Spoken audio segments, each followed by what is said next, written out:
Imagine standing in the Valley of the Kings as the light fades. The valley sits on the west bank of the Nile, opposite the modern city of Luxor, in a landscape that could not be more different from the green fertility of the river that gave ancient Egypt its life. Here there is only stone and sand and the specific bleached white gold color that limestone takes on after thousands of years under an unforgiving sun. The hills rise steeply on either side of the valley floor, cut by ancient watercourses that have not carried water in recorded memory. And the whole place has the specific silence of somewhere that was built, deliberately, to be separate from the world of the living. By day, the valley is crowded. Buses, guides, tour groups moving from tomb to tomb with the specific, weary efficiency of mass tourism. But in the last hour before the gates close, when the buses have begun pulling away and the heat has started to release its grip on the rock, something of the original quality of the place returns. The specific color of the light at this hour, gold sliding into rose, then into the deep blue that comes quickly in the desert, falls across the entrances to the tombs cut into the hillsides, and for a moment you can imagine what it might have felt like to the people who built this place.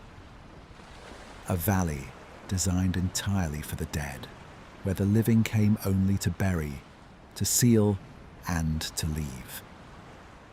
One entrance among the many looks unremarkable. A simple cut into the rock, a modern protective structure built over it, a number, KV62, that gives no hint of what was found inside.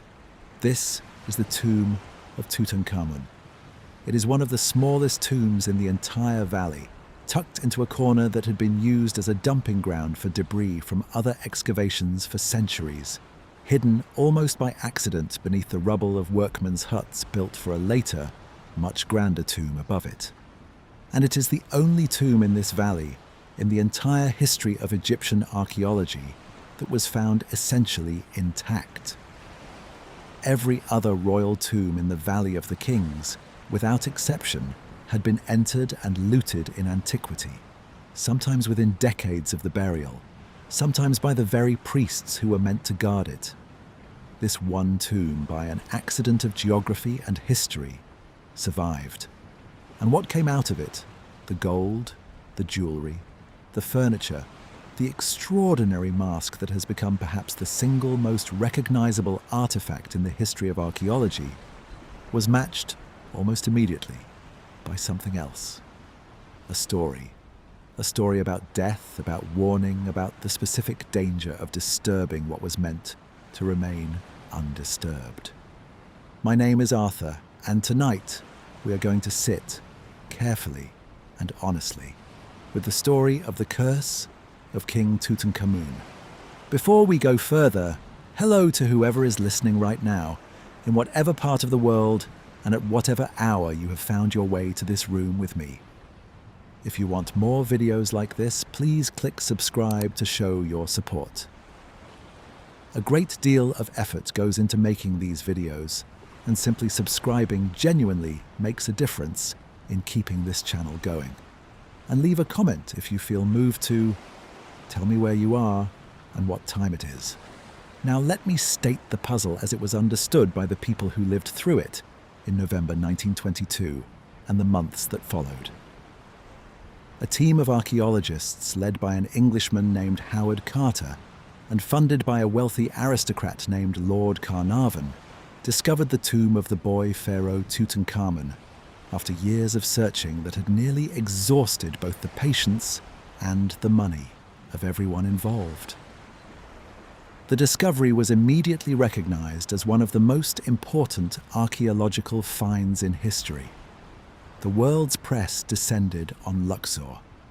And then, within a matter of months, the man who had funded the expedition, Lord Carnarvon himself, was dead. He died in Cairo in April 1923, less than 6 weeks after the formal opening of the tomb's burial chamber. The cause, officially, was blood poisoning from an infected mosquito bite that had been aggravated by a shaving cut. But the timing, so close to the opening of a 3,000-year-old royal tomb, a tomb belonging to a king whose name had been deliberately erased from history by his own successors, was, for the journalists covering the story and for a public hungry for something extraordinary in the aftermath of a devastating world war, simply too perfect to be coincidence. The newspapers called it the curse of the pharaohs. And in the months and years that followed, every subsequent death of anyone even loosely connected to the expedition was added to a growing tally. A body count that some popular accounts would eventually inflate to claim dozens of victims, struck down by an ancient curse activated by the disturbance of a sacred resting place. This is the story as it has been told and retold for 100 years. Tonight, we are going to take it apart, carefully, piece by piece. We are going to look at who actually died, and when, and why. We are going to look at what was actually inscribed in that tomb, and what was not. We are going to look at the genuine science of what can live dormant in a sealed chamber for 3,000 years, because there is a real and interesting story buried inside the manufactured one. And we are going to ask what it means that a story this thin, a story that falls apart under almost any scrutiny, has nonetheless survived for a century, told and retold, becoming one of the most famous archaeological legends in the world.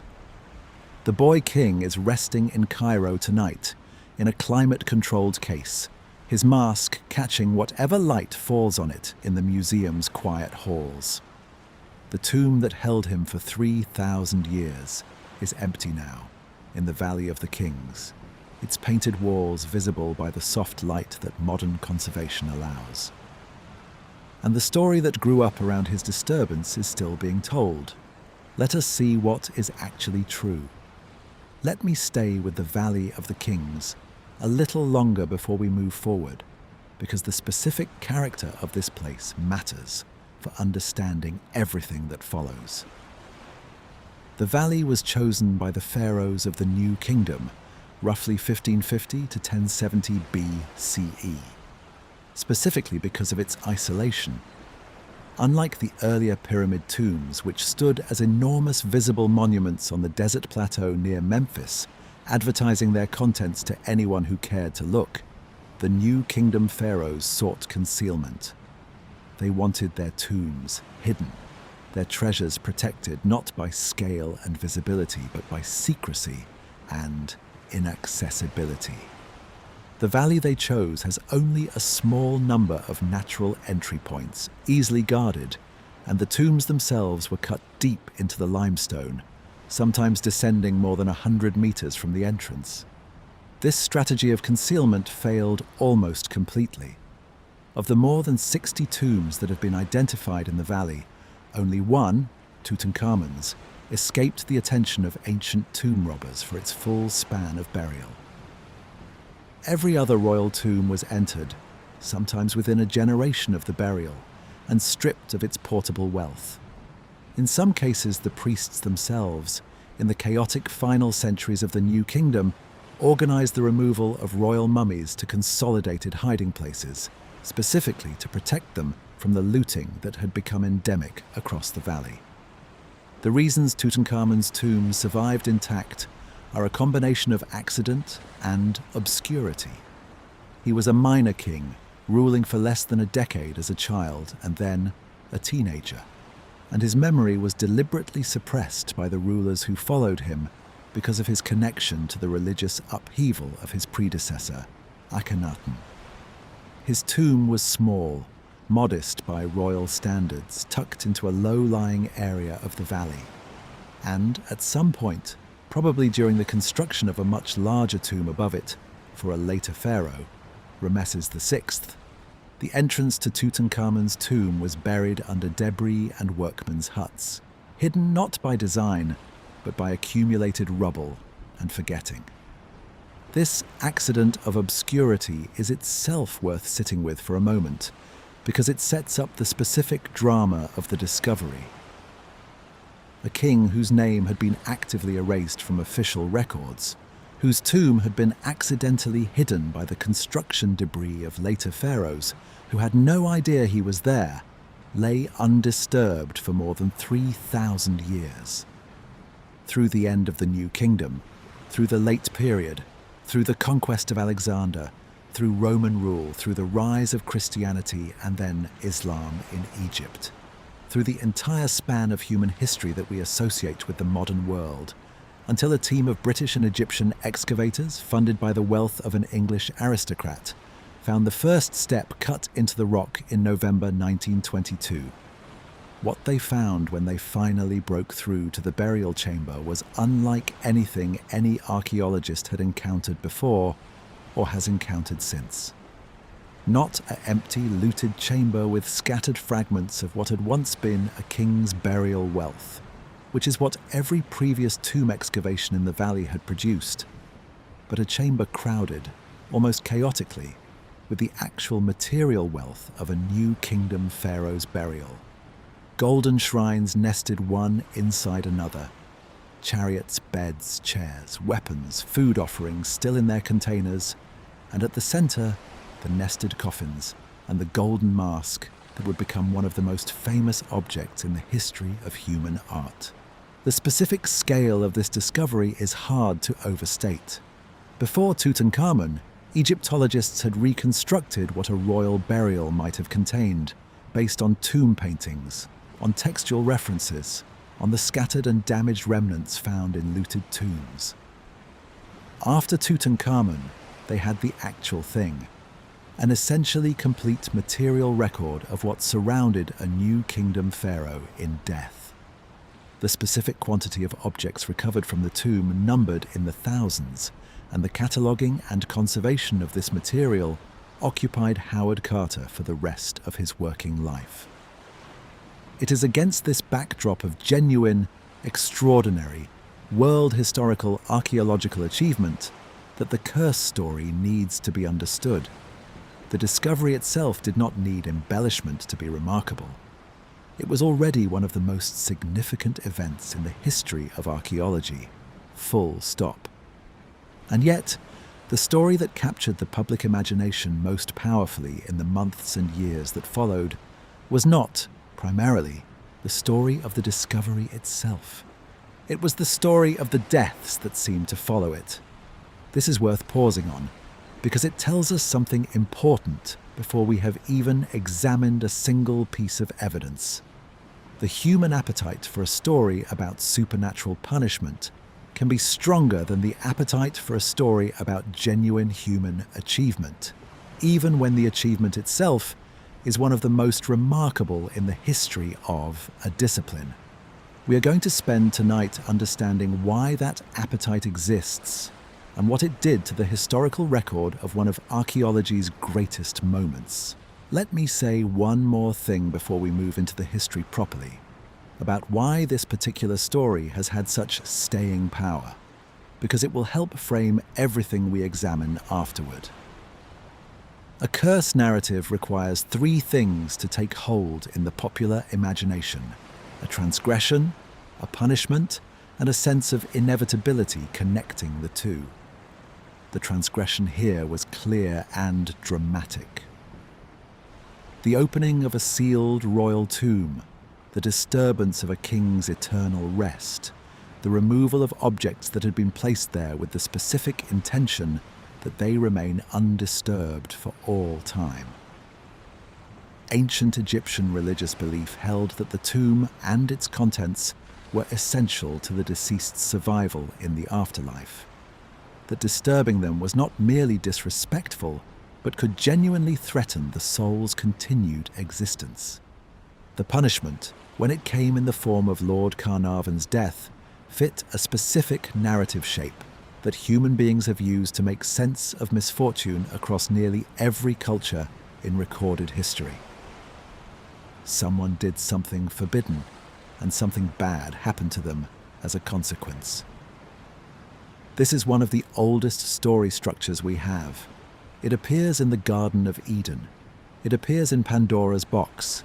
It appears in countless folk tales about treasure that should not have been disturbed, caves that should not have been entered, doors that should not have been opened, the sense of inevitability, the feeling that the punishment had to follow from the transgression, that this was not coincidence, but consequence, is supplied not by evidence, but by the specific timing and the specific drama of the events as they were reported. A death within 6 weeks of the tomb's opening feels, to the part of the human mind that looks for patterns and meaning, like confirmation. It feels like the story completing itself. Whether it actually is confirmation of anything beyond the ordinary unpredictability of human mortality is exactly the question we are going to spend the rest of tonight examining. The desert is fully dark now above the Valley of the Kings. The tomb of Tutankhamun is closed for the night, its painted antechamber and burial chamber lit only by the dim emergency lighting that protects the surfaces from degradation. Let us go back to where the story actually begins, not with the curse, but with the search. Let me tell you about Howard Carter before he was famous. Carter was born in London in 1874, the youngest of 11 children of a moderately successful artist who specialized in animal paintings. He had little formal education and almost no family wealth, and by the standards of the British class system of his era, he had no obvious path into the world of archaeology, which in the late 19th century was still substantially the preserve of wealthy gentlemen scholars and university-trained classicists. What Carter had instead was a specific talent for drawing, inherited and developed from his father's profession, and a family connection. His father had painted portraits for a wealthy local family, the Amhersts, who maintained an interest in Egyptian antiquities. Through this connection, at the age of 17, Carter was recommended for a position assisting with the recording and illustration of archaeological excavations in Egypt. He traveled there in 1891 with essentially no formal training, and he never returned to live permanently in England again. Carter's early years in Egypt were spent learning the craft of archaeological excavation and recording from some of the most significant figures in the field at the time, including Flinders Petrie, who is often credited with establishing the methodological foundations of modern scientific archaeology in Egypt. The careful recording of stratigraphy, the systematic cataloguing of even apparently minor finds, the recognition that context mattered as much as the objects themselves. Carter absorbed these methods thoroughly, and his skill as a draftsman made him valuable for the detailed recording of tomb paintings and inscriptions that the excavations of this period required. By his mid-20s, Carter had risen to become Chief Inspector of Antiquities for the Egyptian Antiquities Service, first in Upper Egypt and later for Lower Egypt and the Delta region. A significant position of authority for a man with no formal academic credentials, achieved purely through demonstrated competence in the field. His career in this official capacity ended, however, in 1905, following a dispute that revealed something of his temperament. A group of drunk French tourists caused a disturbance at the Saqqara site under his jurisdiction, and Carter, defending the Egyptian guards under his command, refused to apologize to the French visitors when the matter was escalated through diplomatic channels. He was effectively forced to resign rather than compromise on what he saw as a point of principle. This episode left Carter in his early 30s without an official position, supporting himself for several years through selling watercolor paintings to tourists and working as an antiquities dealer. A substantial step down from his previous standing, and a period that by most accounts he found difficult and humiliating. It was during this period, around 1907, that he was introduced to George Herbert, the 5th Earl of Carnarvon. Carnarvon was, in almost every respect, Carter's opposite. He had inherited a substantial fortune and an ancient title. He had been educated at Eton and Cambridge, though by his own later accounts he found formal academic work uninteresting and left without completing a degree. He was, by the standards of his class and era, a man of considerable means, with the freedom to pursue whatever interests caught his attention. And one of the interests that had caught his attention, following a serious motoring accident in Germany in 1901 that left him with lasting health problems and a doctor's recommendation to winter in warmer climates, was Egypt. Carnarvon began by collecting antiquities through the conventional dealer channels, available to wealthy tourists, but he quickly developed a more serious interest in conducting his own excavations, partly as a genuine intellectual pursuit, partly, it must be said, because the social world of wealthy Europeans in early 20th century Egypt treated excavation permits and antiquities collecting as a fashionable pursuit for those with sufficient means. His early excavation attempts without professional guidance were by most accounts unsuccessful and methodologically poor. The introduction to Carter, arranged through the Egyptian Antiquities Service as a way of pairing Carnarvon's funding with genuine professional expertise, began a partnership that would last for the rest of both men's lives. Carter brought the technical knowledge, the years of fieldwork experience, and crucially, the specific theory that would eventually drive their search in the Valley of the Kings. Carnarvon brought the funding, the social standing that secured and maintained the necessary excavation permits, and, for many years, a patience that would be tested almost beyond its limits. The specific theory that drove Carter's search deserves explanation because it is central to understanding both the scale of the eventual discovery and the years of apparent failure that preceded it. By the early 20th century, the Valley of the Kings had been extensively excavated. Most of the major tombs were known. The American financier Theodore Davis had conducted extensive excavations in the valley for over a decade before Carter and Carnarvon began their work, and by the time Davis gave up his concession in 1914, declaring the valley essentially exhausted of further significant discoveries, many in the field of Egyptology agreed with him. Carter disagreed. He had identified, through careful study of the archaeological record, a specific gap. There was no known tomb for Tutankhamun, a minor pharaoh of the late 18th dynasty, whose name appeared on a small number of objects that had been found scattered in the valley over the preceding decades, including fragments found by Davis himself that Davis had dismissed as insignificant. Carter believed these fragments, small faience cups, fragments of gold foil bearing the king's name, a cache of embalming materials in a small pit, were debris from a nearby undiscovered tomb, not, as Davis had concluded, evidence that Tutankhamun's burial had been a minor affair not worth pursuing further.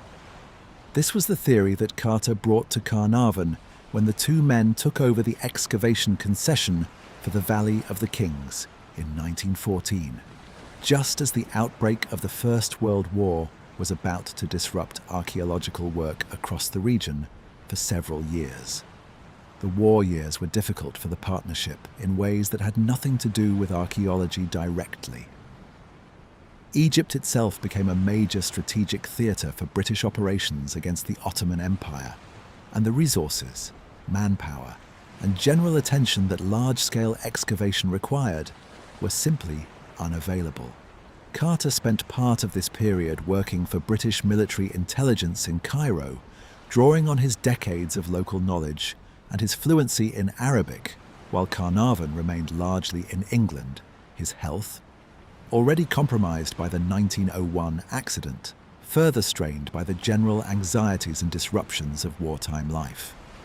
Excavation work in the Valley of the Kings resumed only in 1917, and what followed was nearly 6 years of systematic, exhausting, and almost entirely unrewarded labor.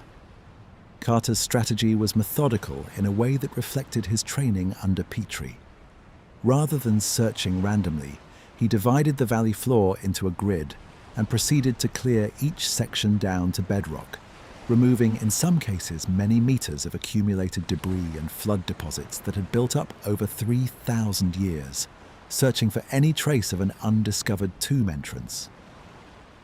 This work was grueling, slow, and expensive. It required large gangs of Egyptian laborers working with hand tools and baskets, moving thousands of tons of rubble and rock under the punishing heat of the upper Egyptian sun, for season after season with nothing significant to show for it, beyond the occasional minor find that confirmed Carter's general theory without providing the breakthrough he was looking for.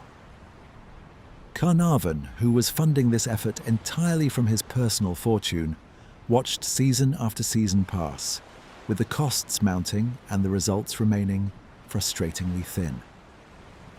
By 1922, after 8 seasons of work since the partnership began and roughly 6 full seasons of post-war digging, Carnarvon's patience and his finances had both been stretched close to their limits. Accounts from those close to both men at this time describe a specific and increasingly tense conversation that took place at Carnarvon's English estate, Highclere Castle, in the summer of 1922. Carnarvon, weighing the substantial ongoing cost against years of diminishing returns, proposed that the excavation be abandoned. Carter, by every account utterly convinced that the tomb existed and that they were close to finding it, pleaded for one final season, reportedly offering to fund it personally if necessary. An offer that, given his comparatively modest means, would have been a serious financial risk. Carnarvon agreed to fund one more season. It would prove to be the most consequential decision in the history of modern archaeology.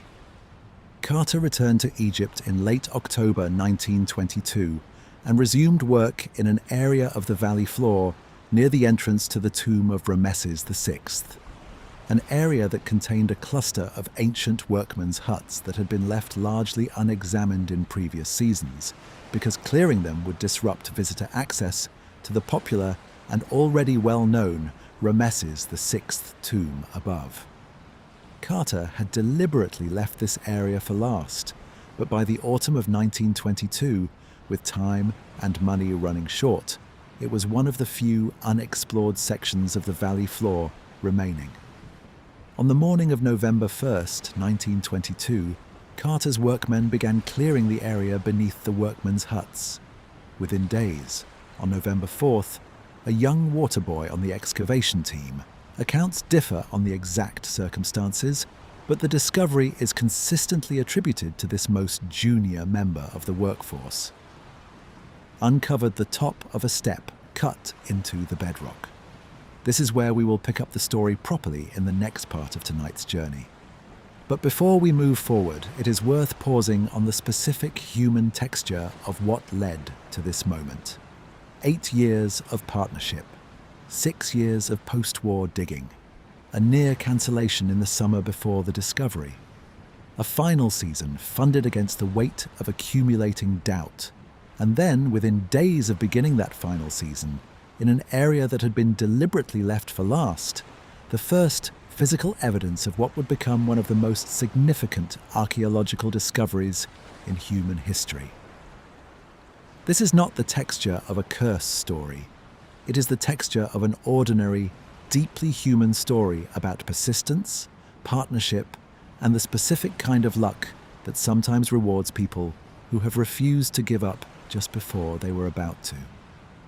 Carter was 48 years old when he found the step. He had spent more than 30 years in Egypt by that point, and he was about to become, almost overnight, one of the most famous men in the world. Let me say a little more about the specific world of Egyptology that Carter and Carnarvon operated within, because it shapes how we should understand both the discovery itself and the curse narrative that followed it. Egyptology in the early 20th century existed in an uneasy space between rigorous emerging science and a kind of glamorous treasure hunting that the broader public, and frankly many of its wealthy patrons, found considerably more exciting than careful stratigraphic recording. Flinders Petrie and a small number of like-minded archaeologists were working to establish Egyptian excavation as a methodologically rigorous discipline, insisting on detailed documentation, careful preservation of even unglamorous finds, and the recognition that an object's context mattered as much as the object itself. But this scientific approach existed alongside and was constantly in tension with a different model entirely. Wealthy foreign patrons purchasing excavation concessions, funding digs in the hope of dramatic discoveries, and very often treating the resulting antiquities as personal property to be displayed in private collections or donated to museums back home in exchange for social prestige. Carnarvon's earlier excavation attempts before Carter's involvement sit squarely in this second category. His early digs, conducted with minimal professional oversight, were, by most later assessments, poorly recorded and methodologically careless, more akin to organized treasure hunting than to the kind of careful archaeology that Petrie's school was trying to establish. The pairing with Carter, arranged specifically to bring professional rigor to Carnarvon's resources and ambition, represented something of a corrective. Though even the Carter-Carnarvon partnership operated under a concession system, sanctioned by the Egyptian government of the period, that granted significant rights over excavated material to foreign excavators, a system that would become increasingly controversial and would eventually be reformed in the years following the Tutankhamun discovery, partly as a direct consequence of the intense public and political attention the find generated. This colonial context matters for understanding the broader reception of the discovery. Egypt in 1922 was in the final stages of transitioning from formal British protectorate status to nominal independence. Egypt had been declared independent earlier that same year, though British influence over many aspects of Egyptian governance, including critically the administration of antiquities, remained substantial. The discovery of Tutankhamun's tomb became, almost immediately, entangled with these broader political tensions. Disputes over who controlled access to the tomb, who had rights to publish about it, and ultimately who owned the contents became a significant and often bitter point of contention between Carter, the Egyptian government, and the Egyptian public, who increasingly saw the treatment of the find by British excavators as emblematic of a colonial relationship that imposed control over Egypt's own ancient heritage. This political dimension is worth holding in mind as we move forward into the discovery itself and the curse narrative that followed, because some later historians have suggested that the curse story, however much it may have originated in genuine journalistic sensationalism, also served a specific narrative function for at least some contemporary observers. A sense, however informally expressed, that there was something appropriate about foreign excavators who had taken control of Egypt's ancient treasures, facing consequences for having done so. This is speculative, and we should be careful not to overstate it, but it forms part of the texture of the era in which the curse story took hold. For now, though, let us simply register the human facts. A self-made, largely self-educated archaeologist with 30 years of field experience. A wealthy, aristocratic patron whose health had already been fragile for 2 decades. 8 years of partnership, a near cancellation, a final season, and a step cut into the bedrock, found by a boy carrying water. Let me walk you through the 16 days that changed archaeology forever. On November 4th, 1922, the water boy's discovery of a single step cut into the bedrock set in motion one of the most carefully restrained sequences of events in the history of excavation. Restrained not because Carter lacked excitement, but because he understood, with the discipline of 30 years in the field, exactly how much could be lost through hasty action. By the following day, November 5th, Carter's workmen had cleared enough debris to reveal a flight of 16 steps cut into the rock, descending to a sealed doorway. The doorway was plastered over and stamped with seal impressions, the specific marks pressed into wet plaster by ancient officials to indicate that a tomb had been closed and that its closure had been formally witnessed and recorded. Carter could make out, in the lower left corner of the doorway, seal impressions belonging to the Royal Necropolis Administration. Crucially, he could also see that the doorway had been resealed at some point after its original closure, a detail consistent with what is now understood as a minor robbery and subsequent restoration that occurred relatively soon after the original burial, likely while the tomb was still actively monitored by necropolis officials in antiquity, rather than the large-scale looting that had stripped every other tomb in the valley. Carter did something that has become one of the most studied moments of professional restraint in the history of archaeology. Rather than break through the doorway immediately, he ordered the steps reburied for protection and sent an urgent telegram to Carnarvon, who was at his English estate. The telegram read, in the version most commonly cited, "At last have made wonderful discovery in valley. A magnificent tomb with seals intact, recovered same for your arrival. Congratulations." This decision to wait, to delay the single most exciting moment of his professional life by more than 2 weeks, while Carnarvon and his daughter, Lady Evelyn Herbert, travelled from England to Egypt by ship and train, tells us something important about Carter's character and about the genuine scientific seriousness with which the discovery was approached from its very first moments. Carter wanted his patron, who had funded 8 years of largely fruitless searching, to be present for what might be the culmination of that search. He also wanted to ensure that the necessary official witnesses and government representatives could be assembled before the seal was broken, given the politically sensitive environment surrounding antiquities work in Egypt at that moment. Carnarvon and Lady Evelyn arrived in Luxor on November 23, 1922. 2 days later, on November 25th, in the presence of Carter, Carnarvon, Lady Evelyn, and the engineer Arthur Callender, who had been assisting with the excavation, the outer doorway was finally opened. Behind it, the team found not the burial chamber itself, but a descending corridor filled almost entirely with rubble. A deliberate, ancient filling intended to deter robbers that took several more days of careful clearing to remove.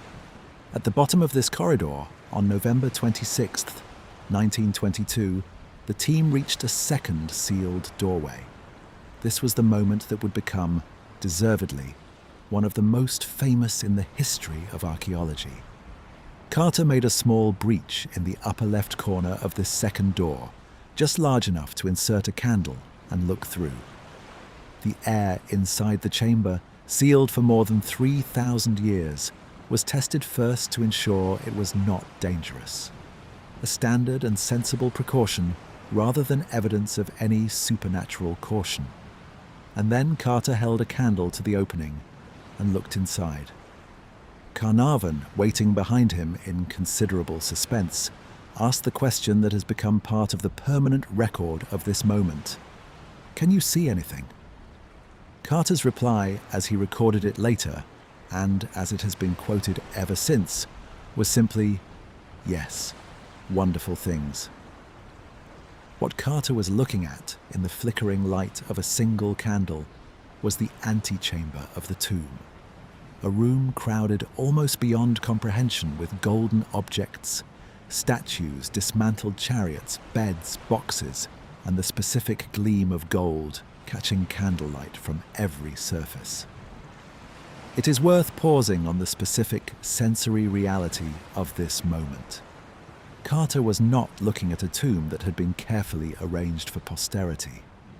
He was looking at a room that ancient workers had hastily and somewhat chaotically packed with grave goods, exactly as it had been left at the end of the burial, undisturbed for over 3 millennia. the gold dust of millennia of slow settling now caught and reflected in candlelight, for the first time since the doors had been sealed. The full clearing and documentation of the antechamber took weeks. Carter, working now with a team that would eventually include the chemist Alfred Lucas for conservation and the photographer Harry Burton for the systematic documentation of every object in its original position before removal, proceeded with a level of methodological care that set new standards for archaeological excavation.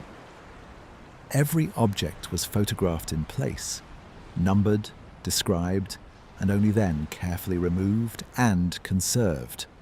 A process that, given the sheer quantity of material and its often fragile condition after 3,000 years, would ultimately take Carter nearly a decade to complete.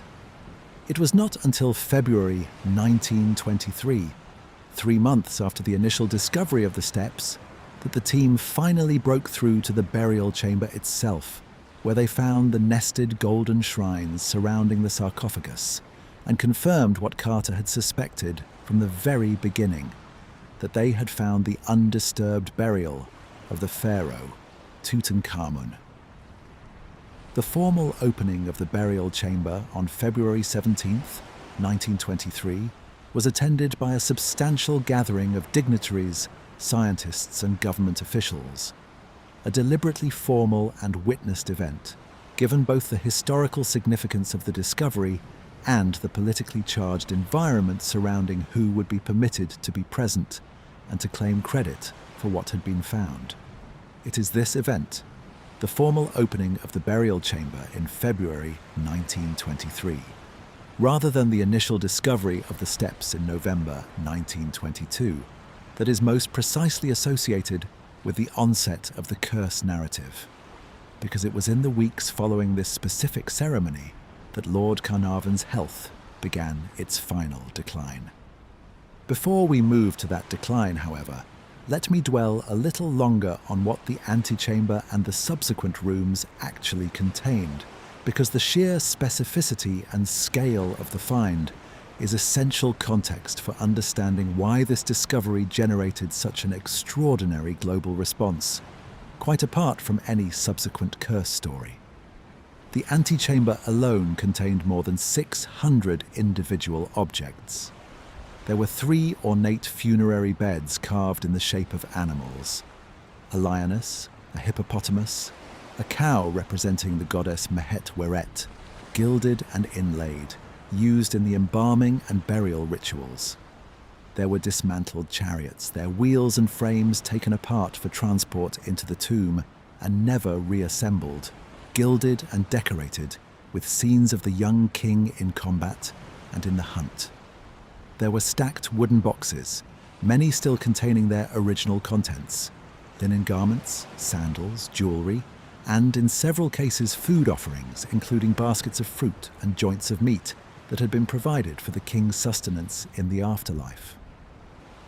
There were thrones, including the famous golden throne with its depiction of Tutankhamun and his queen Ankhesenamun, rendered with a tenderness and informality that was unusual for royal Egyptian art of any period.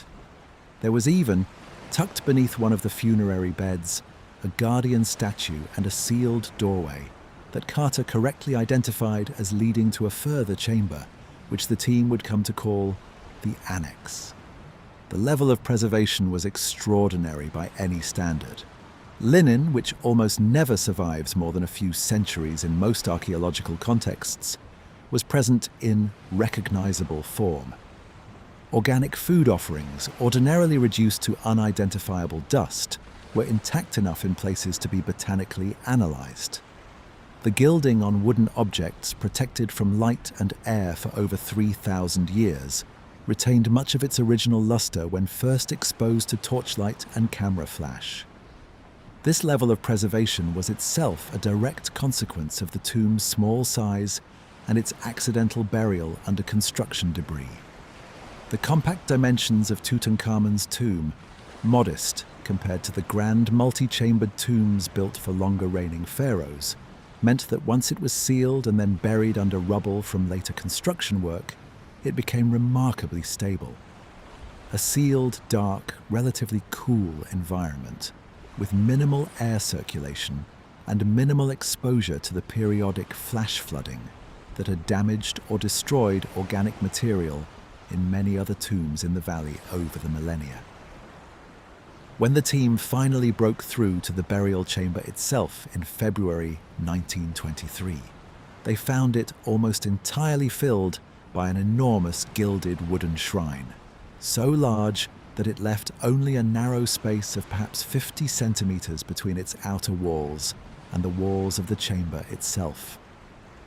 This outer shrine, as the team would discover over the following months and years of careful dismantling, was the first of 4 nested shrines, one inside another, each elaborately decorated with religious texts and imagery, surrounding a quartzite sarcophagus that in turn contained 3 nested coffins, the innermost made of solid gold, within which lay the mummified body of the king himself, wearing the now iconic gold mask. The process of dismantling these nested shrines was itself a significant engineering and conservation challenge. The outermost shrine alone weighed over a ton, and the space within the burial chamber was so constrained that the team had to work with extraordinary care to avoid damaging either the shrines themselves or the walls of the chamber, whose surfaces were covered with painted religious texts of considerable historical importance in their own right. This work occupied Carter's team for the better part of 3 more years before they finally reached the sarcophagus and, in 1925, the innermost coffin and the mummy itself. It is worth emphasizing, before we turn to the death of Lord Carnarvon, just how much serious, patient, methodologically careful work surrounded this discovery from its very first days. This was not a hasty grave robbery dressed up in scientific language. It was, by the standards of its era and by many modern standards as well, an exceptionally disciplined excavation, conducted by a team that understood the magnitude of what they had found and that took pains, season after season, to document and preserve it as completely as the technology and knowledge of the 1920s allowed. This matters because the curse narrative that was about to take hold would, in its most exaggerated popular forms, characterize the entire enterprise as a reckless violation undertaken by men who deserved whatever consequences followed. The historical record simply does not support that characterization. What it supports is a story of extraordinary archaeological achievement, conducted with genuine care, that happened to coincide in its early months with the death of one of its principal patrons. There is one more detail worth recording from these early months, because it became one of the most frequently repeated pieces of curse folklore and deserves to be addressed directly. According to a story that circulated almost immediately and has been repeated ever since, when Carter's team first entered the tomb, they discovered that Carter's pet canary had been swallowed whole by a cobra that had somehow made its way into its cage back at the excavation house. Interpreted by some of the Egyptian workmen, according to later accounts, as an omen, since the cobra was associated in ancient Egyptian iconography with the protective goddess Wadjet, who appears on royal crowns and was understood to guard pharaohs against their enemies. This story has been repeated in countless retellings of the curse legend, almost always with the implication that the cobra's appearance was itself a supernatural warning. What is much less often repeated is the considerably more mundane explanation available to anyone who has spent time in rural Egypt. Cobras are a known and unremarkable hazard of desert excavation sites, particularly around structures that might harbour rodents, and a snake finding its way into a poorly secured birdcage is an unfortunate but entirely ordinary event, requiring no explanation beyond opportunistic predation. The story persists, not because it is evidence of anything supernatural, but because it is a vivid, specific, retellable image. Exactly the kind of detail that curse narratives accumulate and refine with each retelling, regardless of its actual evidential weight. We will see this pattern again and again as we work through the rest of tonight's investigation. A genuinely unremarkable event, given a specific and dramatic interpretation after the fact, repeated until the interpretation becomes indistinguishable from the event itself in popular memory. Let me close this part of our journey by sitting, just for a moment, with the specific human experience of that candlelit first glimpse into the antechamber, because it is worth remembering as something more than a historical data point. Carter had spent more than 3 decades of his working life in Egypt by November 1922. He had trained under some of the most demanding archaeological minds of his generation. He had built and lost an official career. He had spent 8 years and the better part of a fortune that was not his own searching for a tomb that many of his peers believed did not exist or had already been thoroughly looted in antiquity. And then, in a single moment, lit by a single candle, all of that uncertainty resolved at once into the single most extraordinary archaeological site that any living person had ever witnessed.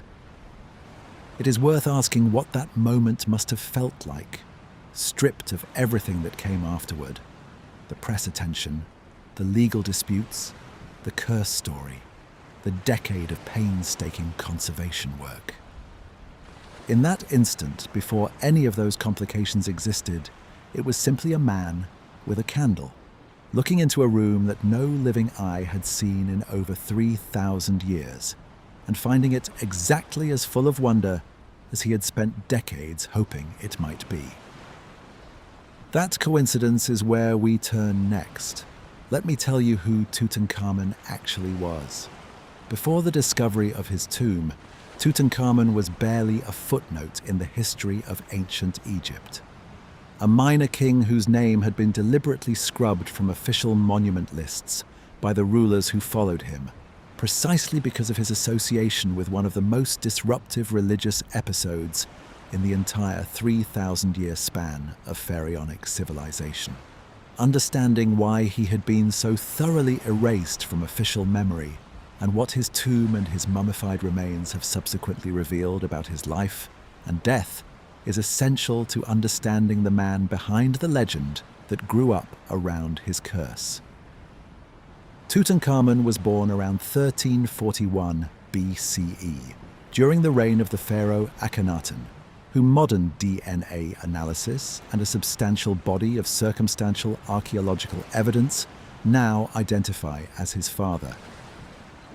Akhenaten is one of the most genuinely radical figures in the history of ancient Egyptian religion.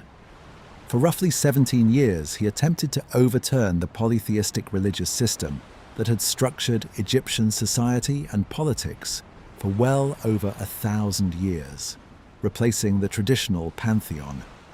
Headed by Amun, the god whose priesthood had accumulated immense wealth and political power at the great temple complex of Karnak, with the worship of a single solar deity, the Aten, represented as the disk of the sun itself. This was not merely a theological adjustment. Akhenaten relocated the entire royal court and capital city to a newly built site in the desert, Akhetaten, now known by its modern name Amarna, abandoning Thebes and its powerful Amun priesthood. He commissioned a radically new artistic style, with elongated, almost alien-looking depictions of the royal family that broke sharply from the conventions of Egyptian art that had remained relatively stable for centuries. He redirected the wealth and political influence that had flowed to the Amun priesthood toward his new religious establishment. By any measure, Akhenaten's reign represents one of the most disruptive periods of religious, artistic, and political upheaval in the entire span of ancient Egyptian history. It is worth dwelling for a moment on just how strange this artistic revolution looked, and still looks, against the broader backdrop of Egyptian art. For nearly 3,000 years before and after the Amarna period, Egyptian royal and religious art followed a remarkably consistent set of conventions. Figures shown in a specific combination of profile and frontal perspective, idealized proportions, a calm and timeless formality intended to convey eternal stability rather than individual likeness. The art of the Amarna period abandoned almost all of this. Akhenaten is shown with an elongated skull, a protruding belly, exaggerated hips, and thin, almost emaciated limbs. Features so unusual that scholars have spent a century debating whether they reflect an actual physical condition, a deliberate religious symbolism connecting the king to ideas of fertility and androgynous divine completeness, or simply an artistic style that later generations found so unsettling they worked deliberately to erase it along with everything else associated with the period. Tutankhamun's mother is a more contested question. DNA analysis conducted on the royal mummies in 2010, led by the Egyptian geneticist Yehi Agad and the prominent archaeologist Zahi Hawass, identified his mother as a mummy known to researchers as the Younger Lady, found in a side chamber of a tomb known as KV35. Critically, the genetic evidence indicated that the Younger Lady was a full sibling of Akhenaten, meaning that Tutankhamun's parents were brother and sister. This finding, while startling to modern sensibilities, is consistent with what is known about royal marriage practices in this period of Egyptian history, where sibling marriage within the royal family was practiced, at least occasionally, to preserve the perceived divine purity of the royal bloodline. This consanguinity has significant implications for understanding Tutankhamun's health, which we will return to shortly, because the genetic evidence recovered from his mummy points strongly toward the kind of health complications that can arise from close inbreeding across successive generations of a royal lineage that had already practiced this pattern of marriage before his birth. Tutankhamun ascended to the throne at an extraordinarily young age. Most scholarly estimates place him at around 9 years old, following the brief and still poorly understood reigns of two transitional figures, Smenkhkare and possibly a female pharaoh named Nefer-Neferuaten, who appear to have ruled for very short periods between Akhenaten's death and Tutankhamun's accession. He originally bore the name Tutankhaten, explicitly honoring the Aten, his father's solar deity. And it was only a few years into his reign, once the political and religious establishment had begun the process of reversing Akhenaten's reforms, that his name was changed to Tutankhamun, honoring instead the god Amun, whose worship his father had attempted to suppress. This name change is itself one of the clearest pieces of evidence for the central political and religious drama of Tutankhamun's brief reign, the wholesale reversal of the Amarna religious revolution. Given the king's extreme youth at his accession, this reversal was almost certainly directed primarily by senior officials acting on his behalf, most prominently a figure named Ai, who would himself briefly become pharaoh after Tutankhamun's death, and the military commander Horemheb, who would later seize the throne and complete the systematic erasure of the entire Amarna period from official Egyptian records, including, eventually, Tutankhamun's own name. The restoration that took place under Tutankhamun's nominal authority included reopening the traditional temples that had been neglected or closed during Akhenaten's reign, restoring the priesthood and the wealth of Amun, returning the royal capital to the vicinity of Thebes, and abandoning the city of Amarna, which was subsequently dismantled for building material and largely forgotten until its rediscovery by archaeologists in the modern era. A stone stela found at Karnak, known as the Restoration Stela, records in considerable detail the young king's, or more accurately his advisors', account of the chaos that had supposedly befallen Egypt during the Amarna period, and the steps being taken to restore the traditional order of the gods. Tutankhamun died at approximately 18 or 19 years of age, after a reign of roughly 9 to 10 years, around 1323 BCE.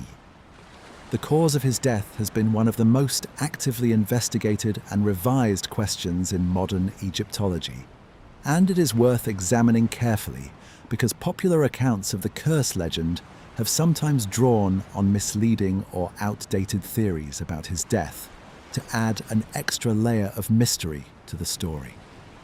When Carter's team first examined the mummy in 1925, and through several subsequent examinations across the 20th century, a series of theories developed about how the young king had died. An X-ray examination conducted in 1968 identified a dense area at the base of the skull that some researchers interpreted as evidence of a blow to the head, leading to decades of popular speculation. Amplified considerably by sensational television documentaries, that Tutankhamun had been murdered, possibly by Ai, or another court official eager to seize power following his death. This murder theory became deeply embedded in popular culture, appearing in documentaries, novels, and museum exhibition materials for several decades. The most comprehensive and currently authoritative investigation came in 2005, when an Egyptian-led team conducted a full computed tomography, or CT, scan of the mummy. A non-invasive imaging technique that produces detailed three-dimensional images of bone and, where preserved, soft tissue, without requiring any further physical disturbance of the remains.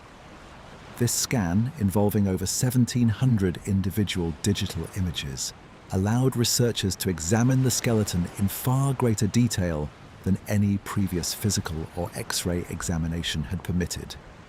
The 2005 CT scan effectively ruled out the murder by head blow theory. The dense area at the base of the skull that had fueled decades of speculation was determined to be embalming resin poured into the skull during the mummification process, rather than any sign of trauma. What the scan did reveal, however, was a serious and previously unrecognized fracture of the left femur, just above the knee, that appeared to have occurred shortly before death and showed no evidence of the bone healing, strongly suggesting that whatever caused this fracture was closely connected to the king's death, whether as a direct cause or as a contributing factor in a subsequent fatal infection.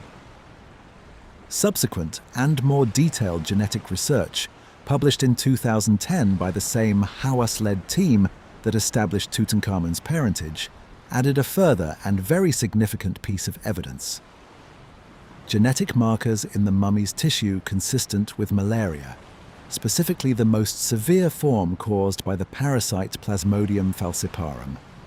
The combination of a severe leg fracture, possibly sustained in a fall, and an active and severe malarial infection at the time of death presents a considerably more plausible and considerably less dramatic picture than either ancient murder or supernatural curse.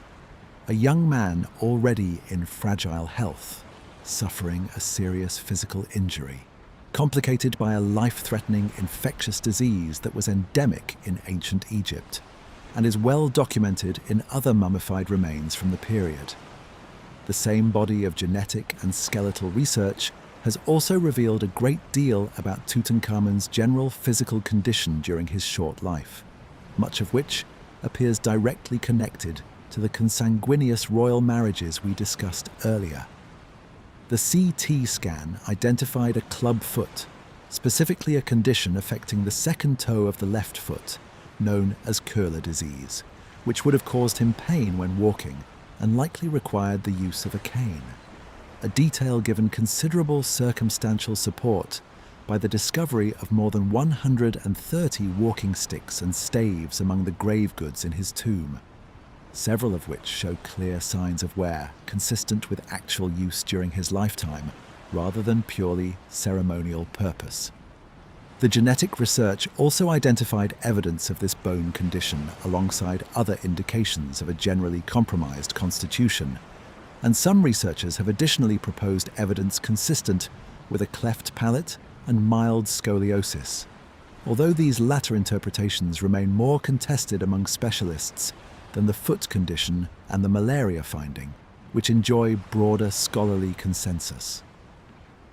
Taken together, the picture that emerges from a century of physical examination, X-ray, CT scanning, and genetic analysis is of a young king who was physically frail for much of his short life, likely as a consequence of the close genetic relationship between his parents, who suffered a serious leg injury in his final months and who died from the complications of that injury, compounded by a severe and ultimately fatal case of malaria.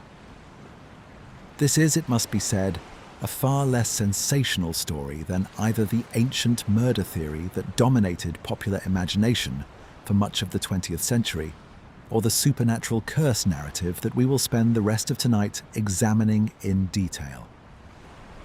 But it is the story that the actual physical and genetic evidence supports, and it is worth sitting with the specific human reality it describes.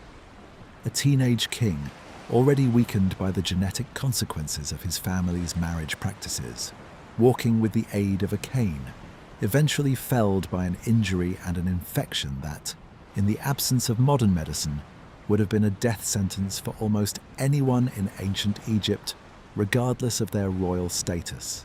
Let me say a final word about why this young man was so thoroughly erased from the official record by the rulers who followed him, because it explains the specific historical irony at the heart of his rediscovery. Horemheb, who eventually seized the throne some years after Tutankhamun's death, following the brief reign of Ai, undertook a systematic campaign to remove all official trace of the entire Amarna period. Akhenaten, Tutankhamun, and the transitional rulers between them, from the king lists, the temple inscriptions, and the monumental records that ancient Egyptian civilization relied upon to construct its official history. From Horemheb's perspective, and from the perspective of the traditional priesthood whose power had been so severely disrupted, the entire episode represented a dangerous heresy best expunged entirely from memory, with the years of these kings' reigns simply reassigned to Horemheb's own official chronology, as though the Amarna kings had never ruled at all. This deliberate erasure is the specific reason why Tutankhamun's name appeared on so few surviving monuments by the time Egyptology developed as a modern discipline in the 19th century.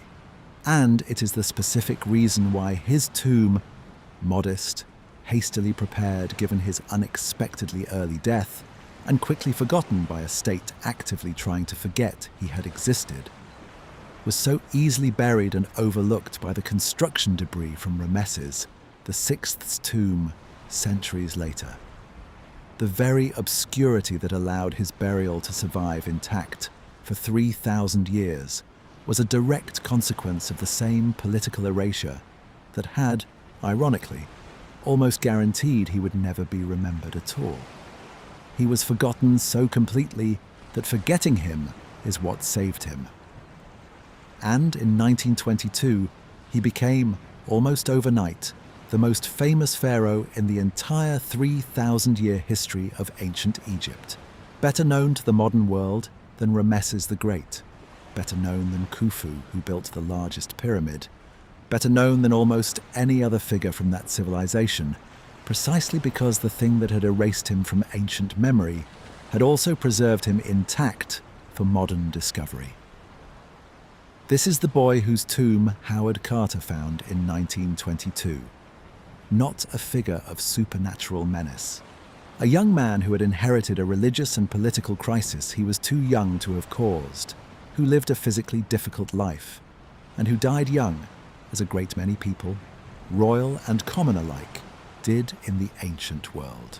Let me walk through exactly what happened to Lord Carnarvon, because the precise sequence of events matters enormously for understanding how a fairly ordinary medical tragedy became the foundation of a story that has lasted a century. To understand why Carnarvon's death struck contemporaries as significant, it helps to remember just how fragile his health already was, and had been for more than 2 decades before he ever set foot in the burial chamber of Tutankhamun's tomb. In the summer of 1901, at the age of 30, Carnarvon was involved in a serious motoring accident in Germany, one of the early high-speed automobile crashes of the era, at a time when motor vehicles were a genuinely novel and poorly understood hazard. He suffered severe injuries, including significant damage to his lungs and chest, and accounts from his physicians at the time describe him as having been near death. He survived, but his recovery was incomplete. For the remaining 22 years of his life, Carnarvon suffered from chronically weakened lungs and a generally compromised constitution that left him vulnerable to respiratory illness and infection in a way that a healthier man of the same age would not have been. This pre-existing fragility is the single most important piece of medical context for understanding what followed in 1923, and it is a detail that the curse narrative, almost without exception, omits entirely. Carnarvon was not a robust man struck down suddenly and inexplicably in the prime of health. He was a 56-year-old man with 2 decades of documented chronic respiratory weakness, whose doctors had specifically recommended that he spend winters in warmer, drier climates precisely because his lungs could not reliably withstand the cold and damp of an English winter. This is, in fact, the entire reason he had been wintering in Egypt for years before he ever met Howard Carter. Egypt was, quite literally, prescribed to him as a health measure. With this context established, let us turn to the specific sequence of events in early 1923. Carnarvon arrived in Egypt in January 1923. Joining Carter's team as the painstaking work of clearing the antechamber continued, and the team prepared for what would become the formal opening of the burial chamber itself in February. By most contemporary accounts, including those of his daughter Lady Evelyn Herbert, who was present throughout, Carnarvon was in reasonably good spirits during this period, deeply engaged in the work and excited by the unfolding discovery, though his underlying physical fragility remained a constant background concern for those close to him. The specific injury that triggered his final illness occurred, according to the most widely accepted account, sometime in February or March of 1923. Carnarvon was bitten by a mosquito on his cheek, an entirely unremarkable and almost universal experience for anyone spending time in Egypt, then as now. The bite itself would have been nothing more than a minor irritation under ordinary circumstances. The complication arose because Carnarvon, while shaving some days later, accidentally cut open the healing bite with his razor. This combination, an open wound from a shaving cut in a location and an era with limited antiseptic practice by modern standards, in a man whose immune system was already compromised by decades of chronic respiratory weakness, created the conditions for a bacterial infection to take hold. The wound became infected, and Carnarvon developed what was, at the time, called blood poisoning, and would today be more precisely described as septicemia, a serious and, in the pre-antibiotic era, frequently fatal bloodstream infection. Carnarvon's condition deteriorated over the following weeks. He developed a high fever, and the infection is understood to have progressed to pneumonia, a complication that, given his already weakened lungs from the 1901 accident, would have been particularly dangerous for him specifically, in a way that it might not have been for a man with healthier respiratory function.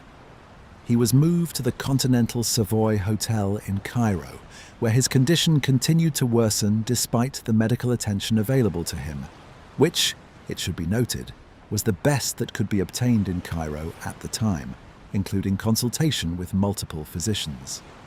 Lord Carnarvon died in the early hours of April 5th, 1923, with his wife and his son, the future 6th Earl, present at his bedside. He was 56 years old. The cause of death recorded at the time and accepted by virtually every subsequent medical historian who has examined the case was pneumonia arising from septicemia following the infected mosquito bite. A tragic but medically unremarkable sequence of events that, absent its connection to the tomb discovery, would have warranted nothing more than a respectful obituary rather than 100 years of supernatural speculation. It is the timing and the specific dramatic detail that emerged afterward that transformed this into something else entirely in the public imagination. Let me address the most famous and most frequently repeated piece of supplementary folklore connected to Carnarvon's death, because it has done more than almost any other single detail to cement the curse narrative in popular memory: the story of the Cairo blackout. According to an account that began circulating very shortly after Carnarvon's death, and that has been repeated in countless books, articles, and documentaries since, the lights across the entire city of Cairo mysteriously went out at the precise moment of his death, for reasons that the city's electrical engineers were never able to satisfactorily explain. This detail has been treated in the more sensational tellings of the curse story as one of the most compelling pieces of evidence for something genuinely inexplicable occurring at the moment of his death. The historical reality is considerably less mysterious. Cairo in 1923 was served by an electrical grid that was, by the standards of European capitals, still relatively new and prone to outages.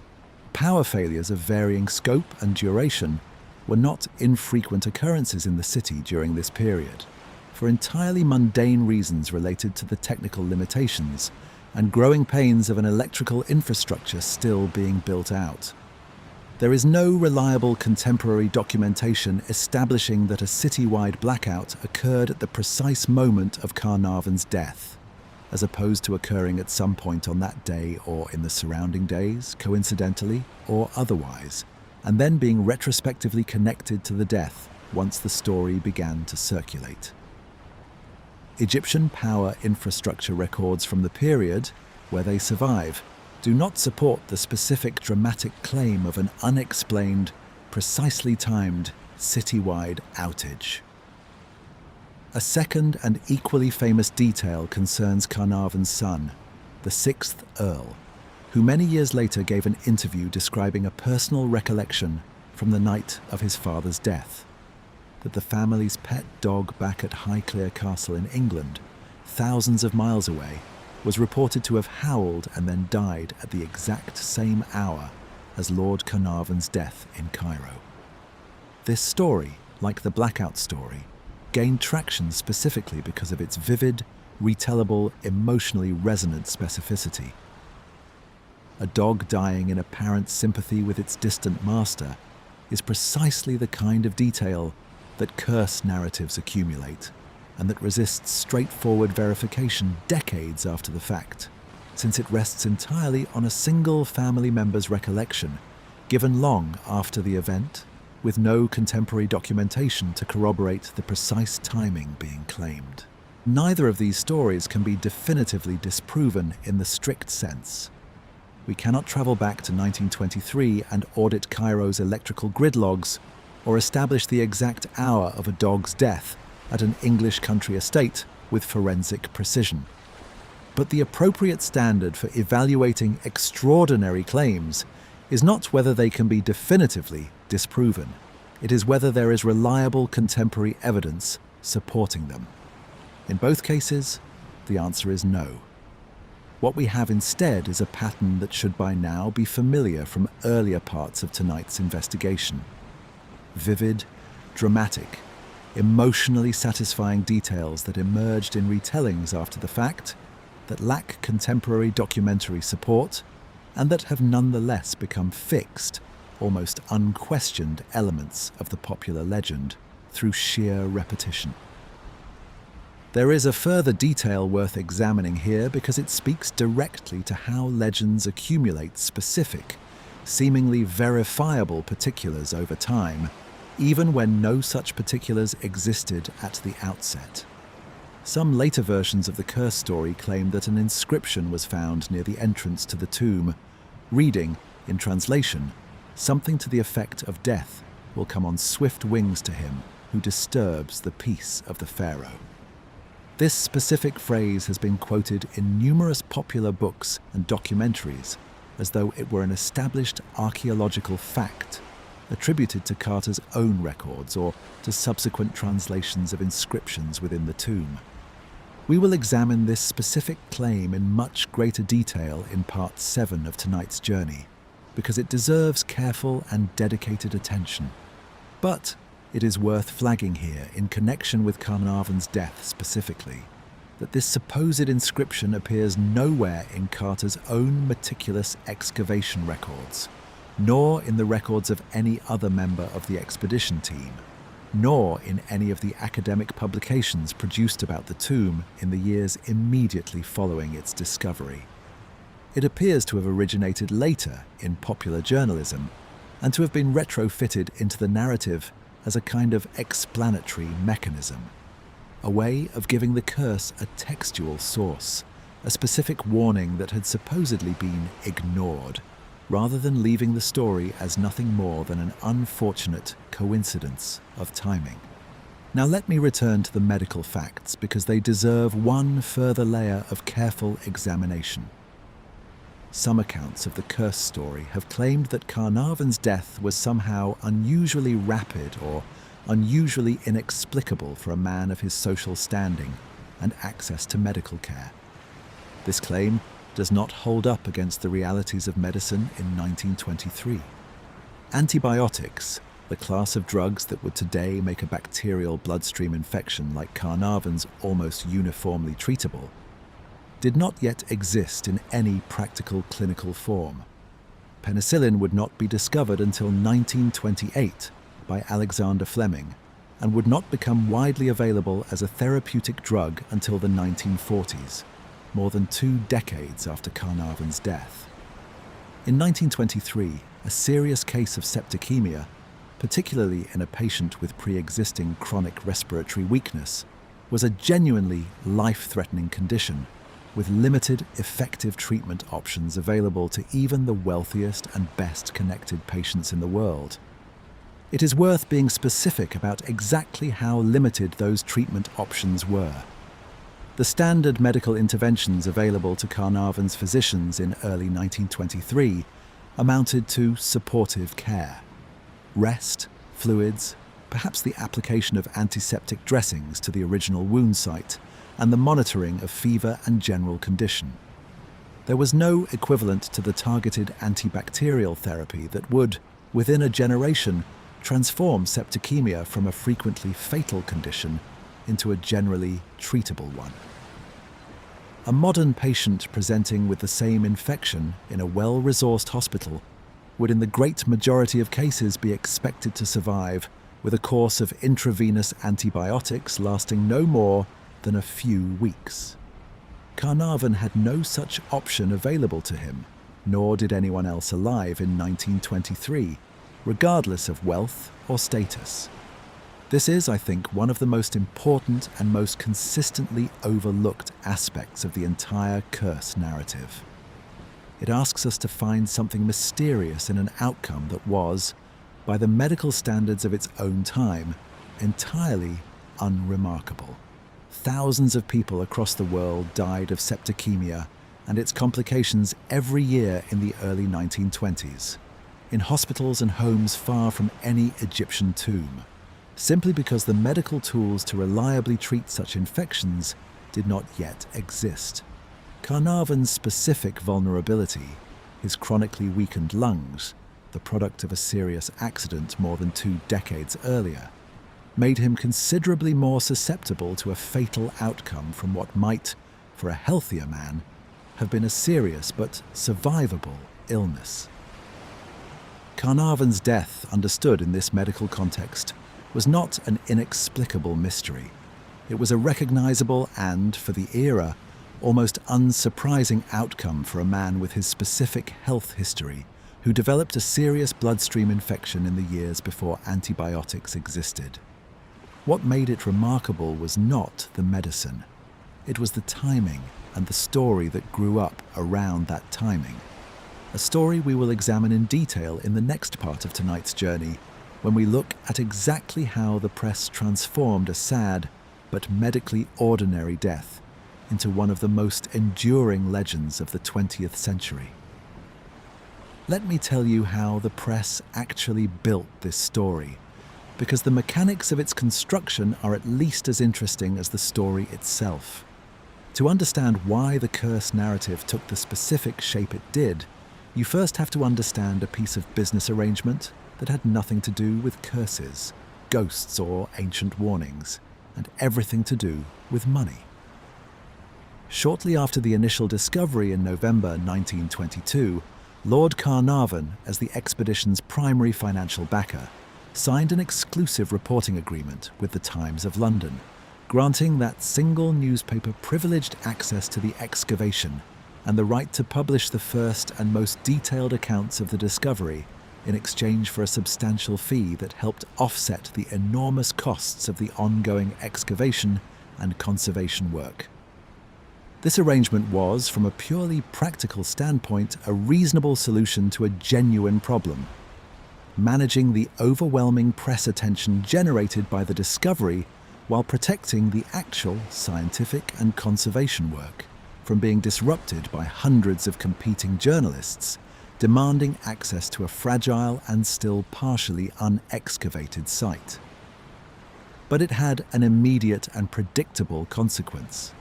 Every other newspaper in the world that wanted to cover what was rapidly becoming one of the biggest news stories of the decade was locked out of direct access and had to find other ways to compete for readers' attention. This is the single most important and most consistently underappreciated fact in the entire history of the curse legend. It was, in very significant part, a product of commercial journalistic competition.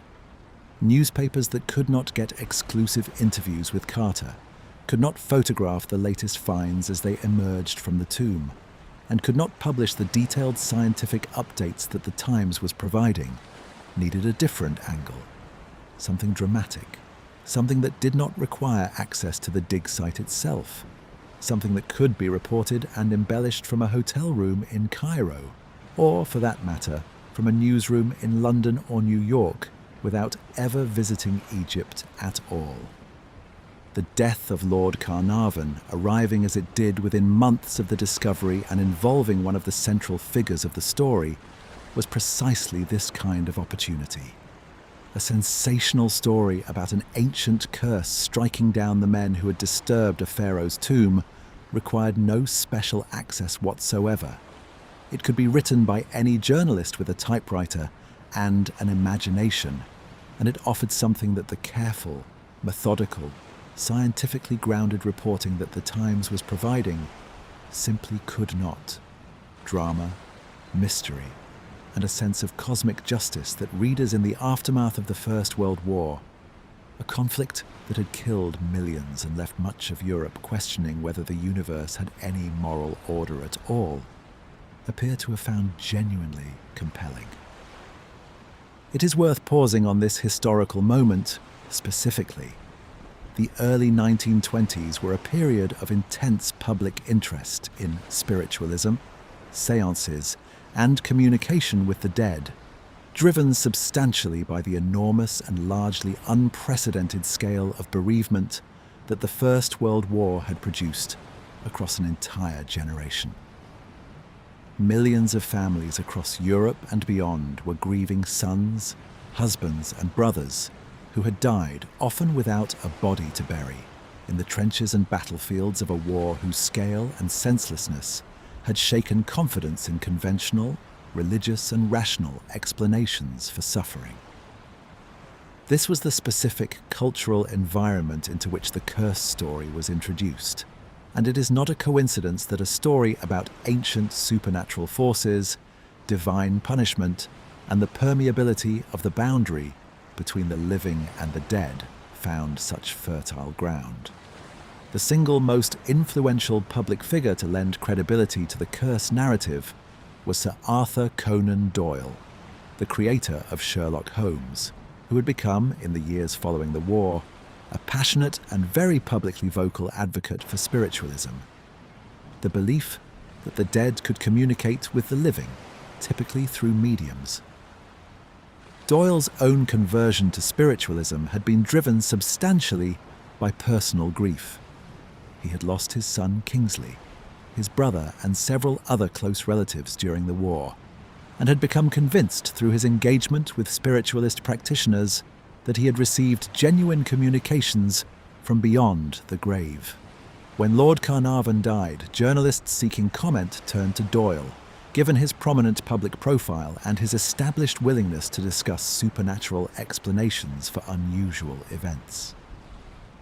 Doyle obliged, suggesting publicly that Carnarvon's death could plausibly be attributed to what he described as elementals, protective spirits or supernatural guardian forces that the ancient Egyptian priests might have attached to the tomb specifically to punish those who violated it.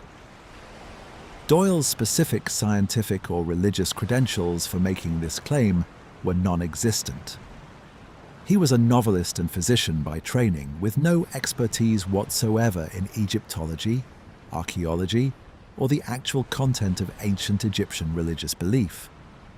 But his enormous fame as the creator of literature's most famous rationalist detective gave his comments a credibility and a news value that an equivalent statement from an unknown commentator would never have achieved.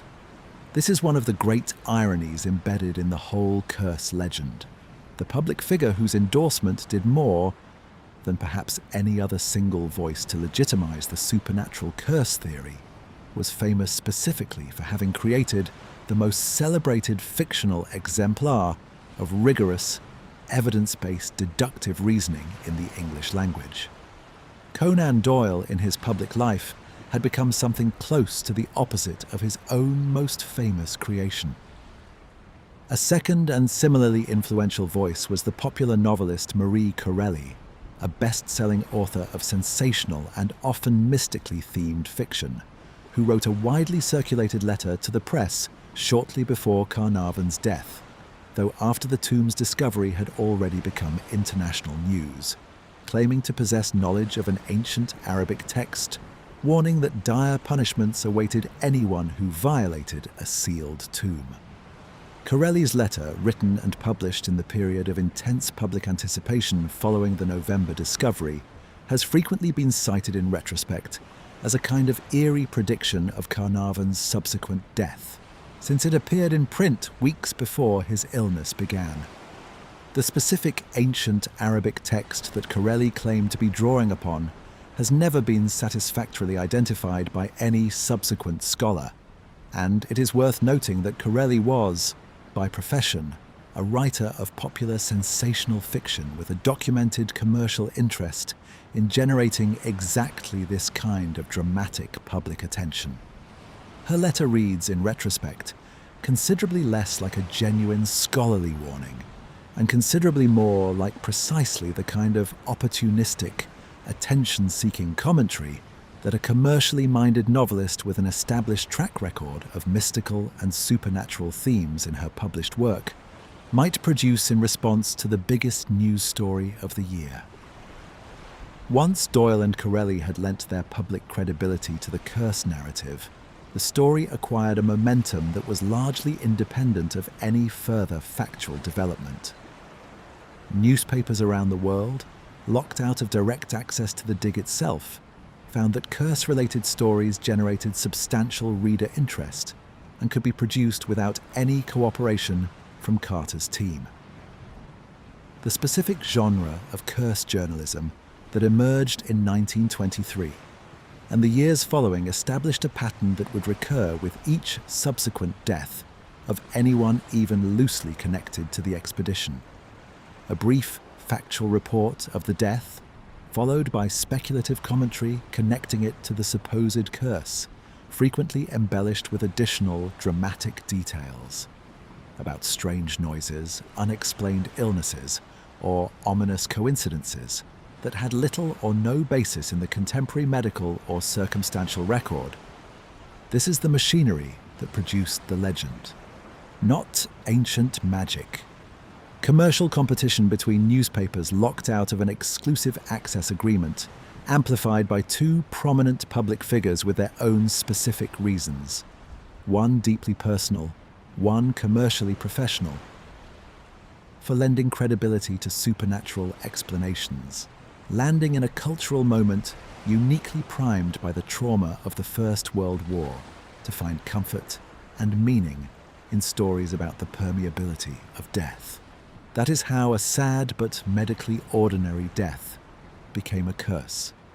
Let me develop the specific mechanics of the Times exclusivity arrangement a little further, because the resentment it generated among rival newspapers is essential context that is often missing from popular retellings of the curse story. The Times deal, brokered through Carnarvon directly, granted the paper not merely first access to news of the discovery, but specific rights over the photographic record, being produced by Harry Burton, and detailed dispatches written with at least some level of input or review from Carter himself. For competing newspapers, the Daily Mail, the Daily Express, and numerous American and European outlets among them, this arrangement was a significant commercial problem.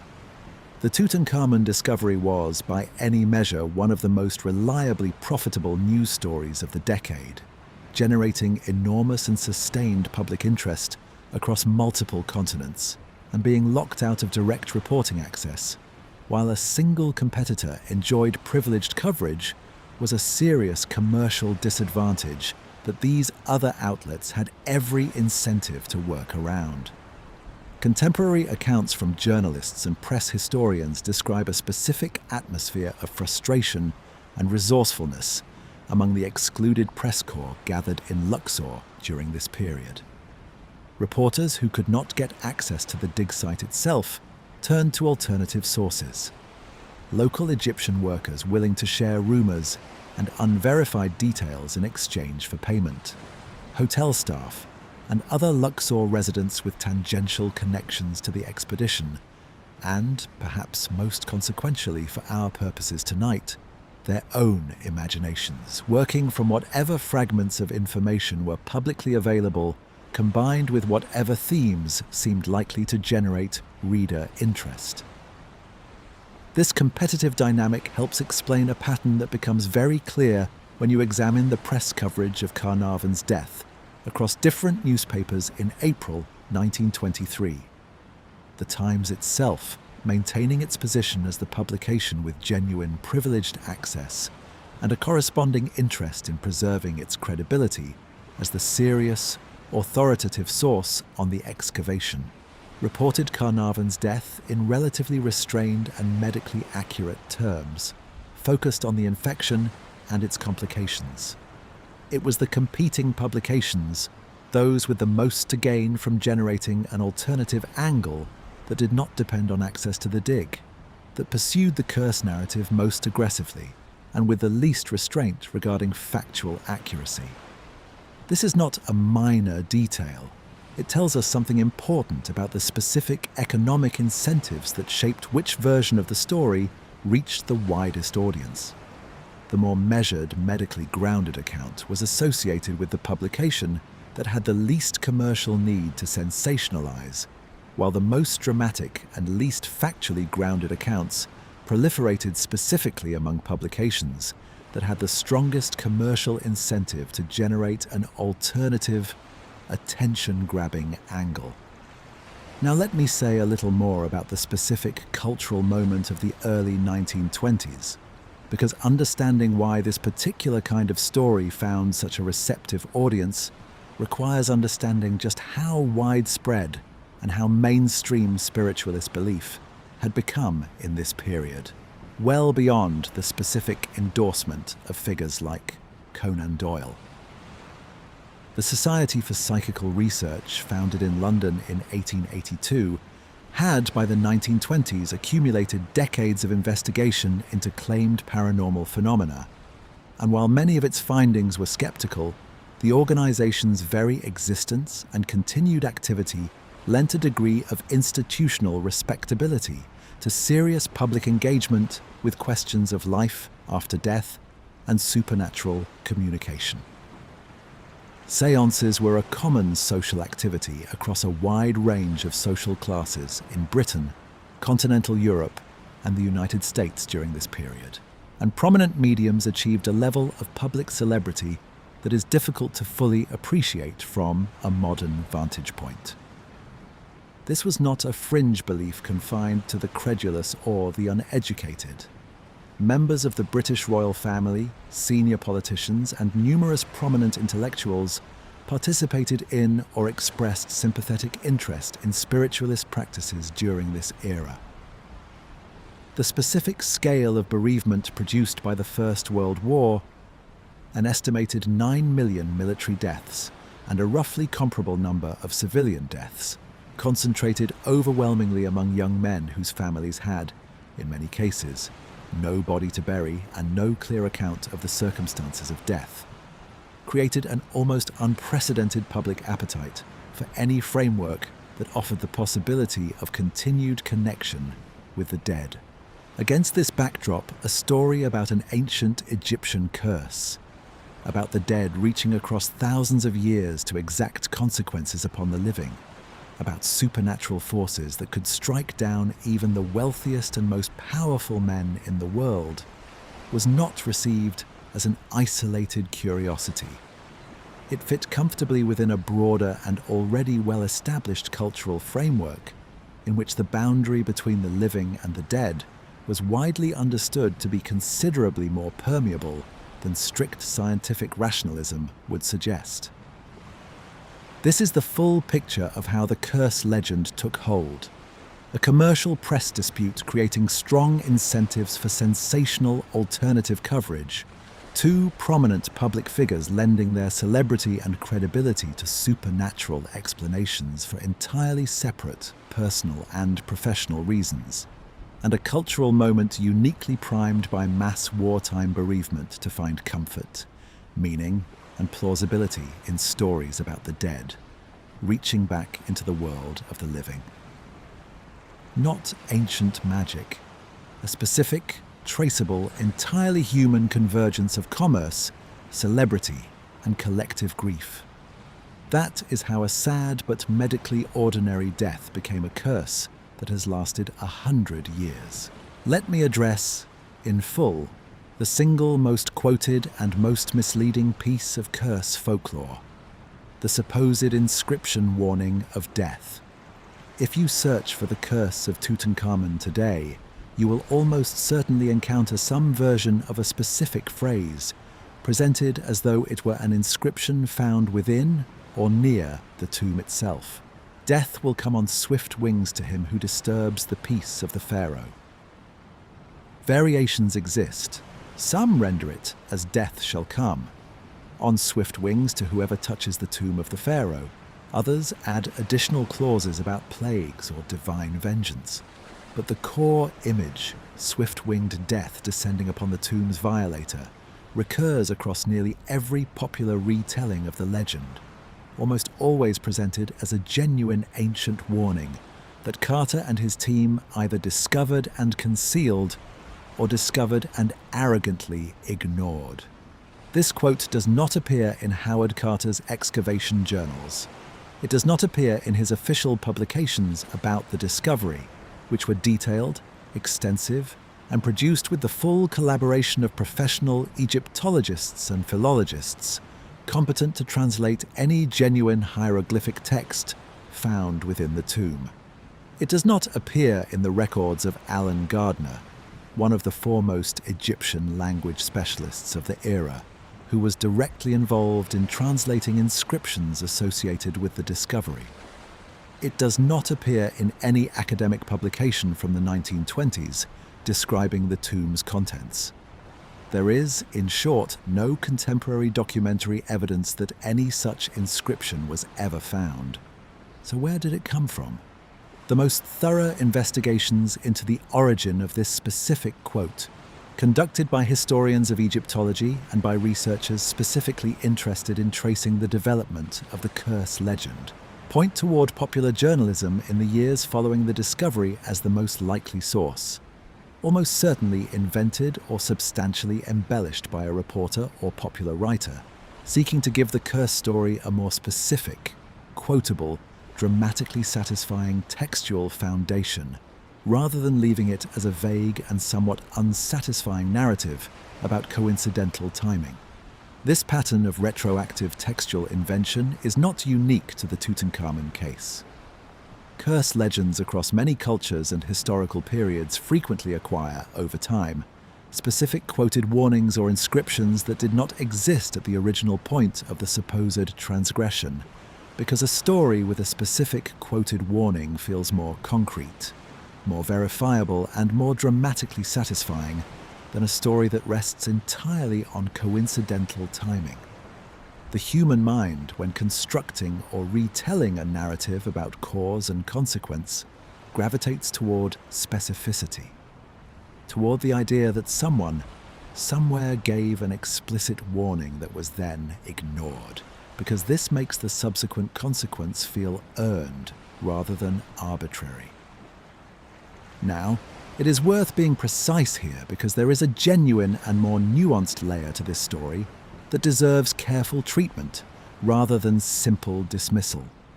While the specific quoted curse, death on swift wings, does not appear anywhere in the tomb or in any contemporary record of its contents, there is a real piece of ancient Egyptian funerary text that some researchers have suggested may have been loosely and inaccurately adapted into the popular curse.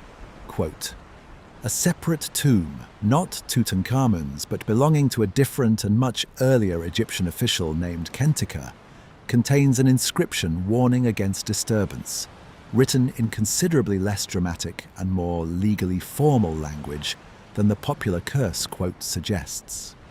This and similar inscriptions found in various Old Kingdom tombs typically threaten that the local gods of the necropolis will judge the violator, and that the violator's name and memory will be erased.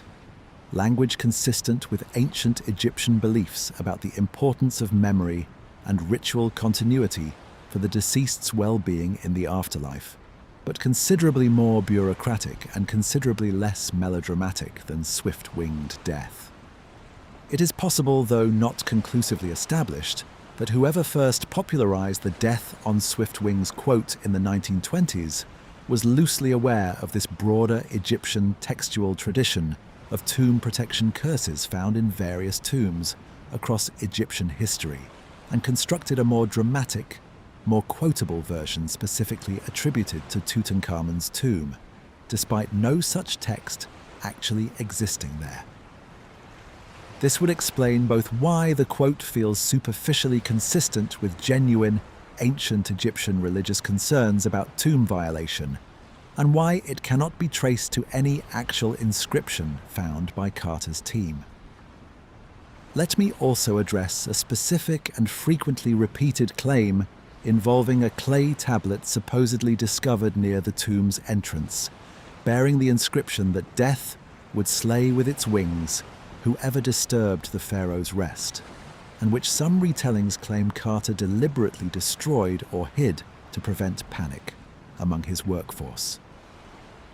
This specific claim appears to originate even later than the broader curse quote, in popular books and articles written well after the initial wave of 1920s press coverage, and it suffers from the same fundamental problem.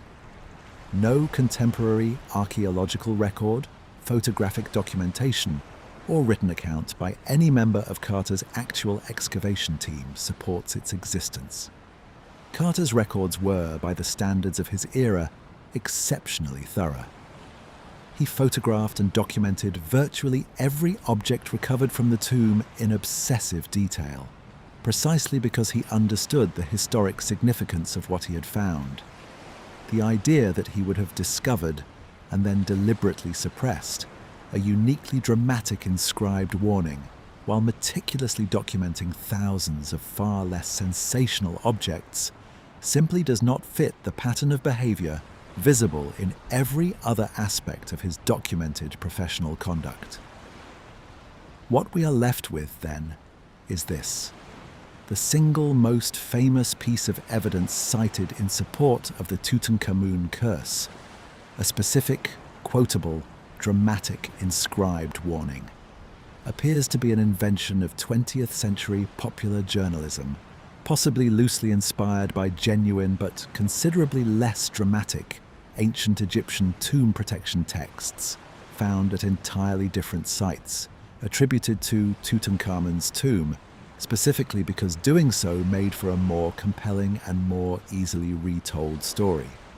This is, I think, one of the clearest single illustrations available to us of exactly how a legend constructs the specific evidence it needs to sustain itself.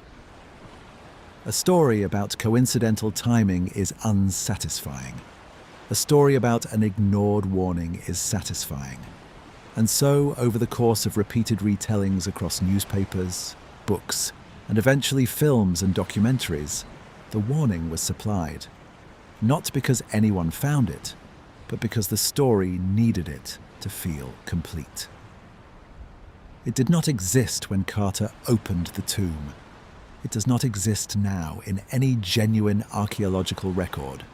It exists only in the retelling, which is, in its own way, exactly the kind of thing that should make us pause before accepting any of the other dramatic details that the curse legend has accumulated over the past 100 years.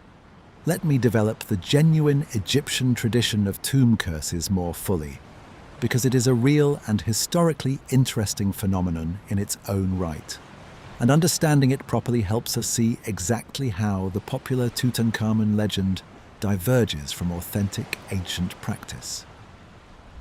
Tomb curse texts, properly called execration formulae by Egyptologists, are a documented feature of Egyptian funerary architecture going back to the Old Kingdom, roughly 2700 to 2200 BCE, more than 1,000 years before Tutankhamun's reign.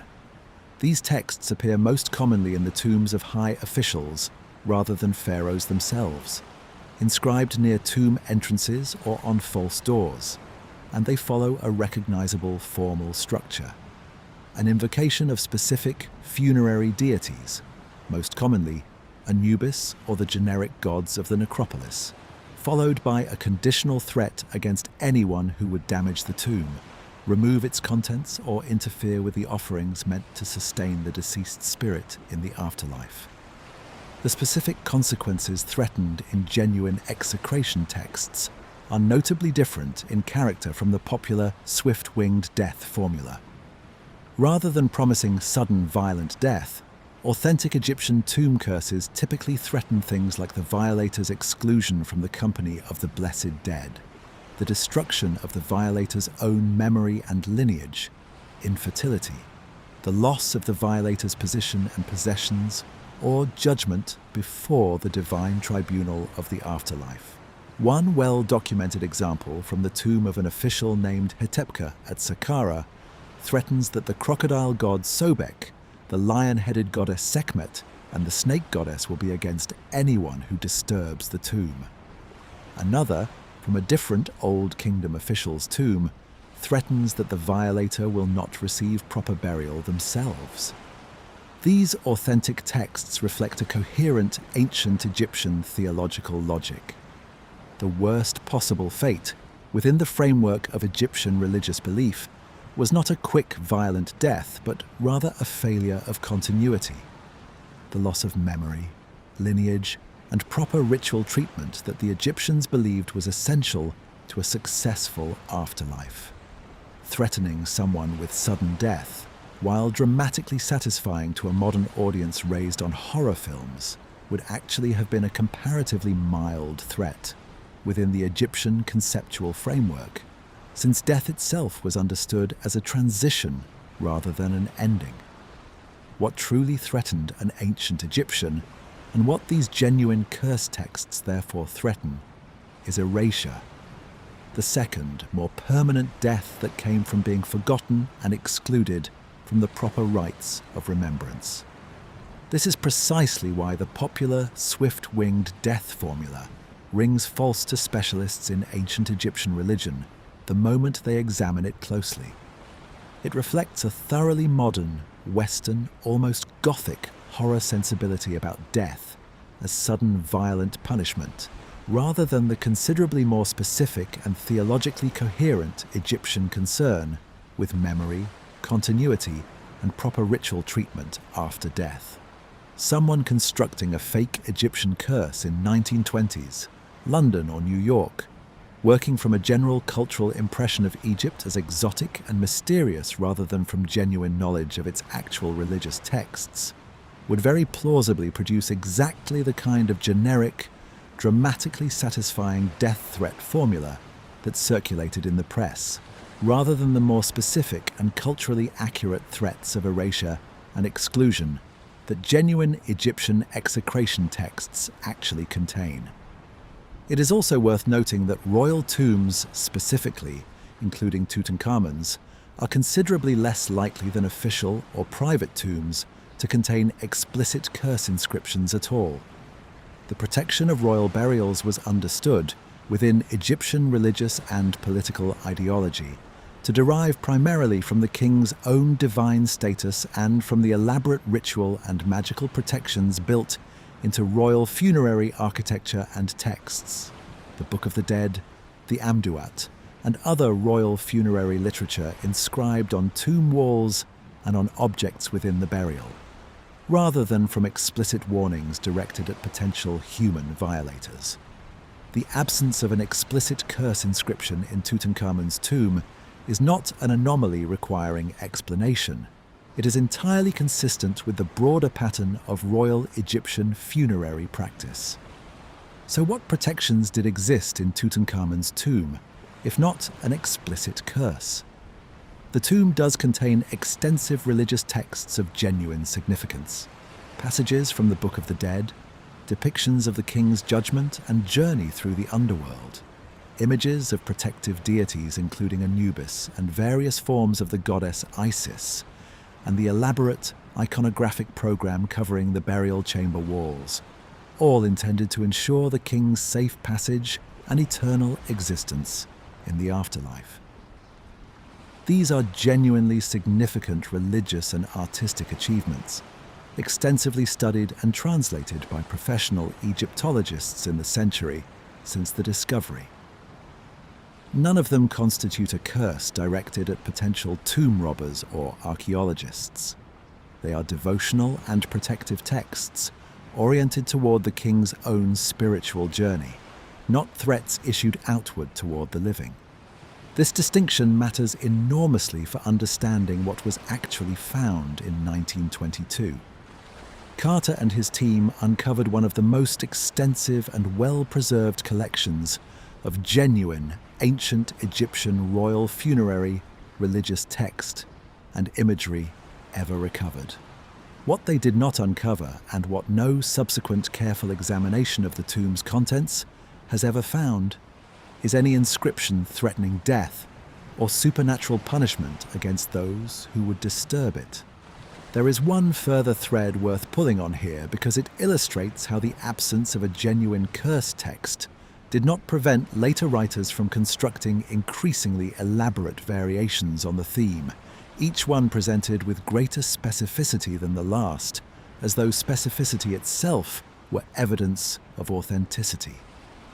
Some later popular accounts claim not merely a single curse inscription, but an entire sequence of warnings, positioned at different points within the tomb's corridors, escalating in severity the closer one approached the burial chamber itself. A kind of narrative structure that would not be out of place in an adventure film, and which indeed closely mirrors the kind of booby-trap-laden tomb sequences that would later become a staple of 20th century cinema. This progressive elaboration, with each retelling adding further specific and dramatically convenient detail, is itself a kind of evidence. Genuine historical and archaeological claims tend to become more precisely documented and more consistently described as scholarship advances and as additional primary sources are examined. Curse legends, by contrast, tend to become more elaborate, more specific, and more dramatically satisfying with each retelling, precisely because they are not constrained by an actual underlying textual or physical record that scholars can check against new claims. This is worth bearing in mind for the rest of tonight's investigation, because we are going to encounter several more instances of exactly this pattern. A sober, well-documented historical event, or absence of evidence being progressively dressed up, across decades of retelling in popular books, magazine articles, and television documentaries, into something considerably more dramatic and considerably less anchored in the actual historical and archaeological record. The curse inscription is perhaps the single clearest example of this process at work, because in this case we can trace, with reasonable confidence, both the complete absence of any genuine textual source and the approximate point at which the popular invention appears to have entered circulation. Before we move on, let me say a final word about why this specific piece of folklore, the invented curse inscription, has proven so durable across a full century of retelling, even as more careful historical and archaeological scholarship has repeatedly demonstrated its absence from the genuine record. Part of the answer lies in the specific structure of how popular knowledge about ancient history circulates. Most people encounter the Tutankhamun curse not through academic Egyptology, but through documentaries, popular books, magazine features, and increasingly through internet articles and videos, many of which draw not on primary archaeological sources but on earlier popular accounts that had themselves drawn on still earlier popular accounts, in a long chain of citation that gradually loses contact with the actual underlying evidence. Each link in this chain tends to present the curse inscription as an established fact, because the previous link did the same, and because correcting it would require the kind of careful archival and academic research that most popular content creators, working under considerable time and commercial pressure, are simply not equipped or incentivized to undertake. This is not a phenomenon unique to Egyptology. It is a general feature of how historical misinformation propagates through popular culture, and the Tutankhamun curse inscription is simply one of the clearest and most thoroughly documented examples available to us, precisely because the original discovery was so extensively and carefully recorded by Carter and his professional colleagues, giving subsequent researchers an unusually solid baseline against which to check later popular claims. It did not exist when Carter opened the tomb. It does not exist now in any genuine archaeological record. It exists only in the retelling, which is, in its own way, exactly the kind of thing that should make us pause before accepting any of the other dramatic details that the curse legend has accumulated over the past 100 years. Let me actually count the bodies, carefully, the way a statistician would rather than the way a journalist would. The most persistent and seemingly compelling element of the entire curse legend is the claim that an unusual number of people connected to the tomb's discovery died in the years that followed, often presented with a specific tally, sometimes a dozen, sometimes 20, in the most exaggerated popular accounts more than 30, implying a pattern of mortality far beyond what ordinary chance would produce among a group of this size. This is a claim that can actually be tested because the relevant facts, who was present at key moments in the excavation, and when each of those people subsequently died, are matters of historical record rather than speculation. The most rigorous attempt to test this claim scientifically was undertaken in 2002 by a team led by the British epidemiologist Mark Nelson, published in the British Medical Journal. Nelson's study took a specific and methodologically sound approach, rather than starting with a list of deaths and working backward to find connections to the tomb.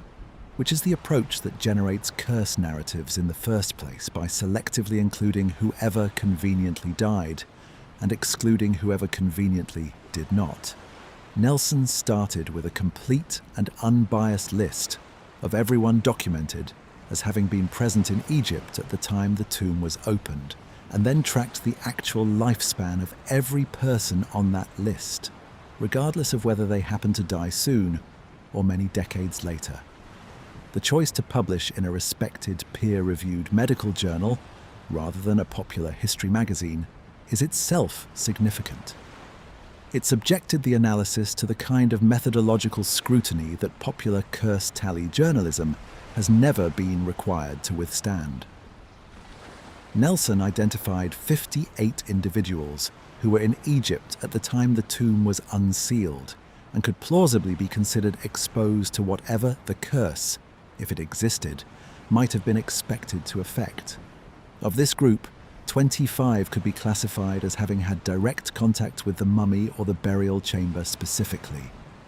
The group most likely to be affected if a curse mechanism, supernatural or otherwise, were genuinely operating. The remaining 33 were present in Egypt at the relevant time but had no direct physical contact with the tomb's most sacred contents. The statistical result, when Nelson compared the average age at death and survival patterns of these two groups, was unambiguous. There was no statistically significant difference in mortality between those who had direct contact with the tomb and those who did not. The average age at death for the exposed group was 70 years. The average age at death for the unexposed group was 75 years. If anything, a slightly longer average lifespan for the unexposed group, though this difference was not itself statistically significant given the sample sizes involved, and should not be read as evidence of any meaningful protective effect either. Carter himself, the person most directly and continuously exposed to the tomb across the entire excavation and conservation process, spanning nearly a decade, lived until 1939. Dying at the age of 64 from lymphoma, a respectable lifespan for a man of his era, and one we will examine in considerably more detail in the next part of tonight's journey, specifically because his survival represents one of the most consistently overlooked pieces of evidence against the entire curse narrative. Let me give some additional specific examples that illustrate how selective the popular curse tallies actually are. Alfred Lucas, the chemist who worked extensively on the conservation of the tomb's contents, including direct handling of material recovered from the burial chamber itself, lived until 1945, dying at the age of 77. Harry Burton, the photographer who documented essentially every object recovered from the tomb in painstaking detail over many years, of close sustained proximity to the burial chamber, lived until 1940. Dying at 60 of natural causes unrelated to any sudden or mysterious illness. Douglas Derry, the anatomist who conducted the original physical examination of the mummy itself in 1925, about as direct a form of contact with the king's actual remains as it is possible to have, lived until 1961, dying at the age of 87. These are not the survival patterns of a group affected by a curse. They are the survival patterns of a group of mostly middle-aged and elderly professional men living through the middle decades of the 20th century, subject to the ordinary risks of age, illness, and circumstance that affected everyone of their generation, curse-adjacent or not. So how did the popular mythology of dozens of curse deaths ever take hold, given that the actual statistical evidence so clearly contradicts it? The answer lies in a well-documented cognitive bias that statisticians and psychologists call the availability heuristic, combined with selective attention, sometimes more colloquially described in this specific context as the Texas sharpshooter fallacy, the tendency to notice and remember the data points that fit a pattern you already believe in, while failing to notice or simply forgetting the much larger number of data points that do not fit the pattern. every death of anyone with even the most tangential connection to the expedition, occurring at any point across the subsequent decades, was liable to be reported in the press as a new curse victim, regardless of the deceased's age, health history, or the number of years that had elapsed since their last contact with the tomb. A distant relative of an expedition member dying of old age 15 years later could be added to the tally. A journalist who had once visited the site briefly could be added. Meanwhile, the much larger number of expedition members, workers, officials, and visitors who lived long, ordinary lives with no notable misfortune whatsoever were simply not newsworthy, and so received no comparable coverage, creating a systematically biased impression of the actual mortality pattern among the group as a whole. This is precisely the kind of statistical illusion that a careful, complete accounting, like Nelson's 2002 study, is specifically designed to correct by insisting on a complete and unbiased sample rather than a selectively curated list of convenient deaths. The numbers simply do not support a curse. They support something much more mundane, a large group of people, predominantly middle-aged and elderly men, living through the first half of the 20th century, dying at broadly the rate you would expect for people of their age, health, and historical circumstance. Some sooner, many later, with no statistically meaningful pattern connecting the timing or manner of their deaths to their proximity to an ancient Egyptian tomb. Let me go through several of the most frequently cited individual curse deaths in detail, because examining each one specifically reveals exactly how the popular tally was constructed, and exactly how much it depends on selective and often misleading framing of perfectly ordinary deaths. George J. Gould, an American financier, is frequently listed in popular curse tallies as having visited the tomb and died shortly afterward of a fever. What these accounts typically omit is that Gould was 67 years old at the time, had a long documented history of declining health, predating any visit to Egypt, and that pneumonia in elderly patients with pre-existing health conditions was, as we discussed in Part 5, a leading and entirely unremarkable cause of death throughout this entire era, with or without any connection to ancient tombs. Sir Archibald Douglas Reed, a radiologist who reportedly X-rayed Tutankhamun's mummy and died shortly afterward, is another frequently cited case. The actual circumstances are murkier than the popular retellings suggest. There is genuine scholarly uncertainty about whether Douglas Reed ever actually X-rayed the mummy at all, since the timeline and documentation of his supposed involvement do not align cleanly with the verified record of who handled the remains and when. This kind of case, where the curse legend has attached itself to a death whose connection to the tomb is itself questionable on basic factual grounds, appears repeatedly once you start checking the specific claims rather than accepting the tally at face value. A further illustrative case involves Aaron Ember, an American Egyptologist who is sometimes listed among curse victims after dying in a house fire in Baltimore in 1926, a death made to sound especially ominous in some retellings because Ember had reportedly been working on a manuscript related to Egyptian mummies at the time. The actual circumstances, as documented in contemporary American newspaper reports, describe a tragic but entirely mundane domestic fire of the kind that claimed many lives in early 20th century American homes, with no established connection whatsoever to Tutankhamun's tomb, specifically beyond Ember's general professional field. The specific detail about the manuscript appears to be a later embellishment designed to manufacture a thematic connection that the historical record does not actually support. Richard Bethel, Carter's personal secretary, died in 1929 at the age of 46, reportedly from a heart attack or respiratory failure, found dead in his bed at his club in London.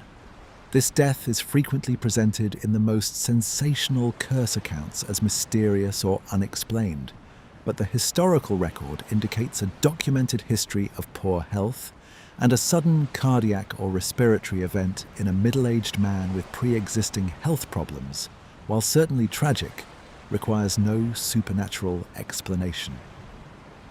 Bethel's father, Lord Westbury, subsequently died by suicide the following year, after years of declining health and depression that significantly predated his son's death. A genuine and tragic family story of mental illness and grief that the curse narrative has, in some of its more exploitative retellings, flattened into simply another mysterious curse death, with little regard for the actual documented circumstances of a man's struggle with depression. This last example deserves a moment of specific ethical reflection because it illustrates something troubling about how curse narratives can do a kind of secondary harm beyond simply being factually inaccurate. They can strip away the genuine, often painful human context of a real person's death.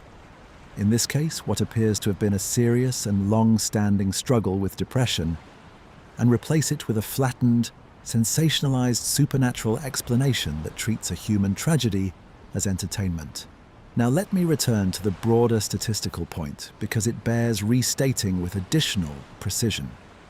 Among any group of 58 people, predominantly adult men tracked across several decades of the 20th century, you would expect, simply as a matter of ordinary actuarial reality, that a meaningful number would die from heart disease, cancer, infectious disease, and accidents over time. This is true of any group of this size and demographic composition, with or without any connection to Egyptian archaeology. The relevant question is never whether people connected to the tomb eventually died. Everyone eventually dies. But whether they died at a rate or in a pattern meaningfully different from what ordinary mortality statistics would predict for a comparable group. Nelson's 2002 study, and the broader pattern visible when you actually check the individual cases rather than accepting the popular tally, both point firmly toward the same answer. They did not. Let me address one further methodological point that Nelson's study highlights particularly well, because it speaks to a broader pattern of reasoning errors that recur throughout pseudo-scientific and supernatural claims generally, well beyond this specific case. The popular curse tallies typically suffer from what statisticians call an undefined denominator problem. They present a count of deaths without any corresponding clear definition of the total population from which that count was drawn, making it impossible to assess whether the observed number is unusually high, unusually low, or entirely unremarkable. If someone tells you that 20 people connected to the Tutankhamun expedition died of various causes over the following decades, this number means essentially nothing on its own.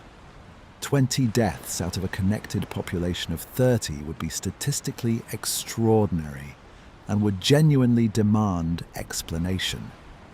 20 deaths out of a connected population of several hundred, which becomes entirely plausible once you account for everyone who ever worked on the dig in any capacity across its many years, every government official who visited, every journalist who reported on it, every family member of every person involved, would be utterly unremarkable, falling well within the range of ordinary mortality for a group of that size, tracked across multiple decades.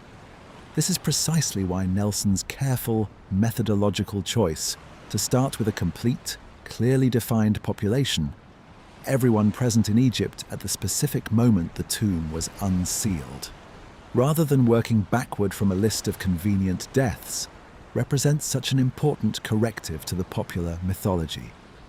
It transforms an unfalsifiable, ever-expandable folk tally into a testable scientific question, and when tested properly, the answer comes back clean.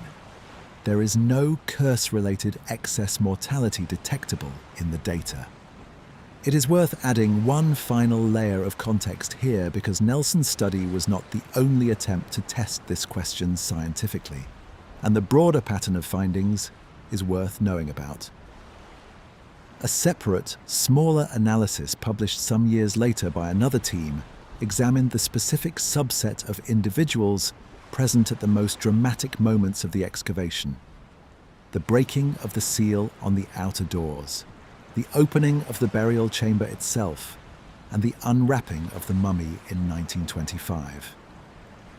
To see whether direct, intimate physical proximity to these specific moments correlated with earlier death.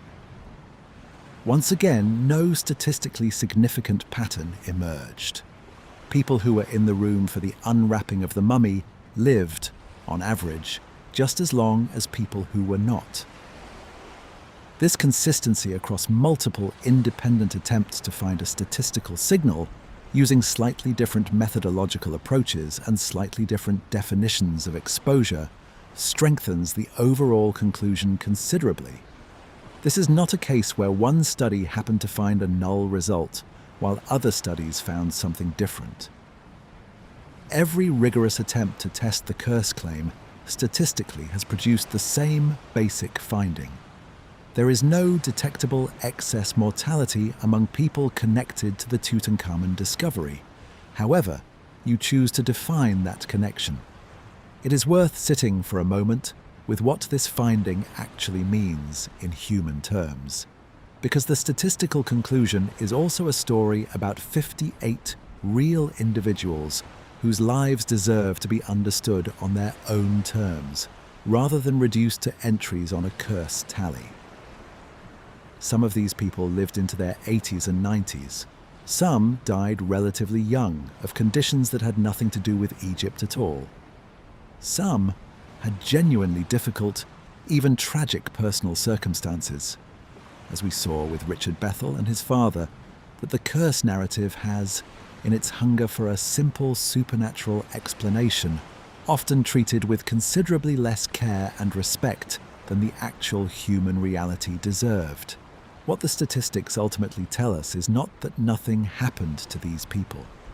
People got sick, people grew old, people had heart attacks, contracted infections, struggled with mental illness, and eventually died, as every human being eventually does. What the statistics tell us is that none of this happened at a rate or in a pattern, distinguishable from the ordinary unfolding of human mortality across any comparable group of people living through the same historical period. The tomb did not reach out and strike them down. Time did what time always does. This is, I think, ultimately a more honest and in its own way more moving way to understand what happened to the people connected to this discovery than the curse narrative offers. They were not marked by ancient supernatural forces. They were ordinary, mortal human beings who happened to participate in one of the most remarkable archaeological discoveries in history, and who then went on, almost all of them, to live out the rest of their lives in exactly the way that ordinary mortal human beings do. Some with good fortune, some with hardship, all of them eventually subject to the same universal human ending that awaits everyone: curse or no curse, tomb or no tomb.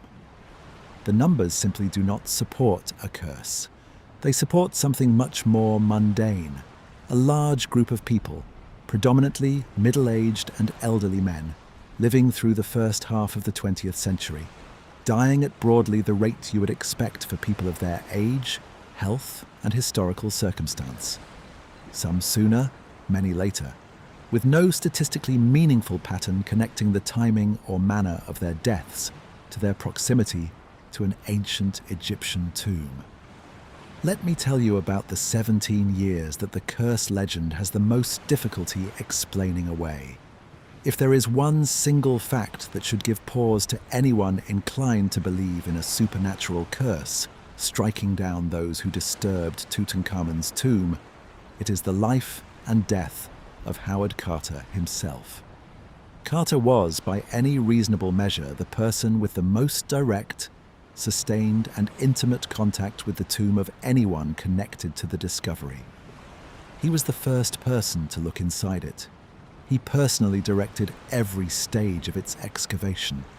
He spent nearly a decade in close physical proximity to its contents, handling thousands of objects recovered from the burial chamber, supervising the unwrapping of the mummy itself in 1925, and overseeing the painstaking conservation work that brought the king's treasures out of the tomb and into the modern world.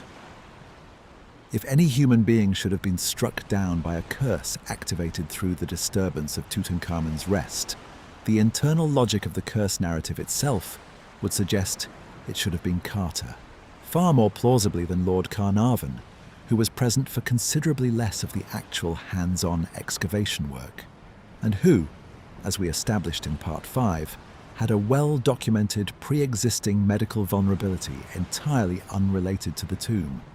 Instead, Carter lived for 17 more years after Carnarvon's death, finally dying in March 1939 at the age of 64, of lymphoma, a form of cancer affecting the lymphatic system, a disease whose biological mechanisms are well understood by modern medicine, and that has no plausible connection to ancient Egyptian supernatural forces, ancient tomb air, or any other curse-adjacent explanation that popular accounts have occasionally tried to attach to it. This is, on its own, one of the most straightforwardly devastating pieces of evidence against the entire curse narrative, and it is worth examining exactly why it has nonetheless failed to dislodge the popular belief in the curse for nearly a century since Carter's death. Part of the answer lies in simple narrative inconvenience. Carter's long survival does not fit the story that newspapers, popular writers, and documentary producers wanted to tell, and so it has consistently received far less attention in popular retellings than the deaths that did fit the narrative. A curse story is, after all, more compelling when its central figures all meet dramatic or mysterious ends. A curse story in which the single most exposed individual lives a long, productive life and dies of an entirely ordinary disease at a respectable age is, from a narrative standpoint, simply less satisfying. And so this inconvenient fact has tended to be either omitted entirely from popular accounts or mentioned only briefly before the narrative moves swiftly on to more dramatically useful deaths. There is a second and more specific mechanism by which Carter's survival has sometimes been explained away within curse mythology, rather than allowed to undermine it. And it is worth addressing directly because it illustrates a particularly resilient feature of how supernatural belief systems protect themselves against disconfirming evidence. Some popular retellings have suggested that Carter was somehow protected from the curse specifically because of his own respect for the tomb and its contents, his careful and reverent approach to the excavation, or even, in some of the more elaborate folk explanations, some kind of personal connection or sympathy between Carter and the spirit of the young king himself. There is a certain irony in this particular supplementary explanation, given how poorly some of Carter's actual documented behavior fits the image of pure reverence that this explanation requires. Carter, as we have already noted, was capable of genuine professional friction and occasionally heated conflict with Egyptian officials over access and control of the site. Hardly the picture of unbroken pious deference that the protective reverence explanation implies. The curse mythology, in this instance as in others, appears willing to adjust its account of Carter's character, specifically to fit whatever explanation is needed to preserve the underlying belief, rather than grounding its account of his character in the actual documented historical record of how he behaved. This kind of post hoc explanatory adjustment is a well-documented feature of belief systems that are not built on falsifiable claims. When a piece of evidence emerges that directly contradicts the central claim, in this case, the survival of the person who should, by the curse narrative's own internal logic, have been most at risk, the belief system does not collapse. Instead, it generates a supplementary explanation that absorbs the inconvenient evidence without requiring abandonment of the underlying belief. The curse becomes selective. It punishes the disrespectful but spares the respectful. It strikes the wealthy patron but spares the devoted scholar. Each of these supplementary explanations can be invented after the fact to explain away whatever inconvenient survival needs explaining, with no requirement that the explanation be independently testable or consistent with any other case.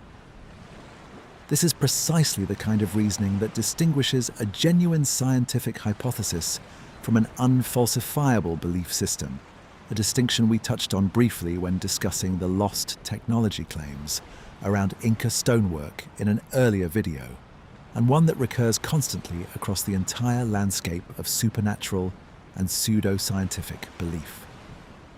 A genuine hypothesis makes a prediction that could, in principle, be proven wrong by evidence. The curse hypothesis, taken in its strictest form, that disturbing the tomb leads to supernatural punishment, makes exactly this kind of falsifiable prediction, and Carter's long, healthy, productive life is precisely the kind of evidence that should falsify it.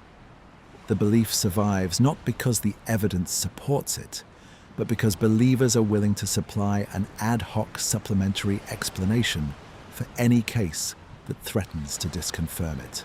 Let me say a little more about what Carter actually did with the 17 years that the curse, by any straightforward reading of its own logic, should have denied him. He spent the majority of this period engaged in the painstaking, unglamorous and scientifically essential work of cataloguing, conserving and publishing detailed accounts of the thousands of objects recovered from the tomb, work that occupied him essentially full-time until 1932, a full decade after the initial discovery. This is worth emphasizing because it underscores something important about the actual character of Carter's relationship with the tomb across this period. It was not a single dramatic moment of disturbance followed by retreat, but a sustained, decade-long, deeply intimate engagement with every object the burial chamber had contained.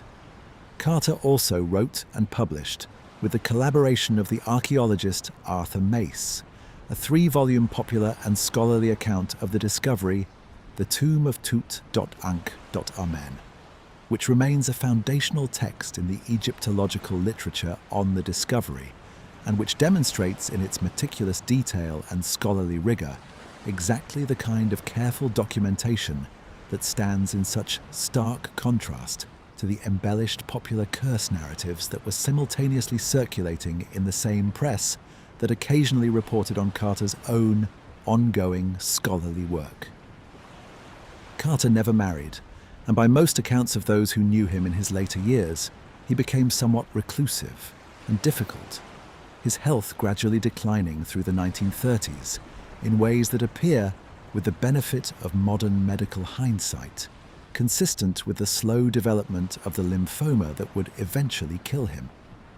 A disease process that, like Carnarvon's septicemia, operated through entirely ordinary biological mechanisms with no need for supernatural explanation, though considerably more slowly than the infection that claimed his former patron.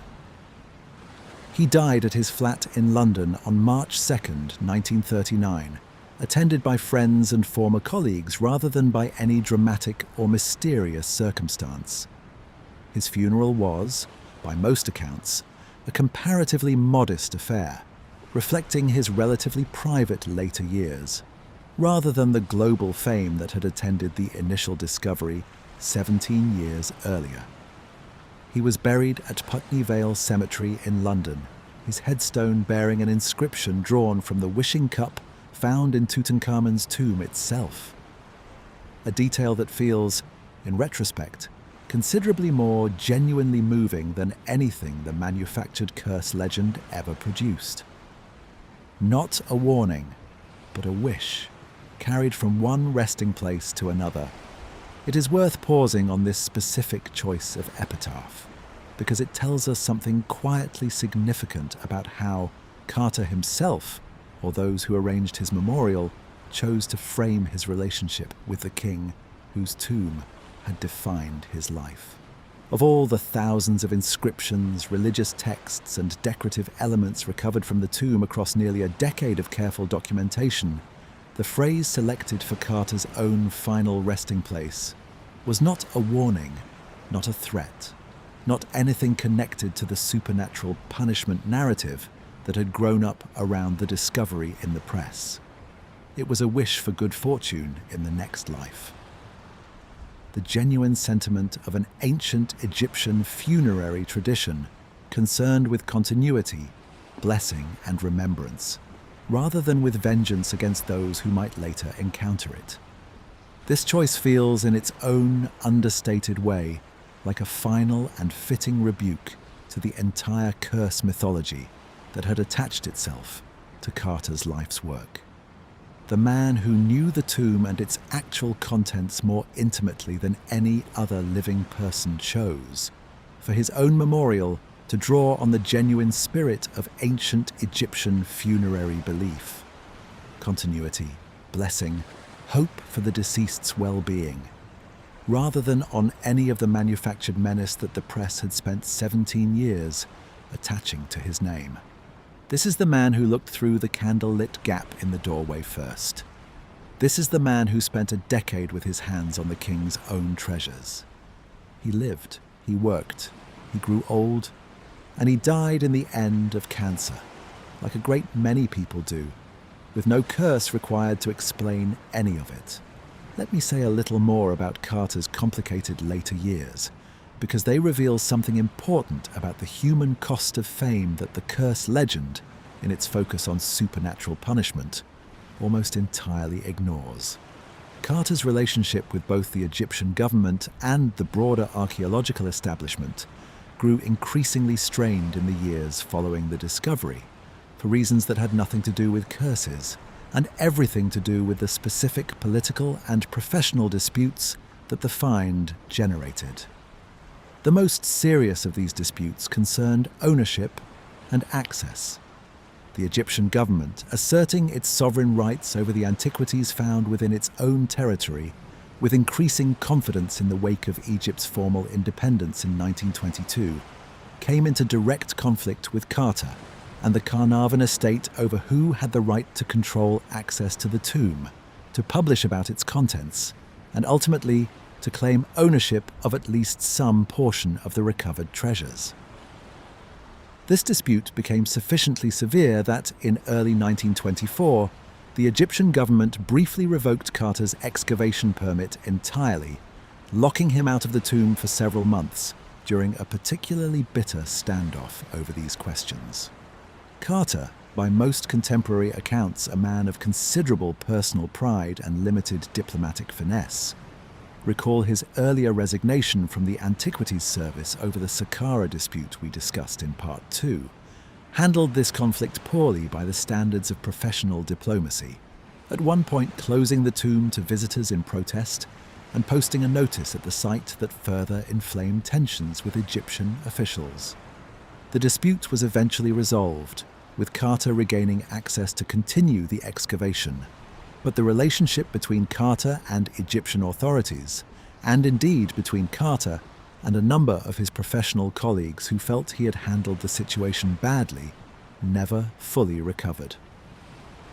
This professional and political conflict, rather than any supernatural affliction, appears to have been the primary source of stress and difficulty in Carter's life during the years immediately following the discovery. A far more mundane, and in its own way far more historically significant story than any curse narrative, because it reflects the genuine and consequential struggle over who controls the cultural heritage of a nation, conducted in the specific context of Egypt's transition away from formal British colonial control. Carter also, by most accounts of those who interacted with him in his later years, struggled with the specific psychological burden of having achieved, relatively early in his career, an extraordinary and essentially unrepeatable level of fame and accomplishment. Nothing he did for the remaining 17 years of his life, and he did a great deal of genuinely important scholarly work during this period, could possibly match the global attention generated by those 16 days in November 1922. Several biographers and historians of Egyptology have suggested that this created a specific and very human kind of difficulty for Carter: the challenge of building a meaningful later life and career in the long shadow of an achievement that had already, by his late 40s, defined him permanently in the eyes of the world. This is again a far more psychologically interesting and far more genuinely instructive story than any curse narrative offers. Carter's later years were not marked by supernatural affliction. They were marked by the very ordinary, very human difficulty of living in the aftermath of an extraordinary achievement. Managing political conflict, navigating professional rivalries, completing the painstaking scholarly work that the discovery demanded, and finding some sense of purpose and identity beyond the single defining moment of his career. It is worth noting, too, that Carter never received the kind of official recognition from the British establishment that many observers, both at the time and since, have felt his achievement merited. He was never knighted, despite the discovery being, by any reasonable measure, one of the most significant archaeological achievements by a British subject in the entire history of the discipline. Various explanations have been offered for this notable omission. His comparatively humble social origins in a class-conscious British establishment, the lingering resentment from his earlier conflicts with officialdom both in Egypt and in his original resignation from the Antiquities Service, and the specific diplomatic friction generated by the Egyptian government, dispute over tomb access in 1924, which some accounts suggest left British officials reluctant to publicly celebrate a figure who had become, however unfairly, associated with diplomatic difficulty. This lack of formal honour stands in interesting contrast to the way Carter's name and achievement are remembered today, more than 80 years after his death, as one of the most celebrated in the entire history of archaeology. The institutional recognition that eluded him during his lifetime has been more than supplied by the verdict of subsequent history, which has consistently ranked the Tutankhamun discovery among the very greatest achievements in the field, regardless of whether the British establishment of his own era saw fit to formally honour it with a title. There is something worth dwelling on in this specific disjunction between Carter's relatively modest, complicated, sometimes difficult later life, and the extraordinary global fame that his single greatest achievement generated and continues to generate to this day. The man who found wonderful things did not, in the years that followed, live a charmed or magical life. He lived the kind of complicated, professionally fraught, ultimately mortal life that most accomplished people live, full of genuine achievement, genuine difficulty, genuine human limitation, and an entirely ordinary ending. It is this ordinariness in the end that the curse legend has always found hardest to accommodate, and that tonight's careful examination of the actual historical record keeps returning us to. Not magic, not vengeance.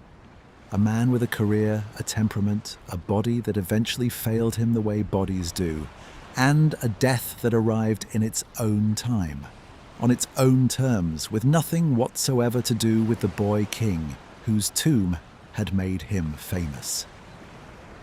This is the man who looked through the candlelit gap in the doorway first. This is the man who spent a decade with his hands on the king's own treasures. He lived, he worked, he struggled in entirely ordinary human ways with the political conflicts and personal difficulties that fame and controversy generate. He grew old, and he died in the end of cancer, like a great many people do, with no curse required to explain any of it. let me tell you about the one part of this entire story where there is genuine, interesting, legitimate science to discuss. Everything we have examined so far in tonight's investigation has pointed in the same direction. The curse of Tutankhamun, in its specific historical form, was a media invention with no genuine supernatural or even straightforwardly medical basis. But this does not mean that the broader question underlying the curse legend, can ancient sealed tombs pose genuine biological hazards to the people who open them, is entirely without scientific merit. It is worth examining this question carefully and honestly, because it represents one of the few places in this entire story where careful scientific inquiry has actually identified something real, even though that something has nothing to do with ancient Egyptian magic. The basic biological premise is straightforward and well established. A sealed tomb, particularly one containing organic material such as food offerings, textiles, and the embalmed human body itself, can under certain conditions provide an environment in which various microorganisms, fungi, bacteria, and their associated spores, can survive in a dormant state for extremely long periods, sometimes lying essentially inert for centuries or millennia until disturbed by excavation, at which point they can become aerosolized and potentially inhaled by anyone present.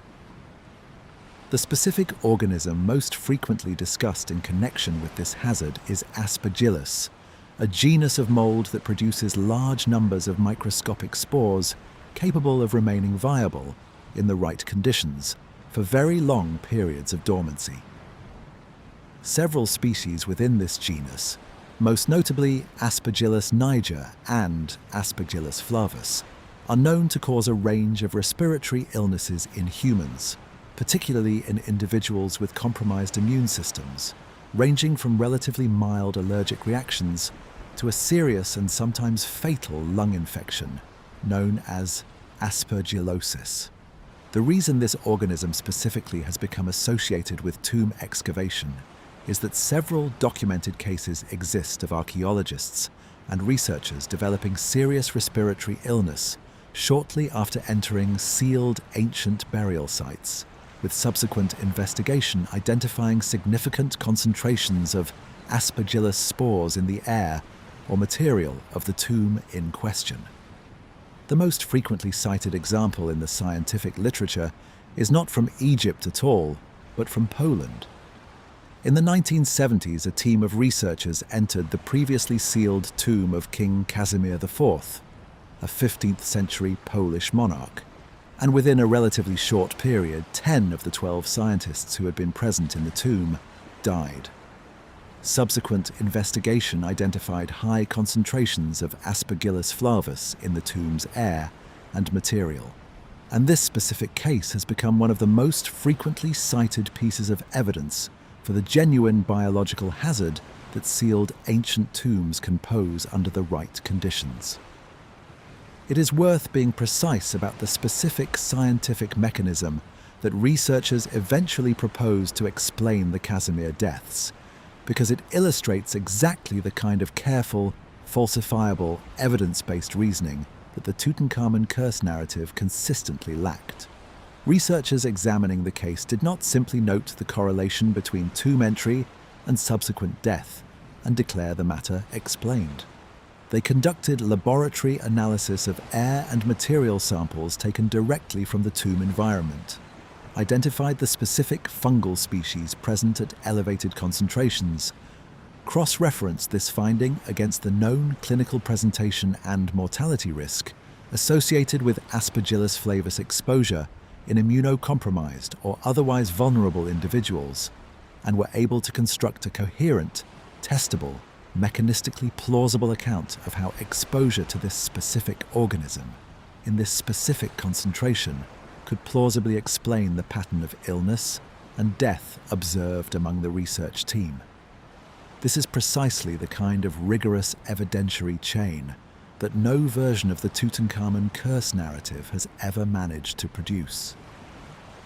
This Casimir case is worth examining carefully because it is sometimes invoked, somewhat loosely, as supporting evidence for the Tutankhamun curse specifically, when in fact it represents a genuinely separate and scientifically distinct phenomenon that simply happens to share a superficial resemblance, tomb opening followed by illness, to the Egyptian case. The mechanism in the Casimir case is well documented, biologically plausible, and supported by subsequent laboratory analysis of the actual tomb environment. This stands in sharp contrast to the Tutankhamun case, where, as we will see, no comparable evidence of dangerous microbial activity has ever been documented.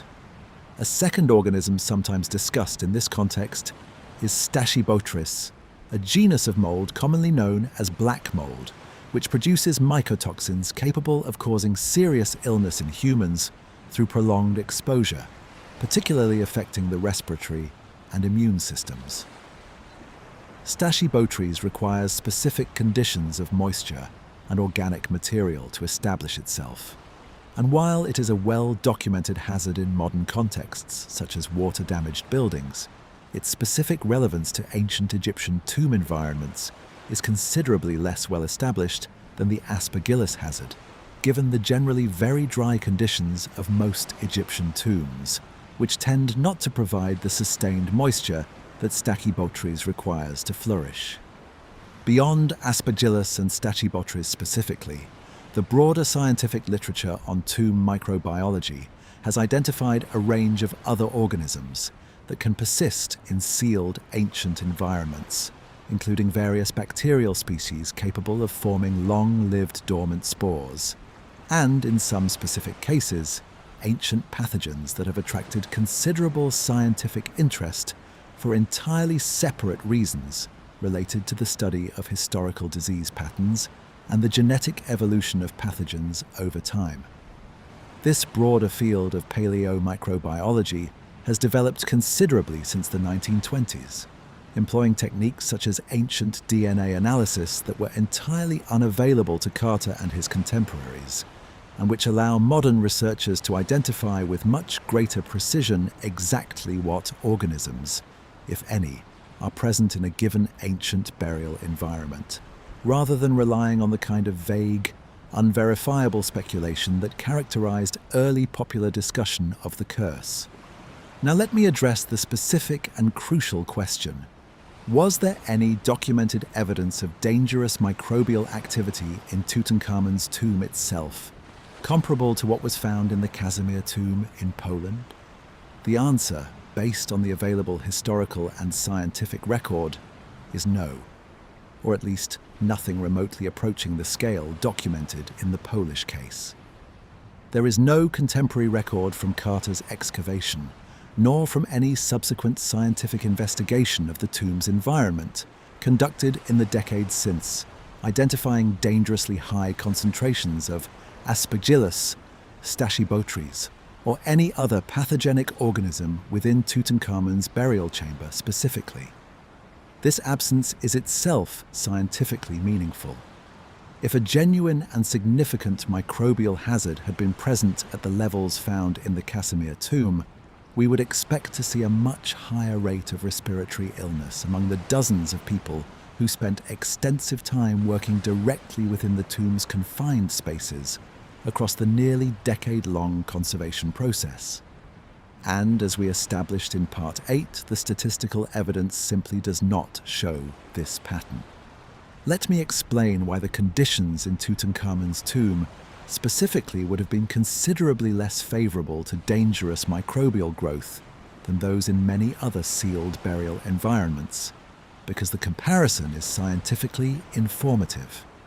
Egyptian embalming practice involved the extensive use of natron, a naturally occurring mixture of sodium compounds with significant desiccating and antimicrobial properties, applied specifically to dehydrate the body and inhibit decomposition. The broader embalming process also involved various resins, oils, and other substances with documented antimicrobial properties, applied specifically because ancient Egyptian embalmers, through centuries of accumulated practical experience, even without any formal understanding of microbiology, had developed methods that happened to be remarkably effective at inhibiting the kind of fungal and bacterial growth that would otherwise have consumed the body and any organic material buried alongside it.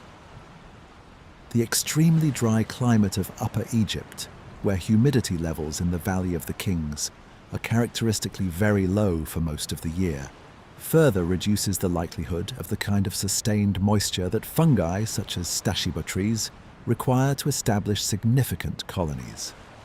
This stands in notable contrast to the conditions in many European tombs, including the Polish Casimir case, where considerably higher ambient humidity creates more favorable conditions for fungal growth within sealed but not perfectly airtight burial chambers.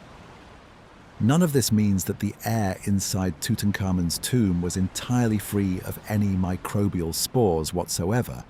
No enclosed environment containing organic material is ever completely sterile.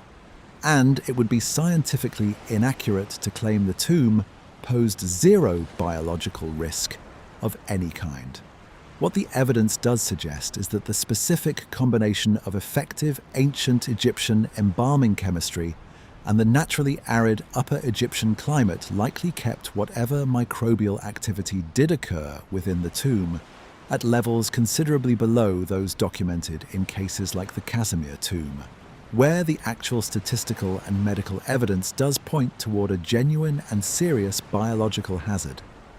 It is also worth noting that Carter's team took some basic, if rudimentary by modern standards, precautions during the early stages of the excavation, including allowing newly opened chambers some period of ventilation before extended close work began, reflecting a generally sensible, if not formally microbiologically grounded, awareness that sealed ancient spaces might require some caution before prolonged occupation.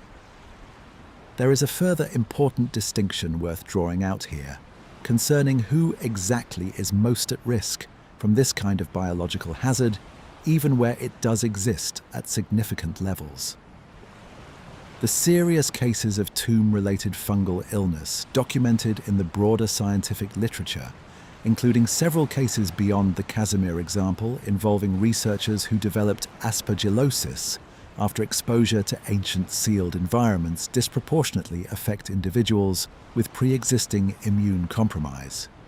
People whose immune systems are already weakened by age, illness, medication, or other factors, and who are therefore considerably more susceptible to opportunistic fungal infections that a healthy immune system would typically be able to resist or clear without serious consequence. This is broadly consistent with how Aspergillus infections are understood to operate in modern clinical medicine generally, well outside any archaeological context. The organism is extremely common in ordinary environmental dust and soil worldwide, and the vast majority of healthy people are exposed to its spores regularly throughout their lives without ever developing serious illness, while immunocompromised individuals face meaningfully elevated risk. This immune status distinction is scientifically significant for evaluating the Tutankhamun case specifically, because Lord Carnarvon, as we established in Part 5, was precisely the kind of individual who might have been more vulnerable to this kind of opportunistic infection, given his chronically weakened respiratory system dating back to his 1901 accident. It is conceivable, though not established by any direct contemporary evidence, that some additional minor microbial exposure within the tomb environment could have contributed marginally to his already serious medical vulnerability in the weeks before his death. Though it is worth being clear that his own physicians at the time attributed his death specifically to the septicemia arising from the infected mosquito bite and shaving cut, not to any fungal or microbial source within the tomb, and no contemporary or subsequent investigation has identified evidence of a fungal infection specifically in his case. It is worth being very careful and very precise about exactly how much weight this speculative possibility can bear, because it would be a mistake to let a legitimate scientific hypothesis quietly slide into functioning as a kind of substitute curse narrative, simply replacing ancient magic with modern microbiology as the dramatic explanation people are looking for. The actual contemporary medical record from 1923 is specific and detailed regarding Carnarvon's illness. It describes a wound infection progressing to septicemia and pneumonia, with no mention whatsoever of any fungal component, and no subsequent forensic or historical investigation has uncovered evidence suggesting the original diagnosis was incomplete or mistaken. The honest position is that fungal exposure remains a generally interesting and well-documented hazard of certain ancient tomb environments, that Carnarvon's compromised health made him broadly more vulnerable to infections of various kinds, and that there is no specific evidence connecting these two facts in his particular case, beyond a plausible but unproven speculative possibility. What this genuine scientific question ultimately illustrates, I think, is something important about how to evaluate extraordinary claims responsibly. The honest scientific answer to can ancient sealed tombs pose biological hazards is yes. Demonstrably, in certain documented cases, such as the Casimir tomb in Poland, through entirely natural and well-understood microbiological mechanisms involving fungal spores and immune vulnerability. But the honest scientific answer to did this specific mechanism explain what happened at Tutankhamun's tomb is, based on all available evidence, no, the conditions were different. The documented illness pattern among those exposed does not match what we would expect if a comparable hazard had been present, and the specific medical facts of Carnarvon's death point clearly toward an entirely separate and already well-documented cause. This careful, two-part answer, yes to the general biological question, no to the specific historical claim, is precisely the kind of nuanced response that the curse legend, in its 100 years of popular circulation, has almost never been willing to provide. Popular accounts tend strongly toward one of two extremes: either uncritical acceptance of the entire supernatural framework, or blanket dismissal of any possibility that ancient tombs could pose genuine risk of any kind. The actual scientific reality sits in the more complicated, more interesting middle ground that careful, case-specific investigation reveals. Some ancient tombs, under some specific environmental conditions, can pose genuine and well-documented biological hazards, while this particular tomb, under its own specific and rather different environmental conditions, appears not to have done so to any significant degree. This is the genuine science hiding underneath a century of supernatural mythology. Not evidence that the curse was real after all, but evidence that careful, honest scientific investigation is considerably more interesting and ultimately more respectful of the genuine complexity of the natural world than either blind dismissal or credulous acceptance of the popular legend. It is worth adding one further historical note here, because it helps situate the Tutankhamun case within a broader pattern of how this genuine biological phenomenon has occasionally been documented elsewhere in archaeological history, beyond the Polish example.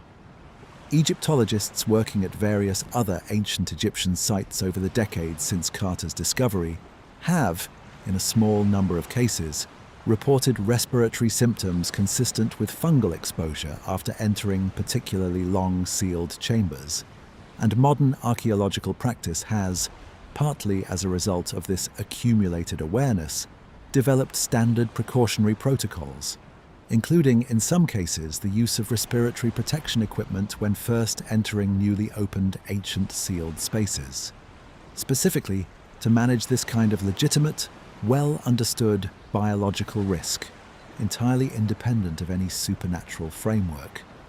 This represents, in its own way, one of the more genuinely satisfying resolutions available within the whole sprawling history of the Tutankhamun curse legend. The popular mythology insisted for a century that disturbing ancient tombs carried real danger, attributing that danger to angry gods and ancient magic. The actual science agrees that disturbing certain ancient tombs can carry real danger, just not for the reasons the legend proposed, and not as far as the specific evidence allows us to determine in the particular case of Tutankhamun's tomb itself. The genuine hazard is biological, well-documented, scientifically explicable and manageable through entirely ordinary modern precautions, rather than through any appeal to the supernatural. Modern science, in other words, has not vindicated the curse. It has done something rather more interesting. It has found a real, if narrower and more specific, biological phenomenon hiding underneath the much larger and much less accurate supernatural story that grew up around it. And in finding that real phenomenon, careful scientific investigation has also been able to establish, with reasonable confidence, that this particular mechanism does not appear to be what actually happened at Tutankhamun's tomb specifically. A conclusion that is, in its own quiet way, exactly the kind of careful, evidence-respecting answer that a century of sensational journalism never bothered to seek. Let me take you through the chemistry of what was actually in the air of that tomb, because it is a more interesting and more specific question than the curse legend ever bothered to ask. Beyond the microbiological hazards we examined in the previous part of tonight's journey, there is a separate and equally legitimate scientific question to consider. What chemical substances beyond living organisms might have been present in the sealed environment of Tutankhamun's tomb after more than 3,000 years? And could any of these have posed a genuine hazard to the people who first opened it? The starting point for this inquiry is the embalming process itself, which involved a substantial range of chemical substances applied directly to the body and to the materials surrounding it. Ancient Egyptian embalmers used natron extensively, as we touched on in the previous part, a naturally occurring mixture predominantly composed of sodium carbonate and sodium bicarbonate, with smaller quantities of sodium chloride and sodium sulfate, used specifically for its powerful desiccating properties to draw moisture out of the body's tissues and inhibit the bacterial decomposition that would otherwise proceed rapidly in the warm Egyptian climate. Beyond natron, the embalming process involved various resins, oils, and waxes, applied both to the body itself and used to saturate the linen wrappings, partly for their preservative and antimicrobial properties, and partly for religious and ritual reasons connected to specific substances, symbolic associations within Egyptian funerary belief.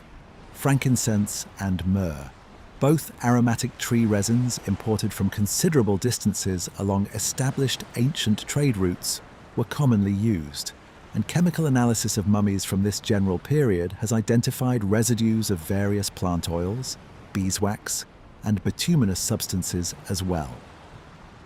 None of these substances, even after 3,000 years of slow chemical change within a sealed environment, would be expected to produce dangerous airborne toxins of the kind that popular curse narratives have sometimes implied. The chemistry here is fairly mundane. Organic resins and waxes, even when partially degraded over very long periods, do not typically generate gases that pose acute hazards to humans entering the space where they are stored, beyond the kind of mild, generally unpleasant, musty odor that anyone who has opened an old, sealed wooden box or trunk will be familiar with. It is worth pausing here to note something genuinely remarkable about the ancient Egyptian embalming tradition, considered purely as a feat of applied chemistry developed entirely without any formal scientific understanding of microbiology or chemistry in the modern sense. The specific combination of natron desiccation, resin application, and careful linen wrapping that Egyptian embalmers refined over many centuries of accumulated practical experience represents a remarkably effective preservation technology. one that modern conservation scientists studying mummified remains have repeatedly found to have successfully inhibited decomposition and microbial growth far more effectively than many subsequent historical preservation techniques developed by other cultures with access to considerably more advanced general scientific knowledge. This is itself a fascinating subject independent of any curse narrative, a multi-century process of empirical refinement, much like the Inca stoneworking tradition we examined in our previous journey together, arriving at genuinely sophisticated solutions through patient-accumulated practical knowledge rather than formal theoretical understanding. It is worth being specific about exactly how long this Egyptian embalming tradition took to develop, because the timescale is itself remarkable. The earliest evidence of deliberate mummification in Egypt dates back to before 3000 BCE, with the sophisticated techniques visible in New Kingdom mummies like Tutankhamun's, representing the product of well over 1,000 years of progressive refinement, experimentation, and accumulated craft knowledge passed down through generations of embalmers. This is a timescale of technological development comparable to, and in some ways exceeding, the multi-century construction traditions we explored in our examination of Inca stonework, and it deserves to be appreciated on its own terms as a genuine achievement of patient empirical science, conducted long before anyone had a formal theoretical framework for understanding why the specific combination of techniques worked as well as it did. The specific chemical hazard that has attracted the most serious scientific attention in the broader study of mummified remains, rather than in the air of tombs specifically, is the presence of arsenic and other heavy metals in some ancient mummified remains, though the picture here is considerably more complicated and less directly relevant to the Tutankhamun curse narrative than it might initially appear. Some ancient mummification processes across various cultures and periods did involve materials containing trace amounts of arsenic and other toxic compounds, generally as naturally occurring contaminants within the broader range of substances used rather than as deliberately selected ingredients chosen for their toxicity. This is a useful point at which to draw a comparison with a different and more clearly documented case of genuine heavy metal hazard in historical mummified remains, because it illustrates what real evidence for this kind of danger actually looks like when scientists go looking for it properly. Some 19th century and earlier European bodies preserved through certain embalming or burial practices involving mercury or arsenic compounds used deliberately for their known antimicrobial properties at a time when these substances' toxicity was less well understood or was considered an acceptable trade-off, have been documented by forensic and historical researchers to present genuine, measurable heavy metal contamination requiring specific handling precautions during modern exhumation and analysis. These documented cases provide a useful comparative baseline. When genuine toxic contamination is present in historical remains, careful scientific analysis is generally able to identify and quantify it with reasonable precision, using techniques such as mass spectrometry and other modern analytical chemistry methods that did not exist in Carter's time but have been extensively applied since to a wide range of ancient and historical remains, including, in various studies over the decades, material connected to the broader corpus of New Kingdom Egyptian mummies. It is worth noting one further specific comparison that illustrates just how differently a genuine toxicological hazard presents itself in the historical and forensic record compared to the Tutankhamun case. Cases of documented arsenic or mercury embalming poisoning in 19th century contexts typically come with clear documentary trails. Contemporary records of the specific embalming compounds used, period medical literature discussing known risks to embalmers themselves, and in some cases recorded illness among undertakers and embalming practitioners, who handled the relevant materials directly and repeatedly over the course of their working lives. No comparable documentary trail exists for Tutankhamun's tomb. There is no contemporary record of Carter, Carnarvon, or anyone else on the excavation team reporting symptoms consistent with heavy metal exposure. And no analysis of the tomb's contents has identified concentrations of any toxic substance remotely approaching the levels documented in genuine historical poisoning cases. Scientific analysis of Egyptian mummies generally, including some analysis touching on material from the broader 18th dynasty period in which Tutankhamun lived, has occasionally identified trace heavy metal content within mummified tissue and associated materials. However, the specific concentrations identified in this kind of analysis are generally far below the levels that would pose any acute inhalation hazard to someone simply entering a tomb and being in proximity to the sealed sarcophagus and coffins. The relevant exposure pathway for any toxicological hazard from a mummy's chemical composition would be direct physical handling or ingestion of contaminated material over extended periods, not simply breathing the air in the same room. Let me turn now to the specific question of gases that might accumulate within a sealed chamber over an extended period of time, because this is a genuine area of legitimate scientific and practical concern in archaeological excavation generally, well beyond the specific Egyptian context, and it deserves careful treatment.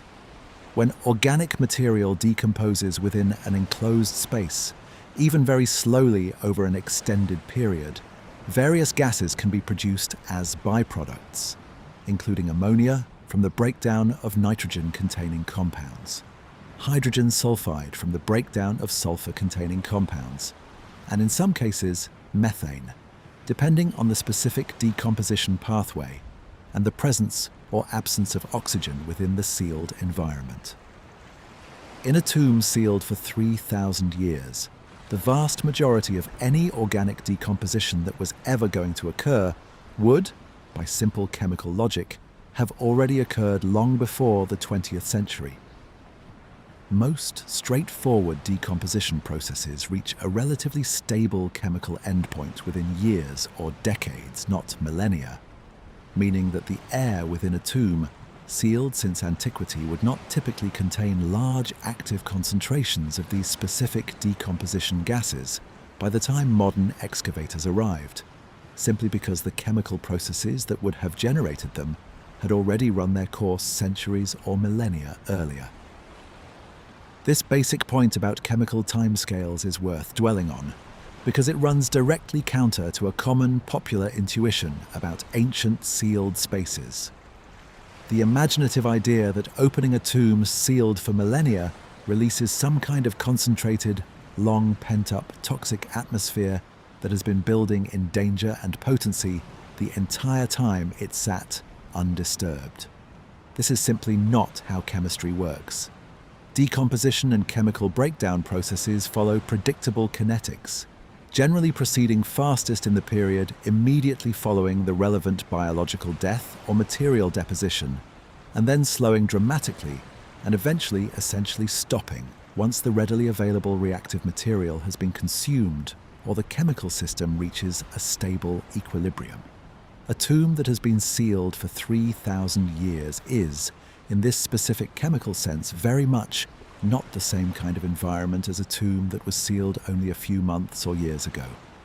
The dangerous, actively decomposing phase, to the extent it ever existed at significant scale within this specific tomb's relatively dry and chemically inhibited conditions, would have concluded many centuries before Carter ever approached the sealed doorway.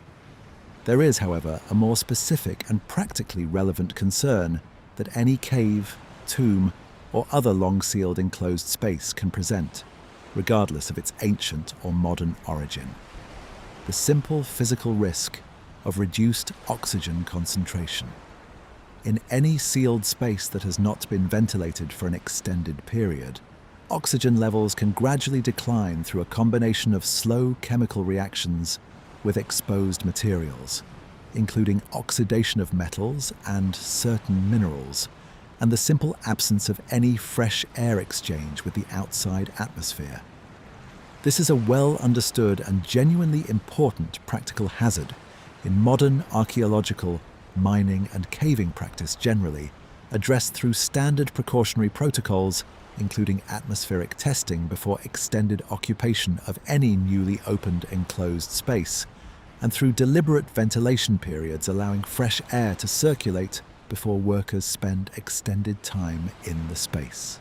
Carter's team, as we noted briefly in the previous part, did take some precautions of this general kind, including testing the air with a candle flame before entering, a simple and historically standard method for checking gross oxygen sufficiency, since a candle flame requires a meaningful minimum oxygen concentration to remain lit, and its behavior upon insertion into a newly opened space provides at least a rough indication of whether the atmosphere is grossly oxygen deficient. This was, by the standards of 1922, a reasonably sensible, practical precaution, even though it would not have detected more subtle chemical or microbiological hazards of the kind we discussed in the previous part. It is worth being clear that there is no documented evidence in Carter's detailed records or in any subsequent scientific analysis that Tutankhamun's tomb specifically presented any unusual or dangerous atmospheric composition when it was opened.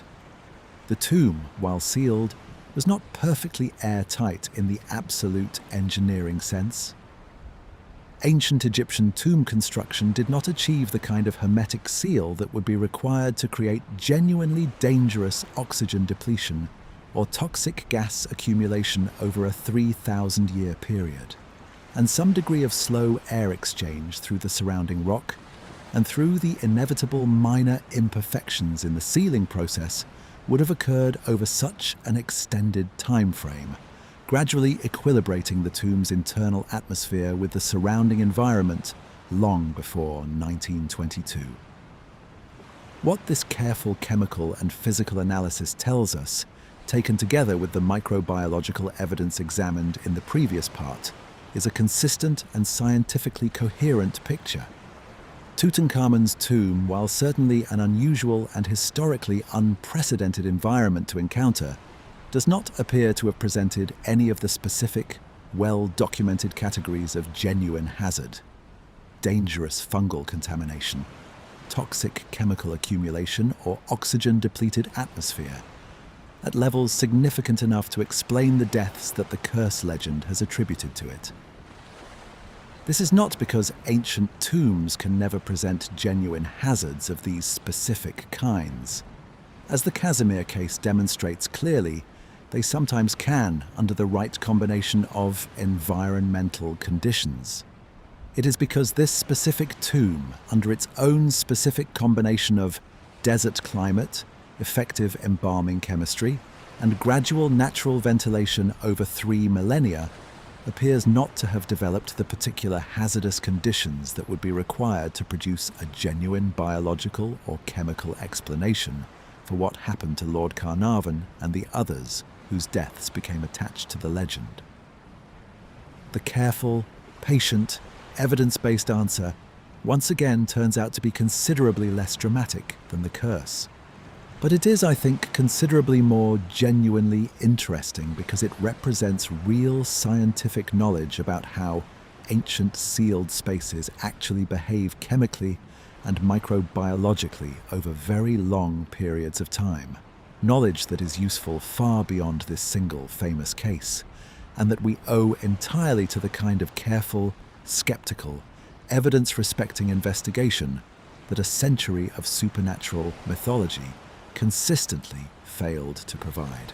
Let me close this part of tonight's journey with a broader reflection on what this chemical and physical analysis adds to the overall picture we have been assembling across tonight's investigation.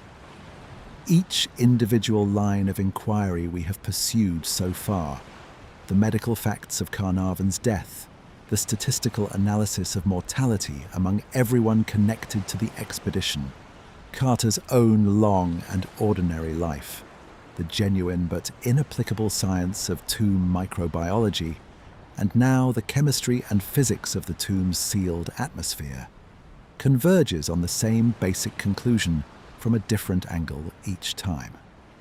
There is no single piece of evidence, examined honestly and rigorously, that supports the existence of a curse operating through any mechanism, supernatural or otherwise scientifically disguised, at Tutankhamun's tomb specifically.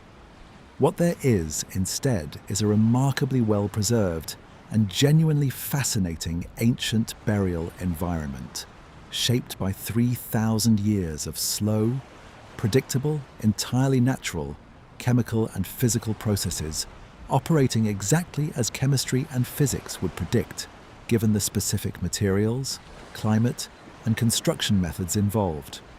The desiccating power of natron, the antimicrobial properties of ancient resins, the aridity of the Upper Egyptian climate, the gradual, centuries-long equilibration of a not quite airtight sealed chamber with its surrounding environment. None of this is supernatural. All of it is genuinely interesting, and all of it deserved more careful attention from the popular imagination than the manufactured curse narrative ever gave it. In the next part of tonight's journey, we will turn from the physical evidence to the psychological question that has been implicit throughout everything we have examined so far.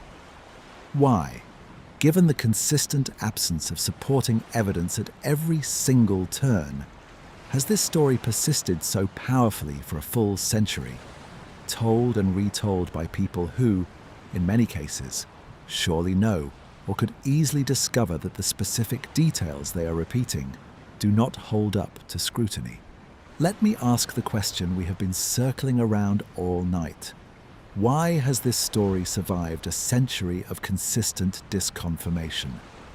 We have now examined in considerable detail every major factual pillar of the Tutankhamun curse legend, and every single one has, under careful scrutiny, turned out to be either factually unsupported, statistically insignificant, or scientifically explicable through entirely mundane mechanisms. Carnarvon's death was medically ordinary for its era. The mortality pattern among everyone connected to the expedition shows no statistical anomaly whatsoever. Carter, the person most exposed to the supposed curse, lived a long and productive life. The famous curse inscription never existed in any genuine archaeological record. The genuine biological hazards that can affect some ancient tombs do not appear to have been present at dangerous levels in this specific case. And yet, the story persists, told and retold across a century of books, articles, documentaries, and now internet videos and social media posts, often presented with precisely the same dramatic confidence that characterized the original 1923 newspaper coverage. Understanding why requires turning from history and science to psychology, because the persistence of this story tells us something genuinely important about how human cognition works, well beyond this single case. The first and most fundamental psychological mechanism at work here is what cognitive scientists call pattern recognition bias, sometimes more specifically described as apophenia.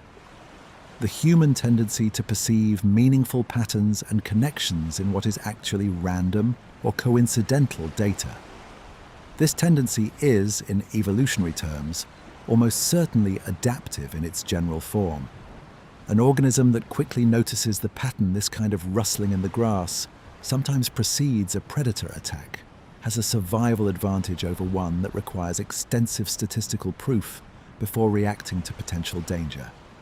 But this same pattern-seeking tendency, when applied to genuinely random events like the ordinary distribution of deaths among a group of people over several decades, generates false patterns just as readily as it generates true ones, with no internal mechanism to reliably distinguish between the two. The specific form this bias takes in the curse legend is sometimes called the clustering illusion. the tendency to perceive clusters or streaks in random data that are actually statistically unremarkable. If you flip a coin 100 times, you will, purely by chance, almost certainly observe several runs of 4 or 5 heads or tails in a row at some point in the sequence, simply because runs of this length are a statistically expected feature of random sequences of this size, not evidence of any underlying pattern or bias in the coin.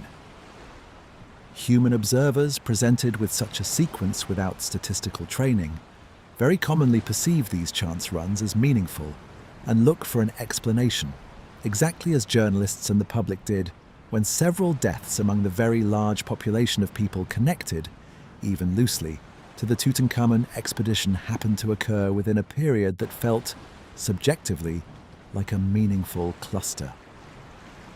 A second and closely related mechanism is confirmation bias, the well-documented tendency to notice, remember, and seek out information that confirms a belief we already hold, while overlooking, forgetting, or failing to seek out information that would disconfirm it. Once the curse narrative had been established by the initial newspaper coverage following Carnarvon's death, every subsequent death of anyone loosely connected to the expedition was actively scanned for and incorporated into the growing tally. While the much larger number of unremarkable, long, ordinary lives lived by the great majority of expedition members and associates simply never generated the same kind of active attention or news coverage, precisely because an ordinary life ending at an ordinary age generates no story. It is worth noting that confirmation bias operates not only at the level of individual journalists and writers, consciously or unconsciously selecting which deaths to report, but also at the level of individual readers and audiences deciding which stories to remember and pass along to others.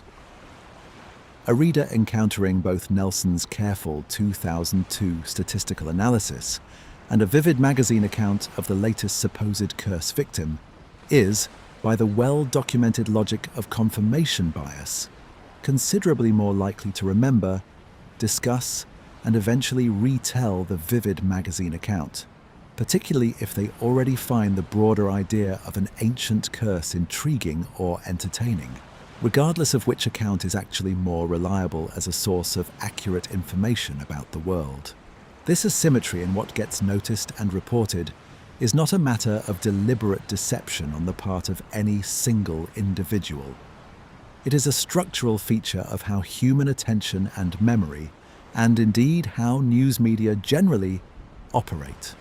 Surprising, dramatic, pattern-confirming events are inherently more noticeable, more memorable, and more reportable than unsurprising, undramatic, pattern-disconfirming ones. A journalist does not write a story headlined "Former Tutankhamun expedition member dies peacefully at 81 of natural causes," exactly as actuarial tables would predict, because this is not news. A journalist might well write a story about the latest victim of the pharaoh's curse, because this fits an established narrative frame that readers already find engaging. A third psychological mechanism worth examining is what social psychologists call the just world hypothesis, a deeply ingrained cognitive bias toward believing that the world operates according to a moral logic in which good things happen to good people and bad things happen to those who have done something to deserve them. This bias serves an important psychological function. It makes the world feel more predictable, more controllable, and less arbitrarily threatening than it would otherwise feel. If misfortune only befalls those who have transgressed in some way, then avoiding transgression becomes a meaningful strategy for avoiding misfortune, which is psychologically far more comforting than accepting that serious illness, accident, and death can strike anyone, entirely independent of their moral conduct, at essentially random intervals throughout life. The curse narrative fits this just world framework with remarkable precision. Carnarvon and his associates had done something that could be framed as a transgression, disturbing a sacred royal tomb, violating a resting place that had been deliberately sealed with the explicit intention that it remain undisturbed forever. Carnarvon's subsequent death could then be understood within the just world framework, not as the arbitrary and frightening reality of how infectious disease actually operates in a world without antibiotics, but as a comprehensible consequence of a specific moral transgression. A story that, however factually inaccurate, offers considerably more psychological comfort than the alternative, considerably more frightening possibility that a wealthy, powerful, well-connected man could simply die from an ordinary infected insect bite, with no protective moral logic shielding anyone, however careful or however innocent, from a similar fate. A fourth mechanism closely related to the just world hypothesis but worth distinguishing separately is what psychologists sometimes call narrativity bias. The strong human preference for information presented in coherent story form, with clear protagonists, clear causal sequences, and clear resolutions, over information presented as raw, unstructured, probabilistic data. Human cognition evolved, by most accounts, in a social and environmental context where stories, accounts of who did what to whom and what happened as a result, were the primary vehicle for transmitting socially and practically useful information across a community and across generations. We are, as a species, considerably better at remembering, processing, and acting on narrative information than on statistical information, even when the statistical information is, in any objective sense, more accurate and more useful for predicting future events. There is a specific reason narrativity bias is particularly powerful in this case, beyond the general human preference for stories over statistics. The Tutankhamun curse narrative has all the classic structural elements of an effective story. A clear protagonist in the boy king himself, a clear inciting incident in the disturbance of his tomb, a clear antagonist role occupied by the various excavators and visitors, and a clear consequence in the form of mysterious deaths. This is, structurally, almost identical to countless folk tales, religious parables, and modern horror narratives that circulate across human culture, which means that anyone encountering the curse story is encountering a structure. Their mind is already primed through a lifetime of exposure to similar narrative patterns to find satisfying and memorable, entirely independent of whether the specific facts being slotted into that familiar structure happen to be accurate. This narrativity bias explains why Mark Nelson's careful 2002 statistical study, despite being published in a respected peer-reviewed medical journal, and despite representing by far the most rigorous and reliable analysis of the actual mortality question, has had dramatically less impact on popular belief in the curse than a single vivid anecdote about a dying canary swallowed by a cobra, or a single dramatic quote from Arthur Conan Doyle about supernatural elementals. The statistical study presents accurate information in a form that human cognition is not well adapted to find compelling. The anecdotes and quotes present inaccurate or unrepresentative information in a form that human cognition finds immediately memorable and emotionally engaging. A fifth and final mechanism worth examining is the specific role of repetition itself in establishing and reinforcing belief, independent of the underlying evidence. Psychological research on what is sometimes called the illusory truth effect has consistently demonstrated that simply repeating a claim, even a claim that listeners initially recognize as false or uncertain, increases their subsequent likelihood of judging that claim to be true, through a kind of cognitive shortcut in which familiarity with a statement is unconsciously processed as evidence of its accuracy. A claim that has been repeated in books, magazine articles, documentaries, And now internet content continuously for 100 years has had an extraordinary number of opportunities to benefit from this effect, entirely independent of whether any of those individual repetitions added genuine new evidence or simply repeated the same unverified claims that had circulated before. This illusory truth effect has been studied extensively in modern psychological laboratories, generally using considerably more mundane and ethically uncontroversial test statements than ancient curses. But the underlying mechanism appears robust across a wide range of subject matter. What makes the Tutankhamun case such a striking real-world illustration of this laboratory-documented effect is the sheer duration and volume of repetition involved. Few claims studied in controlled psychological experiments have had the benefit of a full century of continuous, enthusiastic, cross-generational retelling across virtually every major form of popular media that has existed during that period, from newspapers and books through radio, film, television, and now digital and social media.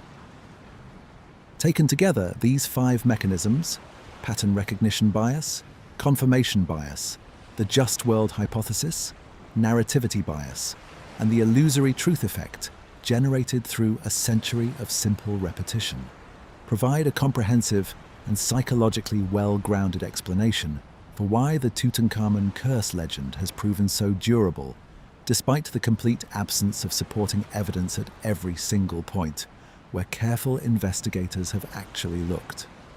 This is not a story about ancient Egyptian magic.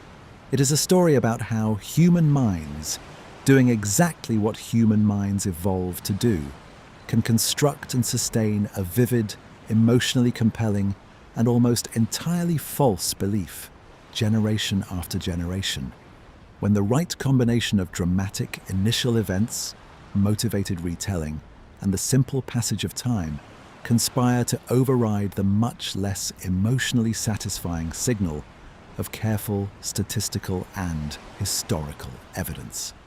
Let me add one further dimension to this psychological analysis, because it speaks to something specific about why ancient Egypt, more than perhaps any other ancient civilization, has proven such fertile ground for this kind of legend building over the past 2 centuries of Western fascination with it.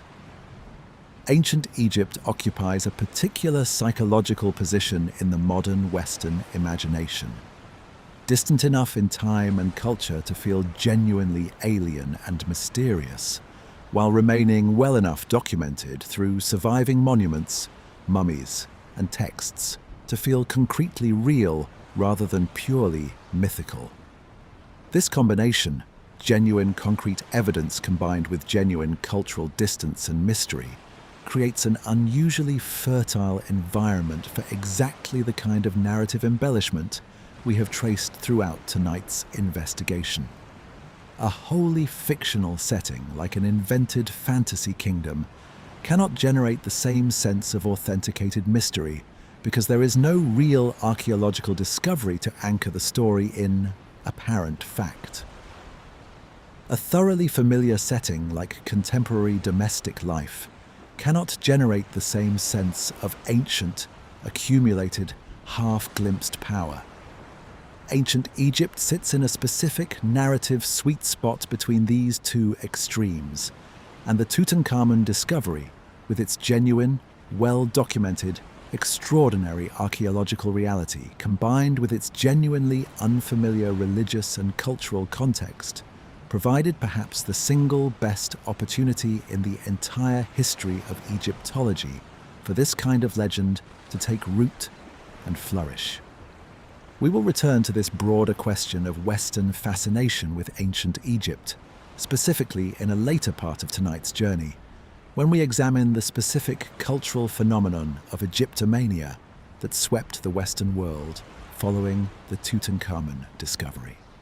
For now, it is enough to note that the psychological mechanisms we have examined in this part, pattern bias, confirmation bias, the just world hypothesis, narrativity bias, and the illusory truth effect, did not operate on a blank cultural slate. They operated on a culture already primed through more than a century of prior Egyptian archaeological discovery and popular fascination to find stories about ancient Egyptian mystery and danger especially compelling, regardless of their actual evidential basis. There is one more specific cognitive phenomenon worth naming before we move forward, because it captures something important about the specific shape that the curse legend has taken across a full century of retelling. The phenomenon that researchers studying the spread of misinformation sometimes call narrative laundering, or more technically, source amnesia. As a claim is repeated across successive retellings, in this case across a century of books, articles, and documentaries, listeners and readers tend to retain the claim itself far more reliably than they retain any awareness of its original, often dubious, source.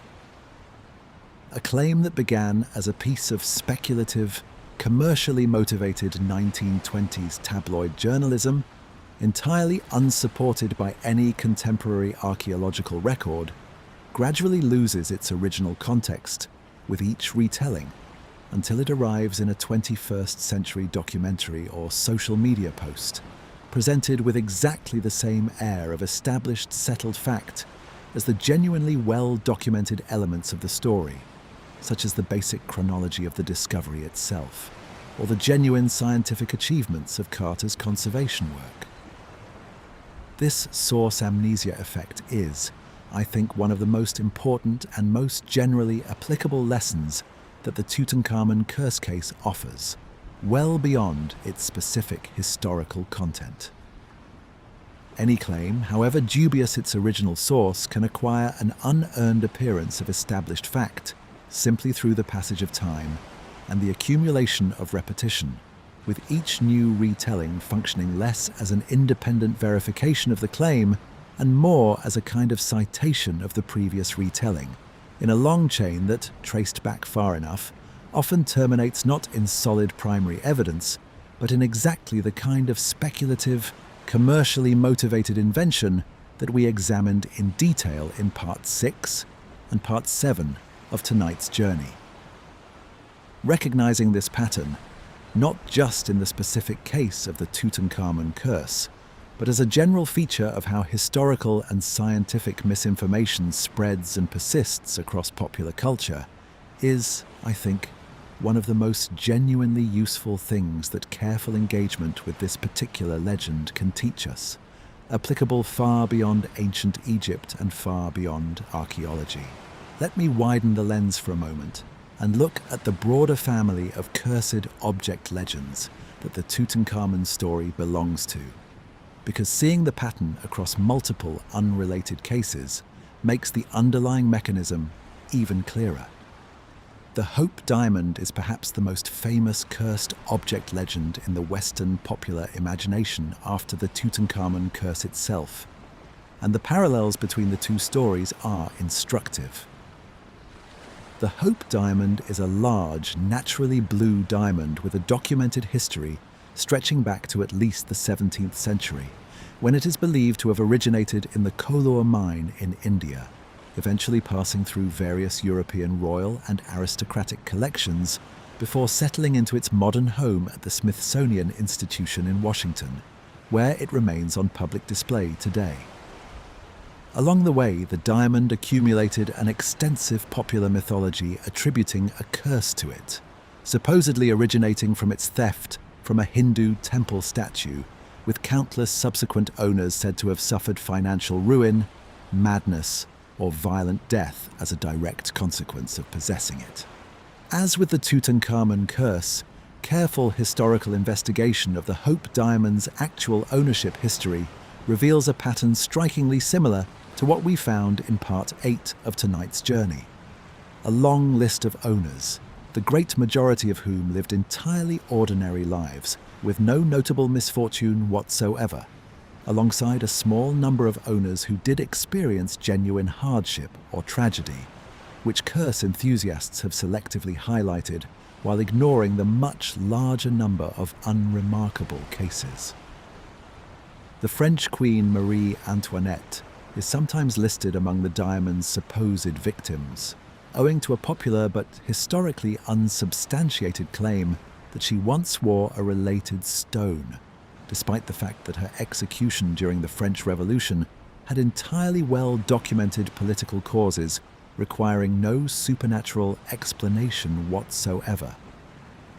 It is worth noting that the documented chain of ownership for the Hope diamond, much like the documented record of Carter's excavation, is in fact unusually thorough by historical standards, precisely because the stone's considerable monetary value meant that successive owners, dealers, and insurers had strong practical incentives to maintain careful records of its provenance, sale price, and condition at each transfer.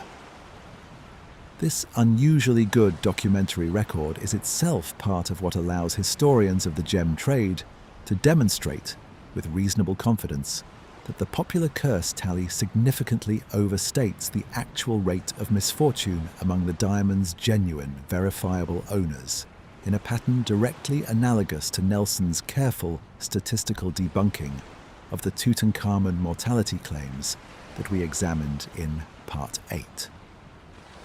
The specific origin story of the Hope diamond's curse, its supposed theft from a sacred Hindu idol, appears, much like the supposed Tutankhamun curse inscription we examined in Part 7, to be a later embellishment with no solid documentary foundation in the diamond's actual, considerably better documented mineralogical and ownership history. The diamond dealer and showman Pierre Cartier, who sold the stone to its eventual American owner Evelyn Walsh McLean in 1911, is widely credited by historians of the gem trade with actively promoting and embellishing the curse story, specifically as a marketing technique, recognizing with considerable commercial shrewdness that a cursed diamond with a dramatic and dangerous history would generate far more public fascination and prestige value than an equally beautiful but mundane gemstone. This is worth pausing on because it represents an almost perfect structural parallel to the Tutankhamun case we examined in Part 6. A commercially motivated individual or set of individuals, recognizing the substantial publicity and prestige value of a dramatic curse narrative, actively promoting that narrative for reasons that had nothing to do with any genuine belief in supernatural danger, and everything to do with the practical commercial benefits of an engaging story. Let me turn now to a second cursed object legend that intersects, in a particularly interesting way, with the broader cultural fascination with ancient Egypt that we have touched on throughout tonight's journey, the so-called unlucky mummy, and its supposed connection to the sinking of the Titanic in 1912. The object popularly known as the unlucky mummy is not, despite its common name, an actual mummified body, but rather an ancient Egyptian inner coffin lid, dating to approximately 950 to 900 BCE, depicting a priestess of the god Amun-Ra, currently held in the collection of the British Museum in London. The object acquired its popular curse reputation in the late 19th century, well before the Tutankhamun discovery, through a series of dramatic but poorly substantiated stories claiming that successive owners and handlers of the object had suffered death, financial ruin, or serious injury as a direct result of their contact with it. The specific connection to the Titanic emerged in popular legend through a claim, repeated extensively in tabloid journalism and subsequent popular books throughout the 20th century, that the coffin lid had been being transported aboard the Titanic on its fatal 1912 voyage, supposedly contributing to or even causing the disaster through its malevolent influence. This claim is straightforwardly and easily disproven through the British Museum's own continuous and well-documented ownership records, which establish clearly that the object never left the museum's collection at any point during this period, and was certainly never aboard the Titanic at all. The entire claim appears to be a pure invention of sensationalist journalism, constructed without even the thin contact with genuine historical events that characterized some other aspects of the Tutankhamun legend. It is worth noting the specific mechanism by which this particular fabrication appears to have first entered popular circulation, because it illustrates yet another distinctive pathway by which curse legends can take root beyond the commercial press competition we examined in the Tutankhamun case specifically. Several accounts trace the Titanic mummy story to a specific journalist, writing in the years immediately following the disaster, who appears to have combined the already established and largely unrelated curse reputation of the British Museum coffin lid with the enormous and ongoing public fascination with the Titanic disaster itself, producing a hybrid story that borrowed dramatic credibility from two already separately compelling subjects, neither of which had any genuine connection to the other beyond the journalist's own narrative invention. This kind of deliberate hybridization of two unrelated but separately popular dramatic subjects is a recognizable pattern in the broader history of sensationalist journalism, and the Titanic mummy case provides one of its clearest and most thoroughly documented examples. This Titanic mummy case is, in some ways, an even more instructive example than the Hope Diamond for understanding the broader pattern we have been tracing throughout tonight's investigation, precisely because it is so much more straightforwardly and completely fabricated. There is no genuine historical event here requiring careful disentangling of fact from embellishment, as there was with Carnarvon's actual death from septicemia. There is simply a false claim invented from nothing that has nonetheless circulated persistently in popular culture for over a century, frequently presented with exactly the same confident, established fact tone that characterizes retellings of the Tutankhamun curse. The persistence of the unlucky mummy and Titanic connection, despite its complete and easily verifiable fabrication, tells us something important about the specific power of the psychological mechanisms we examined in Part 12. If a claim with literally zero genuine factual foundation whatsoever can nonetheless achieve and maintain widespread popular currency for more than a century, this should make us considerably more cautious about the Tutankhamun curse specifically, where at least some genuine underlying events, a real archaeological discovery, a real and tragic death from septicemia, real subsequent deaths among a large group of people over subsequent decades, provided a thin layer of genuine historical material around which the much larger embellished legend could form. Let me draw out one further comparative case before synthesizing what this broader pattern reveals: the persistent folk belief, found across various cultures and historical periods well beyond ancient Egypt specifically, in cursed or haunted physical locations more generally, from supposedly haunted houses to reportedly cursed battlefields and burial grounds. This is, in its broadest form, one of the most cross-culturally universal categories of supernatural belief, documented by folklorists and anthropologists, appearing in some recognizable form in nearly every human culture that has been studied. The specific Egyptian version, anchored by the Tutankhamun discovery, the Hope Diamond, and the unlucky mummy, among other examples, represents one particularly well-documented and well-studied instance of this much broader and apparently near-universal human tendency to attach supernatural danger to specific physical objects and places associated with death, particularly the deaths and burial practices of cultures or eras the believer regards as significantly different from, and therefore more mysterious than, their own familiar cultural context.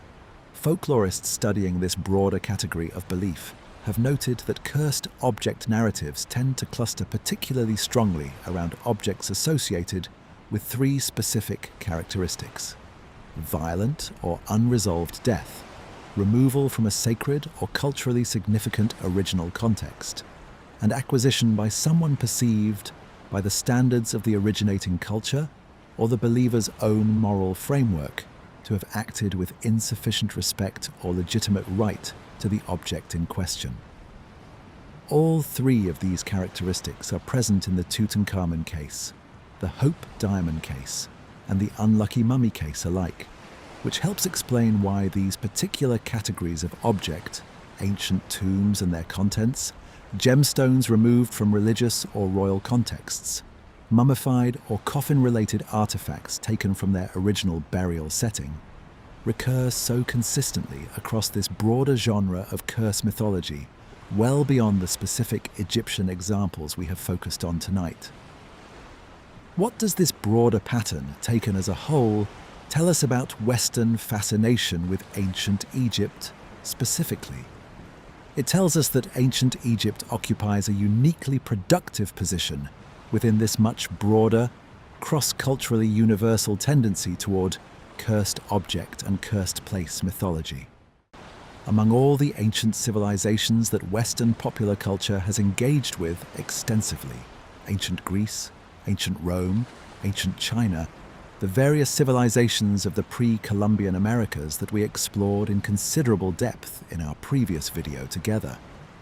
Ancient Egypt has generated by far the largest and most persistent body of curse mythology specifically. This is not because Egyptian culture was, in any objective sense, more genuinely concerned with curses and supernatural protection of the dead than these other civilizations. As we established carefully in Part 7, the genuine Egyptian textual tradition of tomb protection inscriptions, while real, is considerably more modest and theologically specific than the popular mythology suggests, and broadly comparable traditions of protecting sacred burial sites exist across many of these other cultures as well.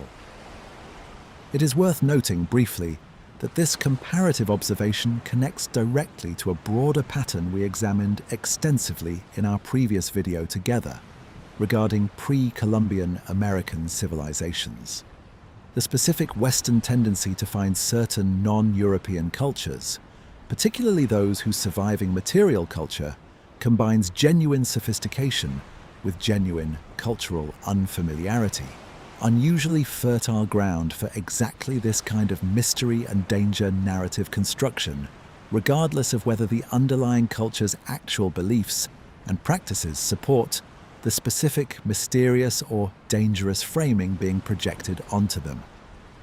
The disproportionate concentration of curse mythology specifically around ancient Egypt reflects instead the specific historical pattern of Western archaeological engagement with Egypt across the 19th and 20th centuries. An engagement that was unusually extensive, unusually well publicized, and unusually entangled with the specific colonial and commercial dynamics we touched on in Part 2, all of which combined to generate an enormous volume of popular material, genuine and embellished alike, from which curse legends could draw their raw material. Ancient Egypt was not specially cursed. It was specially documented, specially publicized, and specially available as raw material to a Western popular culture industry that had, by the early 20th century, developed considerable sophistication in recognizing and exploiting exactly the kind of dramatic, mysterious, commercially valuable narrative potential that the Tutankhamun discovery, the Hope Diamond's ownership history, and the British Museum's priestess coffin lid all happened by accident of history to provide. Let me close this part with a brief comparative note on how these various curse legends have fared differently over time, because the variation is itself informative. The Unlucky Mummy and Titanic connection being so easily and completely disprovable through straightforward museum ownership records has gradually receded somewhat in mainstream popular credibility over recent decades, surviving mostly as an acknowledged piece of colourful folklore rather than a claim many people seriously believe. The Hope Diamond curse occupies a similar position today, generally treated by the Smithsonian itself and by serious popular accounts as an entertaining historical curiosity rather than a genuine hazard. even as the story continues to be repeated for its narrative appeal.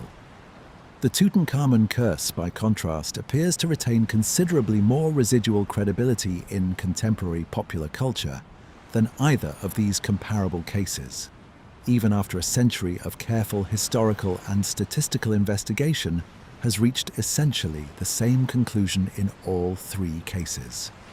No genuine curse, considerable embellishment, and identifiable commercial or journalistic motivations behind the legend's construction and promotion.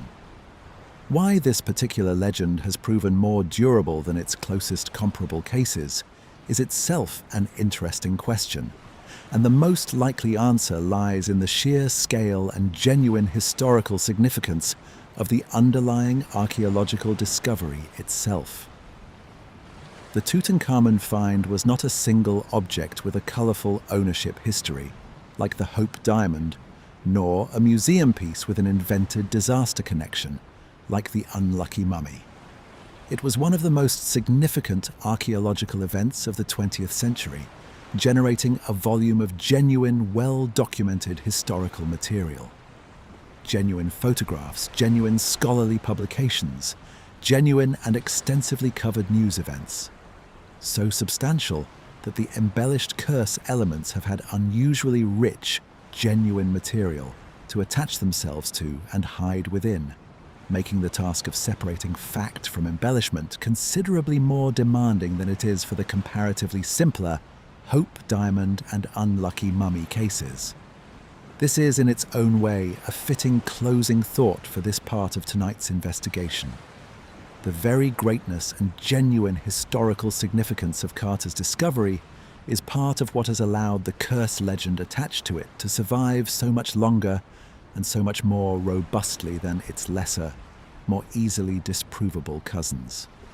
The real wonder of the tomb gave the false wonder of the curse somewhere durable to hide. There is a final reflection worth offering as we close this comparative survey, because it bears on the broader purpose of tonight's careful, methodical investigation. Each of these three cases, Tutankhamun, the Hope Diamond, the Unlucky Mummy, represents a genuine object or event of real historical, cultural, or scientific significance, subsequently obscured rather than illuminated by the curse mythology that attached itself to that genuine significance. The Hope Diamond is a remarkable example of geological and lapidary history, the product of immense natural pressures acting over geological time and subsequently shaped by generations of skilled human craftsmanship, deserving appreciation on those terms rather than as a vehicle for manufactured misfortune. The Unlucky Mummy coffin lid is a genuine and historically valuable artifact of ancient Egyptian funerary art and religious belief, deserving careful scholarly study on its own considerable merits. And Tutankhamun's tomb, as we have spent 12 parts of tonight establishing in careful detail, is one of the most significant archaeological discoveries in human history, deserving to be remembered primarily for the genuine wonder of its contents and the genuine skill of its excavation, rather than for a manufactured tragedy that the actual historical and scientific evidence does not support. Let me go deeper into what ancient Egyptians actually believed about death, memory, and the violation of tombs, because we touched on this in part 7, but it deserves a fuller and more careful treatment in its own right. To understand the genuine Egyptian tradition of tomb protection, you first have to understand the broader Egyptian conception of what death actually was, and what it required from the living to ensure a successful outcome for the deceased. Ancient Egyptian religious belief held that human existence consisted of several distinct but interconnected components: the physical body, the ka, which can be loosely understood as a kind of life force or vital essence, the be'or, which represented something closer to individual personality or soul, and the ak, a transfigured and effective spirit that the deceased could become after successfully completing the journey through the afterlife.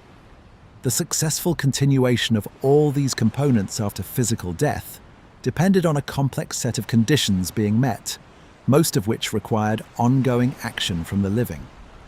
The body needed to be preserved through mummification, since Egyptian belief held that the ka required a recognizable physical form, ideally the original body itself, to which it could return. The tomb needed to contain the correct provisions: food, drink, clothing, furniture, and other necessities, because the ka was understood to require ongoing sustenance, conceptually similar to the needs of the living, even though this sustenance operated through ritual and symbolic mechanisms rather than literal physical consumption. The deceased's name needed to be preserved and spoken through inscriptions on the tomb walls and through the ongoing performance of offering rituals by descendants or appointed priests, because the preservation of the name was understood to be essential to the preservation of the individual's continued existence and identity in the afterlife. This is the crucial conceptual background for understanding what tomb violation actually threatened within the genuine ancient Egyptian belief system and why it was taken so seriously.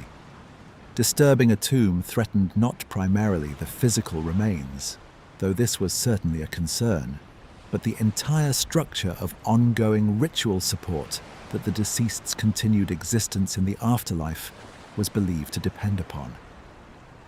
Removing grave goods deprived the ka of its necessary sustenance. Damaging or removing inscriptions threatened the preservation of the deceased's name and therefore their continued identity. In the most severe cases, deliberate destruction of a person's image or name was understood as a form of attempted spiritual annihilation, a practice the Egyptians themselves sometimes employed deliberately against political enemies or disgraced predecessors, which is precisely the fate that befell Akhenaten and, to a lesser extent, Tutankhamun himself, as we discussed in Part 4. Given the severity of what tomb violation was believed to threaten, it might seem surprising that explicit curse inscriptions, in the dramatic sense the popular Tutankhamun legend imagines, are relatively rare across the broader span of ancient Egyptian funerary architecture. The explanation lies in the specific Egyptian theory of protection itself. Rather than relying primarily on textual threats directed at potential human violators, Egyptian funerary practice relied much more heavily on a combination of physical security measures, ritual, and magical protections built into the tomb's architecture and decoration, and the ongoing institutional oversight of dedicated necropolis officials and priests. The physical security measures are well documented archaeologically: the deliberately concealed entrances, the rubble-filled descending corridors of the kind Carter's team had to clear in November 1922, the multiple sealed doorways, and in the case of the largest royal tombs, elaborate systems of false passages and dead ends, designed specifically to confuse and delay anyone attempting unauthorized entry. These measures, as the broader archaeological record of the Valley of the Kings demonstrates clearly, were ultimately unsuccessful in the great majority of cases, as we noted in Part 1. Every royal tomb except Tutankhamun's was eventually entered and looted, frequently within a few generations of the original burial, despite these substantial physical security investments. Beyond physical security, Egyptian funerary practice relied extensively on magical and ritual protections built directly into the architecture, decoration, and inscribed texts of the tomb itself, intended to function independently of any human guardian, and to operate purely through the religious and cosmic mechanisms that Egyptian theology held to govern the universe. The most important category of these protections is the broader corpus of funerary literature that scholars collectively refer to as the Book of the Dead, more accurately translated as the Book of Coming Forth by Day, a collection of spells, hymns, and instructions intended to guide and protect the deceased through the specific trials and judgments of the afterlife journey. the Book of the Dead and the related collections of funerary literature found in royal tombs specifically, including the Amduat, which describes in detailed and elaborate imagery the sun god's nightly journey through the underworld, and the Book of Gates, which describes the deceased's passage through a series of guarded cosmic boundaries, were primarily oriented toward protecting and guiding the deceased through their own journey rather than threatening potential tomb robbers directly. This is the crucial distinction that the popular curse mythology consistently misses. The overwhelming majority of protective religious and magical material found in royal Egyptian tombs, including extensively in Tutankhamun's own burial chamber, is directed inward, toward ensuring the king's own successful transition and continued existence, not outward, toward punishing future human intruders. There is a genuine category of magical protection that did operate outward, toward potential threats, though it took a form considerably different from the popular curse mythology's imagination. Various protective spells and amulets, including specific texts intended to ward off hostile supernatural beings, snakes, and other dangers that the deceased might encounter, sometimes extended their protective function to cover the physical tomb space itself, treating the tomb as an extension of the sacred and protected cosmic space that the deceased's spirit needed to inhabit safely. These protections were understood to operate against demons, hostile spirits, and cosmic forces of chaos, embodied in Egyptian religious thought by figures such as the serpent Apep, rather than against ordinary human intruders specifically.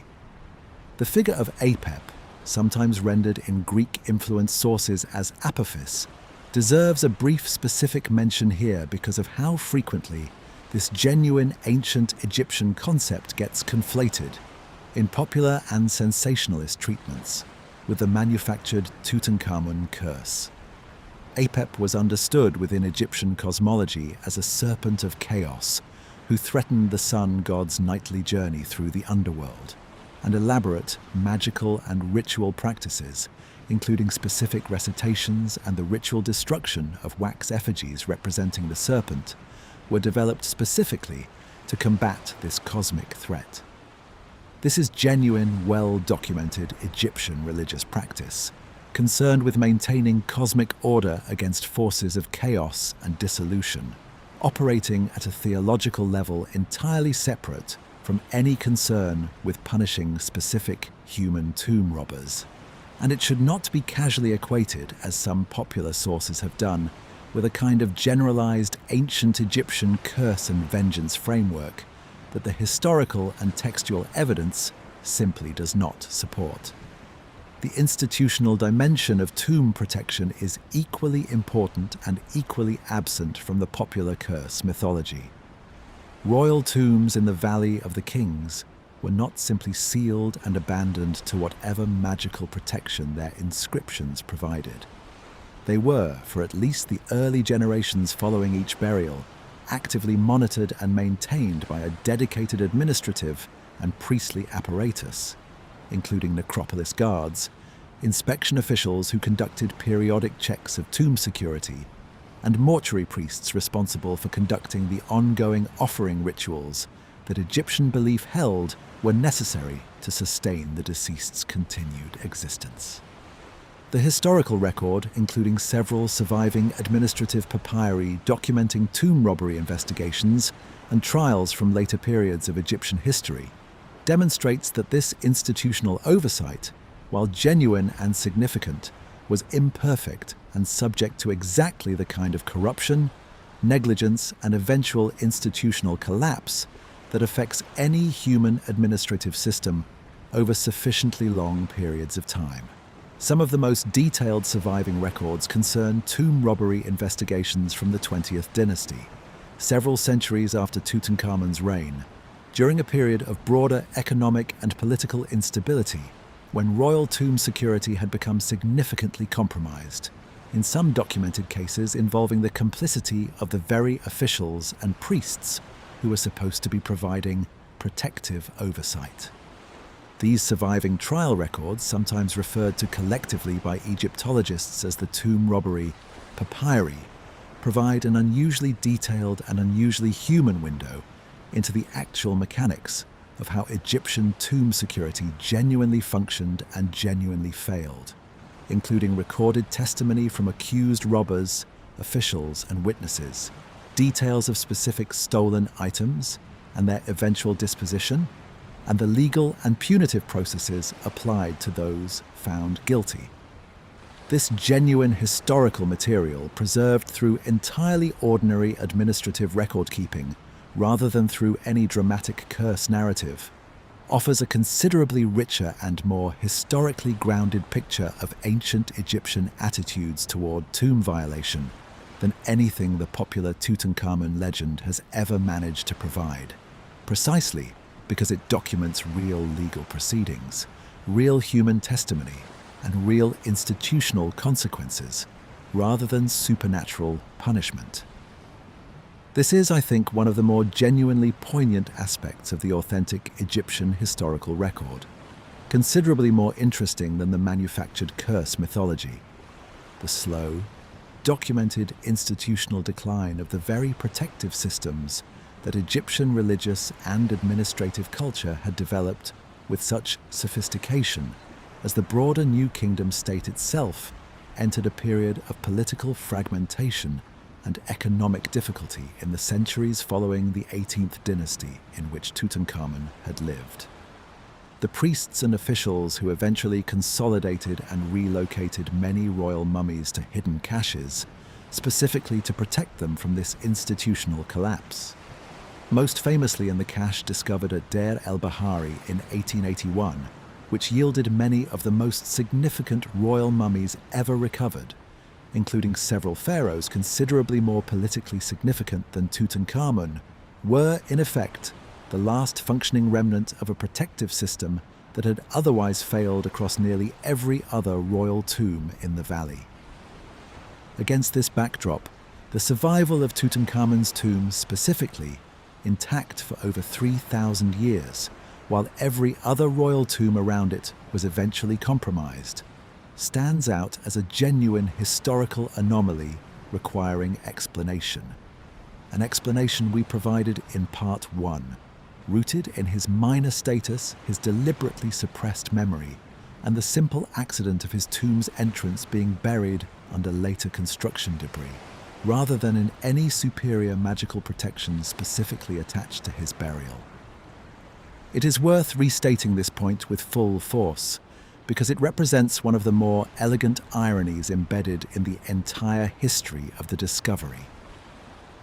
If the genuine Egyptian magical and institutional protective systems had worked as the popular curse mythology imagines, actively and effectively punishing or repelling unauthorized intruders through supernatural means, we would expect the best protected tombs, those of the most powerful and most extensively ritually supported pharaohs, to have survived intact, while the tombs of minor, quickly forgotten rulers like Tutankhamun would have been the most vulnerable to neglect and eventual robbery. The actual historical pattern is precisely the opposite. It was the great, famous, extensively monumentalized tombs of Egypt's most powerful rulers that were looted, often within a generation or two, while the small, modest, hastily prepared tomb of a minor and quickly forgotten boy, king, survived by accident, hidden under rubble that nobody had any reason to disturb. The genuine historical pattern of tomb survival in the Valley of the Kings has nothing to do with magical protection and everything to do with the much more mundane factors of visibility, fame, and the specific vagaries of construction debris that happened to accumulate in one particular location centuries after the original burial. It is the genuine Egyptian theology of memory, ritual sustenance, and institutional protection, properly understood, that makes the manufactured curse legend's specific claims feel so thin and so culturally inauthentic by comparison. The real ancient Egyptian fear was not that a transgressor would be struck down by swift, supernatural vengeance. It was the much slower, much more profound fear that the deceased would be forgotten, unsustained and ultimately extinguished through the failure of the living to maintain the specific ritual obligations that Egyptian religious cosmology held to be necessary for genuine, eternal existence. This genuine fear, properly understood, is in its own way considerably more moving and considerably more humanly relatable than any manufactured curse, because it speaks to something universal about how human cultures, across vastly different times and places, have grappled with the same basic anxiety. That death might mean not transition, but erasure, and that the only defense against this erasure lies in the continued attention and care of those left behind. Let me give a few specific, well-documented examples of genuine Egyptian funerary protective texts, beyond the execration formulae we examined briefly in Part 7, because seeing the actual language and structure of these authentic texts makes the contrast with the manufactured popular curse considerably more vivid and concrete. One frequently cited genuine inscription from the tomb of an Old Kingdom official reads in substance, according to standard Egyptological translation, that as for any man who enters this tomb unclean, I shall seize him by the neck like a goose, terrifying him with what he fears. Language that combines a specific and somewhat startling threatened action with a more general invocation of fear, but which is notably directed at unclean entry. A ritual and moral category concerning the violator's state of purification and intent, rather than simply the act of entry itself, and which threatens a specific, almost comically physical consequence rather than the generalized swift-winged death of the popular Tutankhamun legend. Another category of genuine protective text, found in various tombs across different periods, takes the form of an appeal to the living rather than a threat against the dead, addressing visitors and potential future occupants of the necropolis directly, and asking them, in the spirit of reciprocal religious obligation, to recite specific offering formulas on the deceased's behalf, with the implicit understanding that the deceased's own K would, in turn, intercede favorably for anyone who performed this small ritual service. This reciprocal, relationship-oriented framing, please remember me, and I will remember you favorably in the realm of the dead, is structurally and emotionally quite different from the purely punitive, one-directional threat structure that the popular curse mythology imagines, and it reflects a considerably more complex and considerably more recognizably human set of religious and social expectations than simple, supernatural vengeance. It is this richer, more complex, more genuinely documented Egyptian religious tradition, concerned with memory, reciprocity, ritual sustenance, and the institutional maintenance of these obligations across generations, that the manufactured curse legend has, for a century, obscured rather than illuminated. The legend borrowed the superficial trappings of ancient Egyptian mystery and danger, while discarding almost everything genuinely interesting and genuinely well documented about what ancient Egyptians actually believed, replacing a complex and humanly relatable theology of memory and obligation with a simplified, generic, and ultimately inaccurate horror trope. Understanding the genuine tradition, I think, gives us something considerably more valuable than the curse ever could. A real glimpse into how a sophisticated ancient culture thought about death, memory, and the obligations that bind the living to those who came before them. Concerns that, whatever specific form they took in ancient Egyptian religious practice, remain recognizably and movingly human across the full 3,000 years that separate Tutankhamun's burial from the moment to night, when we have been thinking carefully about what he and his contemporaries actually believed. Let me tell you about the specific cultural explosion that the Tutankhamun discovery triggered, because understanding its full scale helps explain why the curse legend found such an enormous and receptive audience. The phenomenon historians now refer to as Egyptomania did not begin with the Tutankhamun discovery in 1922. It had a much longer history stretching back to at least Napoleon Bonaparte's 1798 military campaign in Egypt, which, alongside its primarily military and political objectives, included a substantial scientific and scholarly component that produced the monumental Inscription de l'Égypte, a multi-volume catalogue of Egyptian monuments, inscriptions and natural history that introduced detailed, systematic knowledge of ancient Egyptian civilization to European audiences on an unprecedented scale. This early 19th century scholarly engagement, combined with Jean-François Champollion's 1822 decipherment of Egyptian hieroglyphics using the Rosetta Stone, established Egyptology as a serious academic discipline and simultaneously ignited a much broader popular fascination with ancient Egyptian art, architecture, and material culture that would wax and wane in intensity across the following century. What the Tutankhamun discovery did in late 1922 and throughout 1923 was take this already substantial and long-established popular interest and amplify it to a scale that no previous Egyptian archaeological discovery had achieved, for several specific and mutually reinforcing reasons that are worth examining individually. First, the sheer visual spectacle of the discovery was unprecedented. Previous Egyptian archaeological finds, however historically significant, had generally consisted of damaged, partial, or scattered material.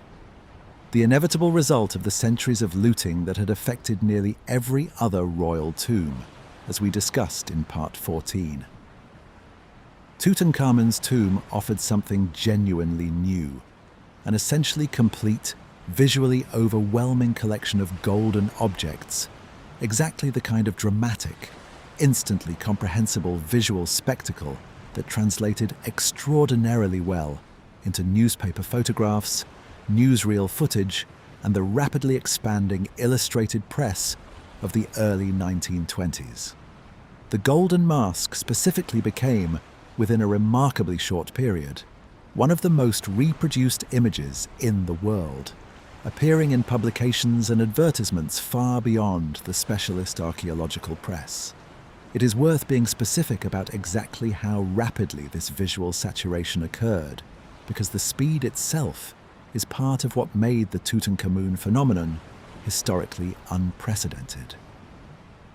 Within the first year following the discovery, images connected to the find, official excavation photographs, artistic recreations, and increasingly commercial imitations and derivative designs, had appeared in publications across Europe, North America, Australia, and beyond, reaching an audience that, in raw numerical terms, almost certainly exceeded that of any previous archaeological discovery in human history, simply as a function of the print and photographic distribution technology available by 1923 compared to what had existed at the time of earlier major Egyptian discoveries decades or generations before.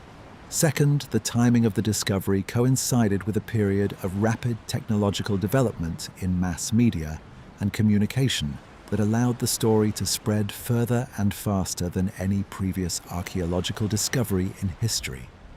The 1920s saw substantial growth in international newspaper syndication, in illustrated magazines capable of reproducing photographs at increasing quality and speed, and in the early development of newsreel cinema, which brought moving images of the excavation directly to cinema audiences across Europe and North America.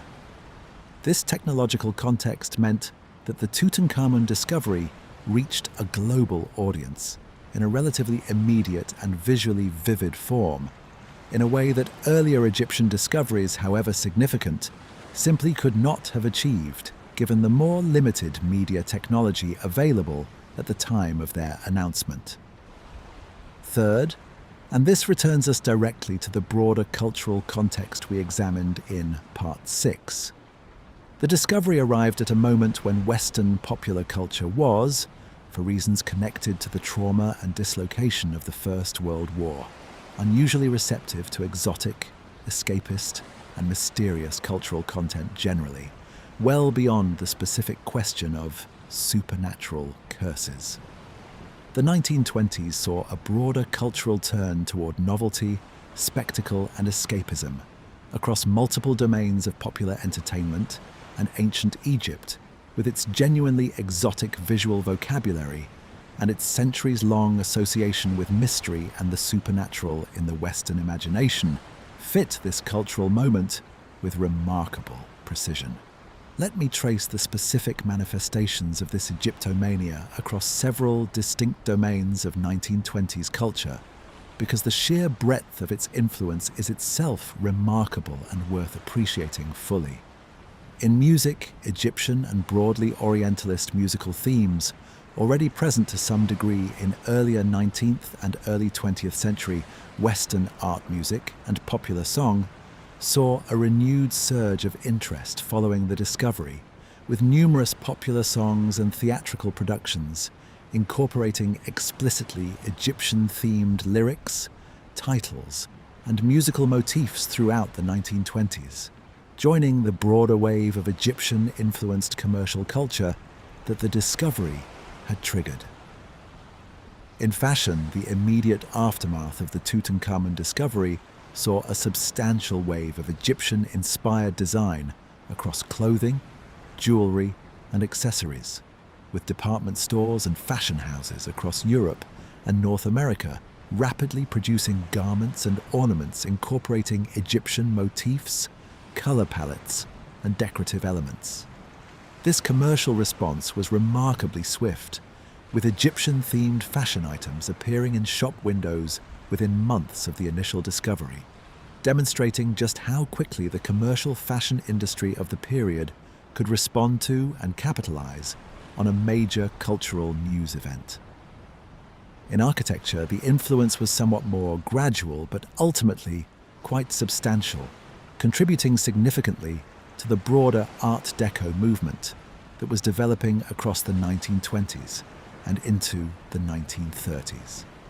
Egyptian architectural motifs, stylized lotus columns, geometric sunburst patterns reminiscent of solar imagery, and the characteristic Egyptian use of bold, simplified geometric forms appear in numerous significant buildings constructed across this period, from cinema palaces and commercial buildings to the decorative schemes of significant civic structures, representing a lasting and tangible architectural legacy of the broader Egyptomania moment that the Tutankhamun discovery had so substantially amplified. This architectural legacy is particularly worth noting because, unlike the more ephemeral fashion trends and commercial marketing campaigns we have discussed, many of these Egyptian-influenced Art Deco buildings remain standing and in active use today, meaning that the genuine architectural influence of the Tutankhamun discovery continues to be visible and tangible in numerous cities around the world, more than a century after the event that originally inspired it, in a way that represents a considerably more enduring and considerably more benign legacy than the curse mythology that has so dominated the popular memory of the discovery's cultural impact. In cinema specifically, the 1920s saw a wave of Egyptian-themed films capitalizing directly on the public fascination generated by the discovery, ranging from relatively serious dramatic treatments of Egyptian historical subjects to considerably more sensationalist productions that drew explicitly on the curse mythology we have spent so much of tonight's investigation examining.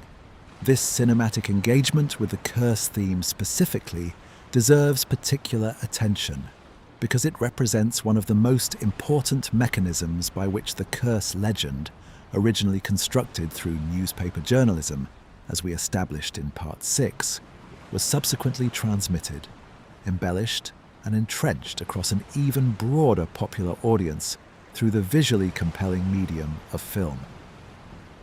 It is worth noting that cinema in this period was itself a rapidly maturing and increasingly commercially powerful medium, with cinema attendance across Europe and North America, growing substantially throughout the 1920s as the technology and infrastructure of film exhibition expanded into smaller towns and broader demographic markets.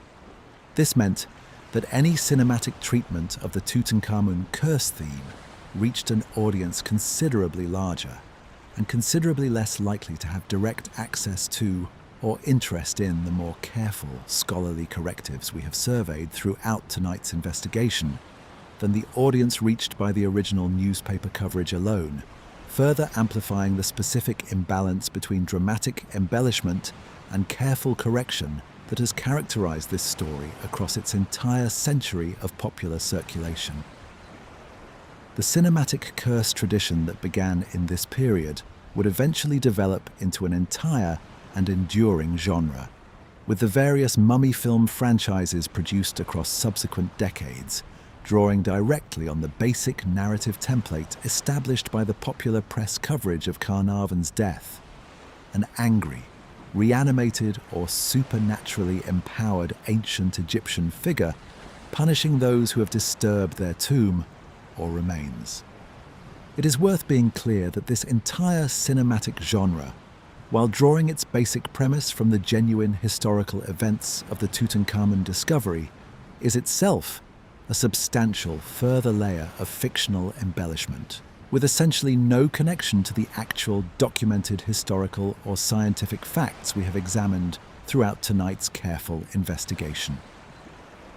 This cinematic amplification effect is, I think, one of the most important and most underappreciated mechanisms by which the curse legend achieved its remarkable and unusual durability compared to the other cursed object legends we examined in Part 13. The Hope Diamond and the Unlucky Mummy never generated an entire enduring cinematic genre built around their specific mythology. The Tutankhamun curse did, and this cinematic legacy has continued to introduce new generations of audiences to the basic curse premise, decade after decade, long after the original 1920s newspaper coverage that first constructed the legend had faded from direct, living memory. Beyond cinema specifically, the broader literary culture of the 1920s and subsequent decades produced an extensive body of popular fiction drawing on Egyptian mystery and curse themes, ranging from genre horror and adventure fiction to more literary engagements with ancient Egyptian material by established writers of the period. This literary production functioned alongside cinema as a further transmission mechanism, embedding the curse narrative within an enormous and continuously replenished body of popular entertainment that, taken cumulatively across the century since the original discovery, almost certainly exceeds by an enormous margin the volume of careful historical and scientific material that has actually examined the curse claims rigorously. This imbalance between the volume of entertainment content, reinforcing the curse narrative, and the volume of careful scholarly content correcting it, is itself a significant factor in explaining the legend's durability, connecting directly back to the illusory truth effect and source amnesia mechanisms we examined in Part 12.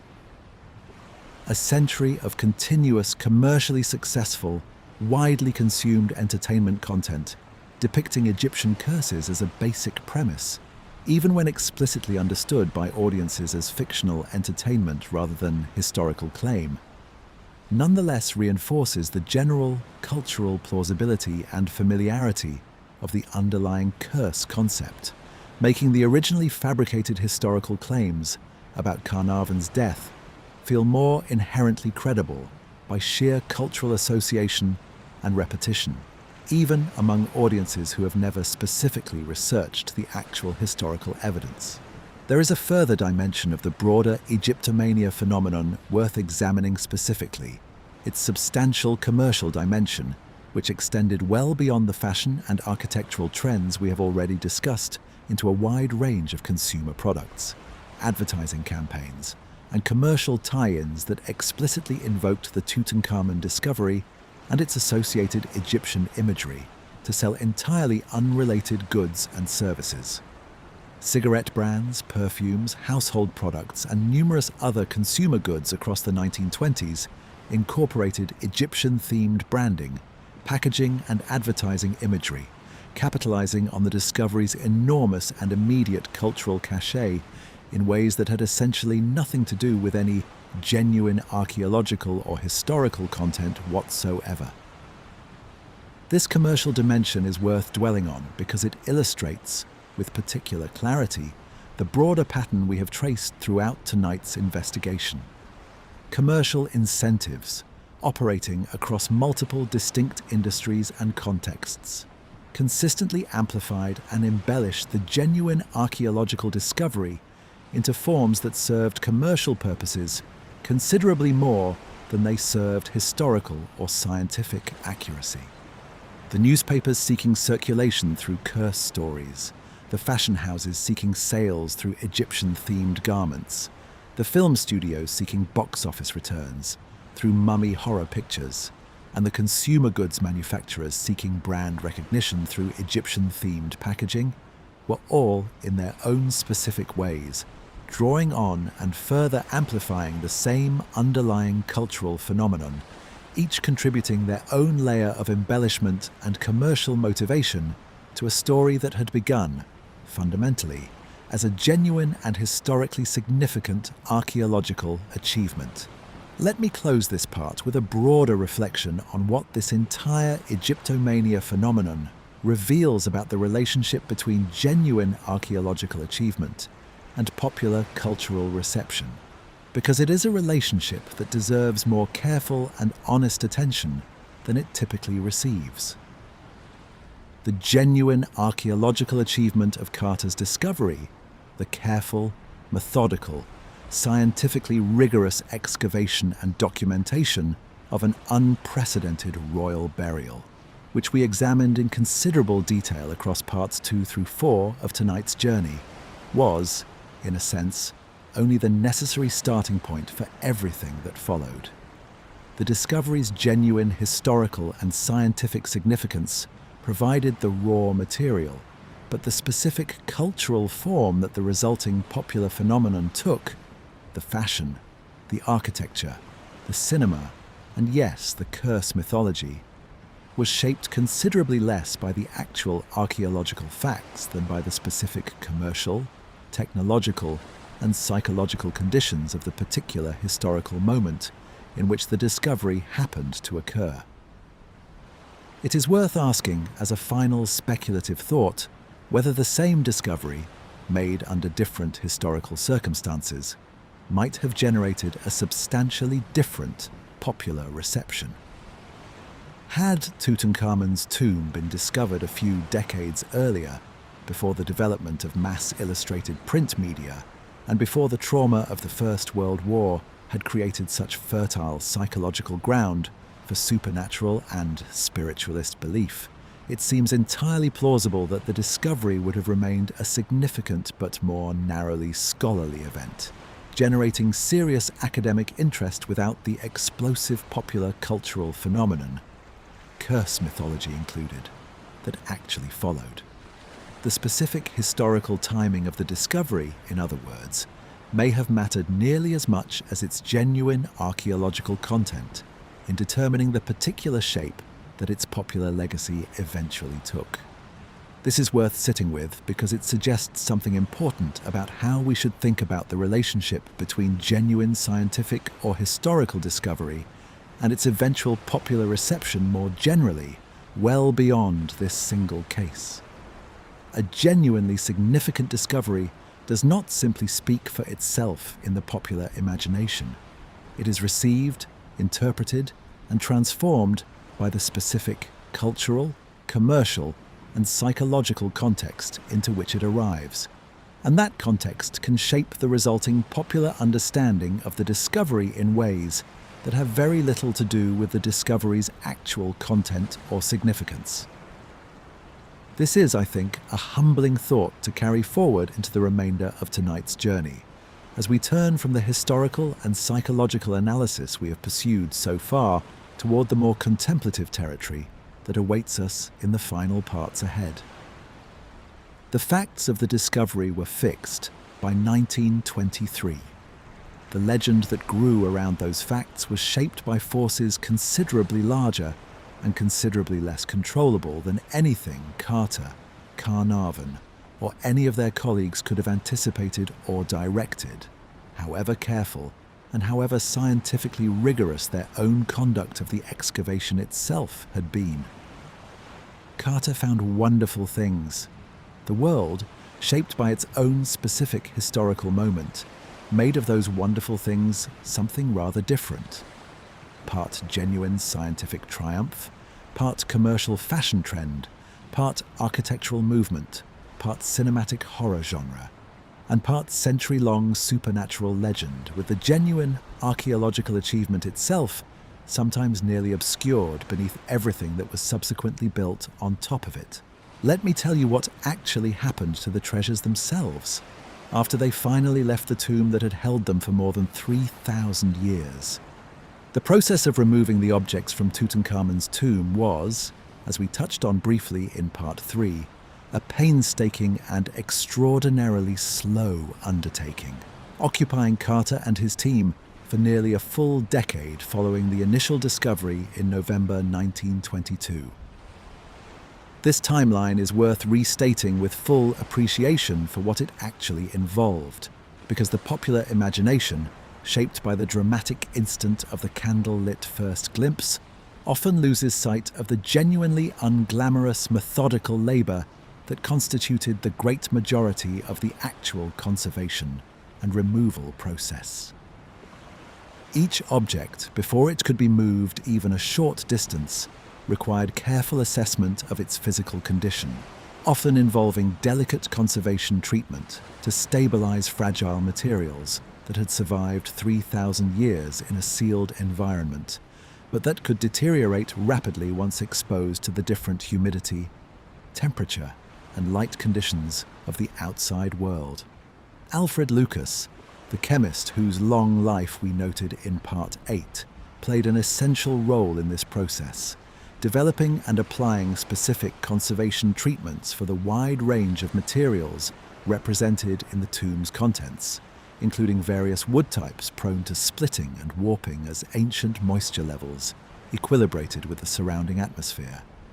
Deteriorated textiles requiring careful consolidation before they could be safely handled, and metal objects including the gold itself, which while chemically stable in most respects, still required careful cleaning and stabilization given the accumulated dust, residue, and in some cases minor corrosion of associated base metal components that had occurred even within the relatively protected tomb environment. Once stabilized, each object was photographed extensively in its original position by Harry Burton, whose comprehensive photographic record remains to this day one of the most valuable primary sources for understanding the tomb's original contents and arrangement, before being carefully packed and transported the short distance from the Valley of the Kings to a specially established conservation laboratory that Carter's team set up in a nearby previously excavated tomb, repurposed specifically to provide a controlled working environment for the ongoing treatment of the recovered objects. From this temporary conservation laboratory, objects were eventually transported, once sufficiently stabilized, down the Nile by boat and then onward to Cairo, where they entered the collection of what was then called the Egyptian Museum, located in the Tahrir Square area of the city, which had been established decades earlier specifically to house and display the growing collection of Egyptian antiquities being recovered through the country's expanding archaeological activity. The Tutankhamun material became, almost immediately upon its arrival, one of the museum's most significant and most visited collections, displayed across several dedicated galleries that attempted, with the display technology and conservation understanding available at the time, to convey something of the discovery's original scale and visual impact. This Cairo museum housed the Tutankhamun collection for approximately a century following the discovery, throughout which period the objects were subject to ongoing conservation attention, periodic rearrangement and reinterpretation as scholarly understanding of the material developed, and the practical wear and challenges that come with housing an enormously popular and visually significant collection in a building whose original construction predated the discovery itself, and that was not, in its original design, specifically optimized for the particular conservation and display requirements that such an extraordinary and fragile collection would eventually present. It is worth noting that the Cairo Museum's stewardship of the collection across this century was not without genuine difficulty and occasional controversy, reflecting the broader political and economic turbulence that Egypt experienced across the 20th century. The museum operated through periods of significant national political transformation, including the 1952 revolution that ended the monarchy and established the modern Egyptian Republic, through subsequent decades of regional conflict and economic challenge, and through the more recent period of political upheaval associated with the 2011 revolution and its aftermath, during which concerns about museum security and the broader stability of Egypt's cultural heritage, institutions received considerable international attention. The collection's continued survival and broadly successful preservation through all of this political turbulence is itself a testament to the dedication of the Egyptian museum professionals, conservators, and security personnel who have maintained stewardship of these objects across a century of considerable national upheaval. There was, in fact, one specific and widely reported incident during this turbulent period that deserves direct mention, precisely because it represents a genuine moment of risk to the collection that had nothing whatsoever to do with any curse and everything to do with entirely ordinary human conflict and civil disorder. During the 2011 political unrest in Egypt, the Cairo Museum experienced a break-in, during which several objects, including some pieces from the broader Egyptian collection, were damaged or temporarily displaced before being recovered. While reports at the time caused considerable international concern about the safety of the Tutankhamun material specifically, the core collection was, by most subsequent accounts, not significantly compromised, and the incident is most accurately understood as a genuine but ultimately contained security and conservation challenge arising from a period of national political instability, rather than as any kind of confirmation of supernatural danger surrounding the objects. The most significant recent development in the treasure's institutional history is the construction and gradual opening of the Grand Egyptian Museum, a vastly larger and more technologically sophisticated facility constructed near the Giza Pyramid Complex, specifically designed from the outset to house and display the complete Tutankhamun collection together for the first time in one purpose-built location, alongside an extensive range of other significant Egyptian antiquities. This museum project, which has been in development for an extended period spanning multiple decades, represents a substantial investment in both the conservation and the public presentation of Egypt's ancient heritage, reflecting the country's own evolving relationship with and stewardship of its archaeological legacy across the century since Carter's original discovery. A relationship that, as we discussed briefly in Part 2, was considerably more fraught and considerably more entangled with colonial-era power dynamics at the time of the original excavation than it is today. The scale of this new institution is itself worth appreciating. Conceived as one of the largest archaeological museums in the world, the Grand Egyptian Museum Complex includes purpose-built conservation laboratories employing some of the most advanced museum conservation technology and expertise available anywhere, designed specifically with the long-term preservation needs of extremely fragile ancient organic and metallic materials in mind, in a way that the considerably older Cairo Museum building, however dedicated its staff, was never originally designed to provide. This represents, in a very direct and practical sense, the most recent chapter in the century-long story of how human institutions have worked to preserve and present Tutankhamun's legacy, continuing a process of care and attention that began with Carter's own meticulous, if comparatively primitive by modern standards, conservation efforts in 1922. The move of the Tutankhamun collection to this new facility has involved its own extensive conservation program, with each object once again subject to careful assessment, treatment, and in many cases entirely new conservation techniques developed using scientific methods and materials that simply did not exist in Carter's era. Modern conservators working on this collection have access to analytical techniques, including various forms of spectroscopy and imaging technology that allow detailed, non-invasive examination of object composition, structural integrity, and condition, providing scientific insight into the manufacture and material composition of these objects far beyond what was achievable through the visual inspection and comparatively basic chemical testing methods available to Alfred Lucas and his contemporaries in the 1920s. This generational transfer of conservation responsibility from Lucas's pioneering but necessarily limited early 20th century techniques to the considerably more sophisticated analytical and preservation methods available to contemporary Egyptian and international conservation scientists, represents its own kind of quiet historical continuity, worth appreciating on its own terms.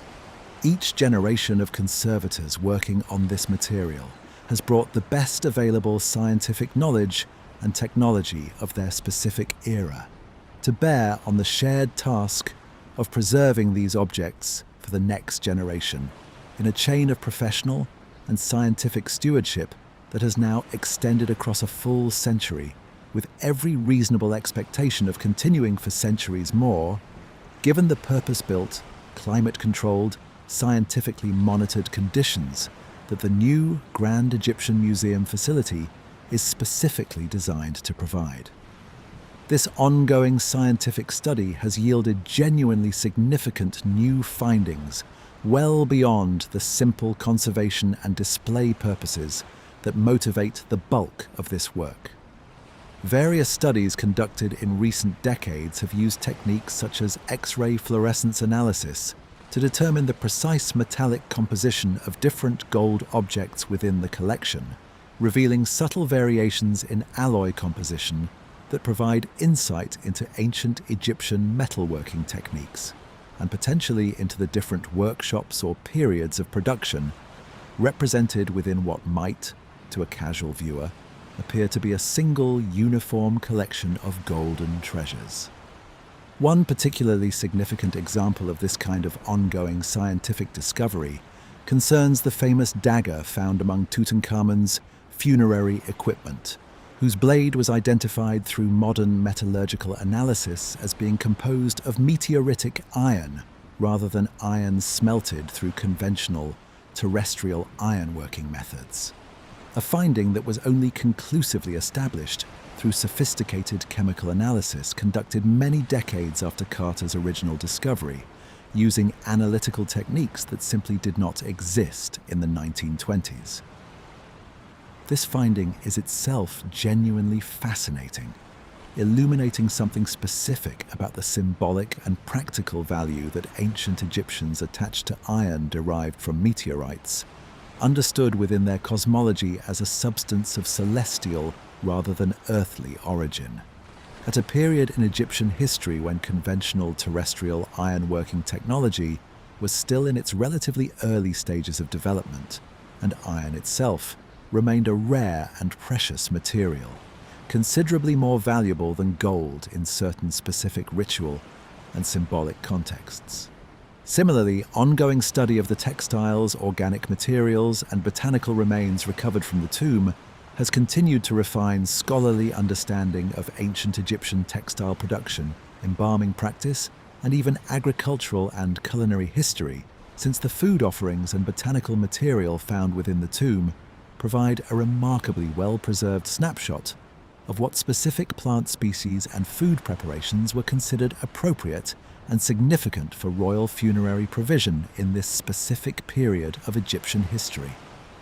Botanical specialists studying this material have identified specific seed varieties, fruit remains, and other plant material that have contributed meaningfully to the broader scholarly understanding of ancient Egyptian agriculture and diet during the late 18th dynasty, including evidence of specific trade connections that brought certain plant products from considerable distances to be included among the king's funerary provisions, illuminating aspects of ancient Egyptian long-distance trade networks that complement and extend the evidence available from textual and architectural sources alone.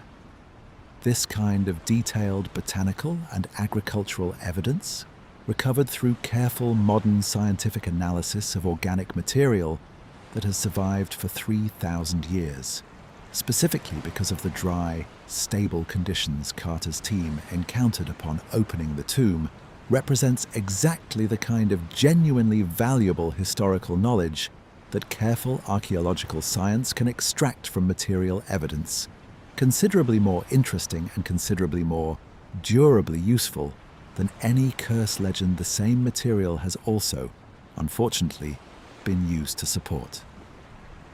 This continued scientific engagement with the material is, I think, one of the most genuinely valuable and most consistently underappreciated legacies of Carter's original discovery, standing in instructive contrast to the curse mythology that has so often dominated popular discussion of the find.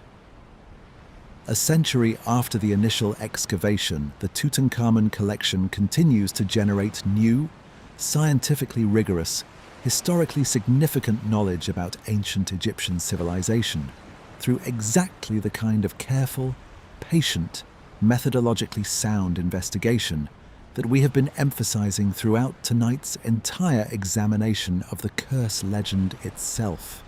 It is worth closing this part with a specific thought about what it means for these particular objects to have survived, intact and substantially undamaged, across such an extraordinary span of historical transformation, from their original sealed burial in antiquity, through 3,000 years of undisturbed darkness, through the dramatic moment of rediscovery in 1922, through a near decade of careful conservation and removal, through nearly a century of display and study in Cairo, and now into a purpose-built modern museum designed specifically to ensure their preservation and presentation for generations to come.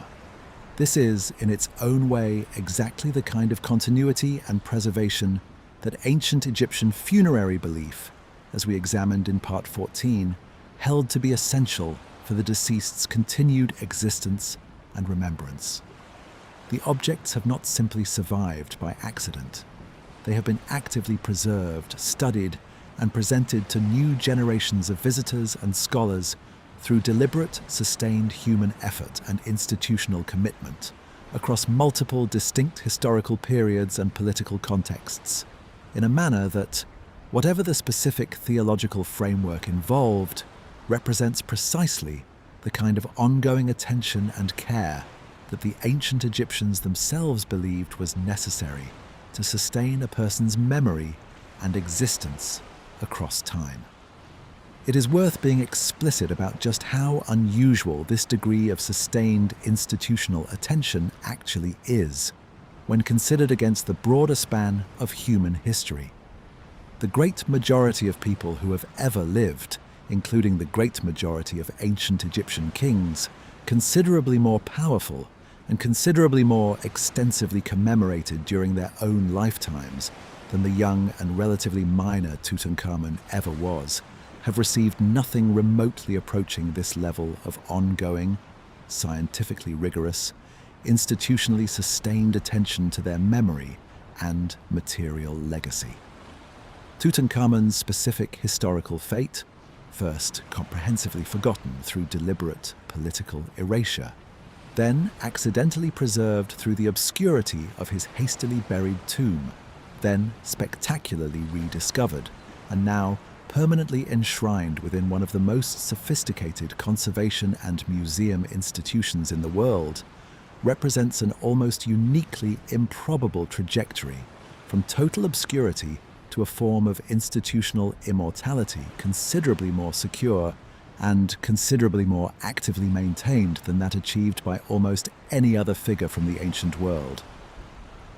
Tutankhamun, in this very specific sense, has achieved something close to the genuine immortality that his own religious tradition hoped for him, not through any curse or supernatural mechanism, but through the entirely human institutions of archaeology, museum conservation, and scholarly study that have kept his name, his image, and his material legacy alive and actively cared for, continuously, for more than a century since Carter first looked through that candlelit gap in the doorway. This is a fitting note on which to close this particular part of tonight's investigation, before we turn, in the final 2 parts ahead, from the careful historical and institutional accounting we have pursued so far toward the more contemplative and philosophical territory that the full sweep of this remarkable story ultimately invites. Let me ask the deeper question that has been sitting underneath everything we have examined tonight. We have spent 16 parts carefully establishing, through medical record, statistical analysis, biographical detail, scientific investigation, and historical source criticism, that the curse of Tutankhamun, in every specific form the popular legend has taken across the past century, does not hold up to scrutiny. Carnarvon died of an ordinary infection in an era before antibiotics. Carter lived a long life. The mortality statistics show no anomaly. The famous inscription never existed.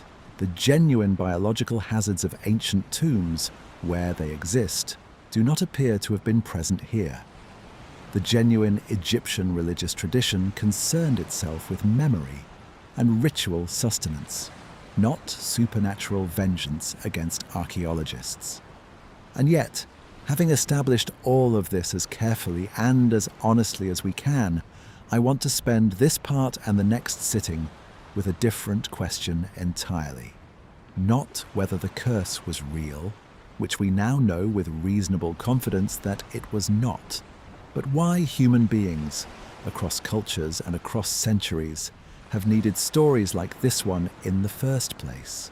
What is the curse legend actually doing for the people who tell it and the people who believe it, beneath the specific factual claims that do not survive careful examination?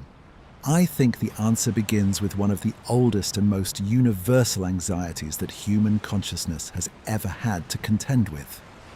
The simple, overwhelming fact that we die, that our individual consciousness and experience will end, and that we have no direct, verifiable knowledge of what, if anything, follows that ending. Every human culture that has left any kind of textual or archaeological record has grappled with this anxiety in some form, developing religious systems, funerary practices, philosophical frameworks, and yes, ghost stories and curse legends that attempt to make this fundamental uncertainty more bearable. The specific shape that the Tutankhamun curse legend takes is worth examining closely in this light, because it offers a particular kind of comfort that is easy to overlook beneath its surface drama. A curse, however frightening its specific narrative content, is actually a story about continuity rather than ending. It proposes that the dead are not simply gone, their consciousness and agency entirely extinguished, but that something of the deceased, their will, their power, their capacity to act in the world, persists beyond physical death, sufficiently intact to reach across 3,000 years and exact consequences on the living who disturb their rest. This is, when you sit with it carefully, a considerably more comforting proposition than the alternative, even though it is dressed in the language of fear and danger. A curse implies that Tutankhamun, in some meaningful sense, is still there, still capable of response, still possessing some form of agency and continued existence, however attenuated or transformed from his living human consciousness. The actual scientific and historical evidence we have examined throughout tonight's investigation points toward a starker reality. A teenage boy who died of infection and a broken leg more than 3,000 years ago, whose physical remains, however well preserved, are simply remains, and whose consciousness, whatever it once was, ended at the moment of his actual death, with nothing capable of striking down a Cairo hotel guest in 1923 remaining behind to do so. This is, I think, the genuine psychological work that curse legends and ghost stories more broadly perform across human culture. They offer a framework in which death is not absolute ending but transformation, in which the boundary between the living and the dead remains permeable enough that consequence, communication, and even malice can pass across it. This is a deeply appealing idea, and it is worth taking seriously as a psychological need, even while remaining clear-eyed, as we have been throughout tonight, about the absence of genuine evidence supporting any specific instance of it actually occurring. Let me connect this directly to the specific historical moment in which the Tutankhamun curse legend was constructed, because we touched on this in part 6, but it deserves deeper philosophical attention here. The 1920s, as we established, was a period of unprecedented mass bereavement following the First World War, with millions of families across the combatant nations grieving sons, husbands, and brothers who had died, in many cases, without any clear account of the circumstances or even, in a substantial number of cases, any recovered body to bury and mourn over. This specific historical trauma created an enormous and largely unprecedented psychological need for frameworks that could make death feel less absolute, less final, less like a complete and unbridgeable severing of connection between the living and those they had lost. Spiritualism, as we discussed in part 6, offered one such framework, promising direct communication with the dead through mediums and seances. The Tutankhamun curse, emerging from the same cultural moment, offered a related but distinct comfort. Not communication with the dead exactly, but confirmation that the dead retained some form of continued agency and power, sufficient to reach across millennia and affect the living world in consequential ways. Both frameworks, spiritualism and the curse legend alike, addressed the same underlying anxiety from slightly different angles, and both found extraordinarily receptive audiences in a cultural moment when that anxiety had been raised to an unprecedented pitch of intensity by the specific historical trauma of mass, often unexplained, often unburied wartime death.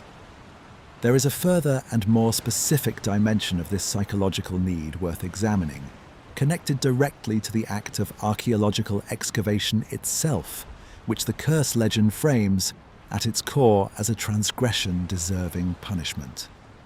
Disturbing a sealed tomb, removing a body and its associated grave goods from the careful, deliberate arrangement in which ancient hands had placed them with the explicit intention that they remain undisturbed forever, is an act that carries genuine and recognizable emotional weight, even for people who hold no specific belief in supernatural consequence.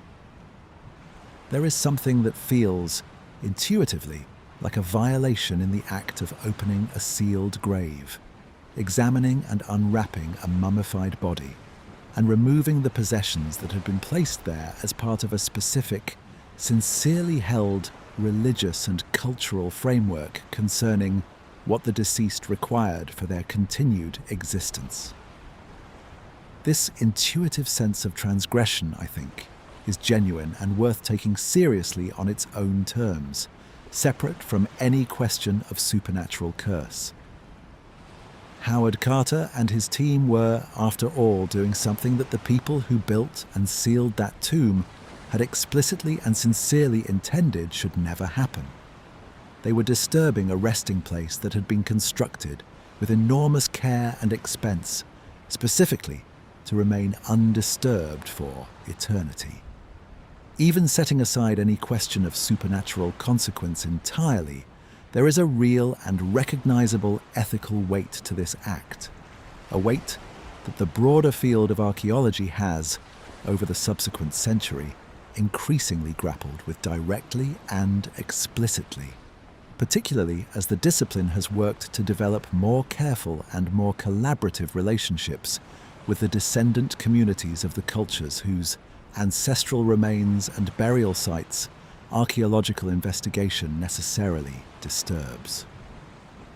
The curse legend, in its own distorted and factually inaccurate way, may be understood as a kind of displaced acknowledgement of this genuine ethical weight, an intuitive recognition that something significant and potentially troubling was happening when Carter's team broke through that sealed doorway, expressed through the available cultural vocabulary of supernatural punishment, rather than through the more sophisticated and more historically recent vocabulary of archaeological ethics and the rights of descendant communities that the discipline has subsequently developed.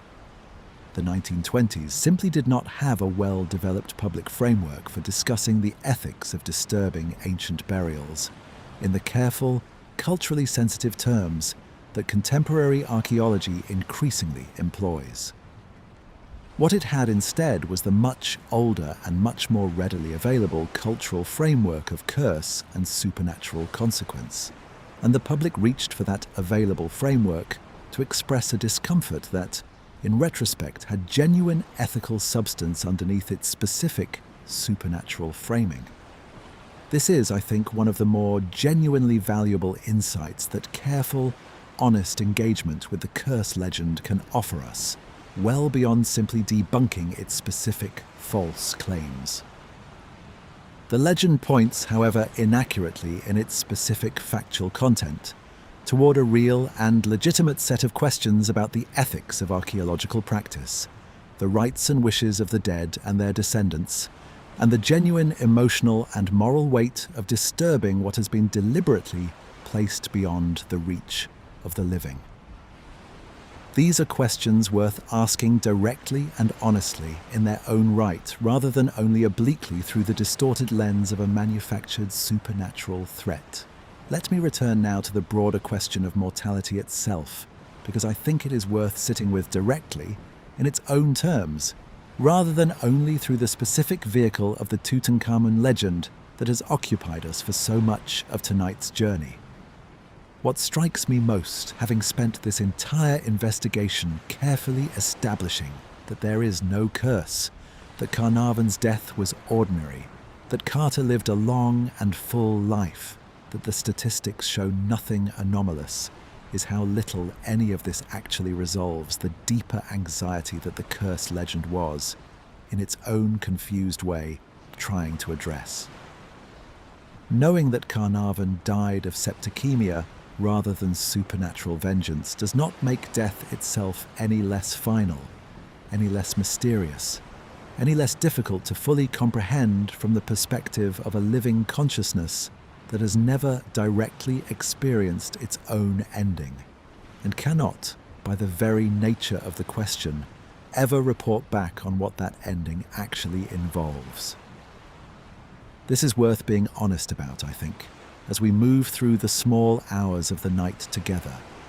Debunking the curse does not debunk death. It simply clears away one particular, factually inaccurate way of thinking about death, leaving the much larger and much more genuinely difficult question: what does it mean that we, like Tutankhamun, like Carter, like Carnarvon, like every single person who has ever lived, will eventually stop, exactly as unresolved as it was before we began our investigation? I do not think this is a reason for despair, and I do not think it is the purpose of this kind of late-night reflection to leave you with anxiety rather than rest. I think instead that there is something genuinely valuable in sitting honestly with this unresolved largeness, rather than reaching for either the false comfort of a curse narrative that promises continued agency beyond death, or the equally false comfort of pretending that careful factual debunking somehow answers the deeper question that the curse legend was always, underneath its specific dramatic claims, trying to address. Tutankhamun's own culture had an elaborate, sophisticated, and sincerely held answer to this question, one that we examined in some detail in Part 14. A complex theology of Ka, Ba, and Ak, of ritual sustenance and ongoing remembrance, of careful preparation through mummification and grave goods, all oriented toward ensuring a successful and continued existence beyond physical death. We do not know and cannot know whether any of this theological framework corresponds to any genuine metaphysical reality. What we do know with considerable confidence is that it gave the ancient Egyptians who held it a coherent, culturally sustained, and apparently psychologically effective framework for facing the same mortality that every human consciousness must eventually face, regardless of culture, regardless of era, regardless of the specific theological or scientific framework available to make sense of it. Our own culture, in the specific historical moment that produced both the spiritualist movement and the Tutankhamun curse legend, was groping towards something similar. An attempt, however confused and however factually unsupported in its specific claims, to find some framework that made the unprecedented scale of early 20th century mass death feel less like simple, final, meaningless erasure. That attempt, examined honestly, deserves a measure of compassion even as we maintain, as we have throughout tonight, complete clarity about its specific factual inaccuracy. People reaching for a curse story in the aftermath of a war that had killed millions were not simply being foolish or credulous. They were doing something that human beings have always done in every culture and every era, searching for some way to make death feel survivable, continuous, meaningful, rather than simply final and absolute. Let me close this part with a thought about Tutankhamun himself, considered not as the subject of an archaeological controversy or a curse legend, but simply as a young person who lived and died, with his own specific hopes and fears about what awaited him beyond death. Hopes and fears that his entire elaborate burial, every object, every painted wall, every inscribed spell, was a sincere and careful attempt to address. He was a teenager when he died, weakened by genetic inheritance he had no control over, struggling with physical disability that required him to walk with a cane, ruling over an empire he had inherited at an age when he could barely have understood the political and religious crisis his father had created, and that he was now, nominally at least, expected to resolve. Whatever specific beliefs he held about what awaited him after death, beliefs shaped by the religious and theological framework of his specific time and culture, which we have examined in some detail tonight. He died, like every human being who has ever died, without certain knowledge of what, if anything, would actually follow. His tomb and everything in it represents his culture's best and most carefully considered attempt to ensure that something good followed. The gold, the spells, the food offerings, the elaborate funerary furniture. All of it was assembled with genuine care and genuine hope by people who loved him or who were at least professionally and religiously committed to ensuring his successful transition into whatever came next, according to the specific theological framework they sincerely believed in. That hope and the genuine human care behind it survives in the historical and archaeological record considerably more clearly and considerably more movingly than any curse legend ever could. It is there in the careful arrangement of every object Carter found. It is there in the painted walls of the burial chamber, in the inscribed prayers and spells, in the small, personal touches. A wreath of flowers, dried but still recognizable after 3,000 years, placed on the innermost coffin, apparently by someone who genuinely cared for the young king, perhaps his widow, performing one final act of devotion before the tomb was sealed forever. That wreath, more than any manufactured warning about swift-winged death, is the genuine emotional heart of this story. It is a small, simple, deeply human gesture performed by someone whose name we will never know, expressing a grief and a love that needed no curse, no supernatural mechanism, no dramatic embellishment, to be real and to matter. Let the desert night settle fully over the Valley of the Kings now, as we come to the end of tonight's long journey together. We began this journey standing at the entrance to KV 62, in the fading light of dusk, with the puzzle of the curse laid out before us exactly as it confronted the world in 1923. A wonderful discovery, followed within months by a death, followed by a story that grew year after year, decade after decade, into one of the most famous legends in the history of archaeology. We have spent 17 parts since then taking that legend apart, piece by piece, examining every claim against the actual historical, medical, statistical, and scientific record. And what we found at every single turn was the same basic pattern. The dramatic claim, examined closely, dissolved into something far more ordinary, far more human, and in its own quiet way, far more genuinely interesting than the manufactured mystery had ever managed to be. Lord Carnarvon did not die because he disturbed a pharaoh's rest. He died because he was bitten by a mosquito, cut the bite while shaving, developed an infection that medicine in 1923 had no reliable way to treat, and succumbed to a complication that his already weakened lungs, damaged in a car accident 2 decades earlier, made him particularly vulnerable to. This is sad. It does not require a curse to be sad. Ordinary mortality in a world without antibiotics was sad on an enormous and routine scale for millions of people who never came anywhere near an Egyptian tomb.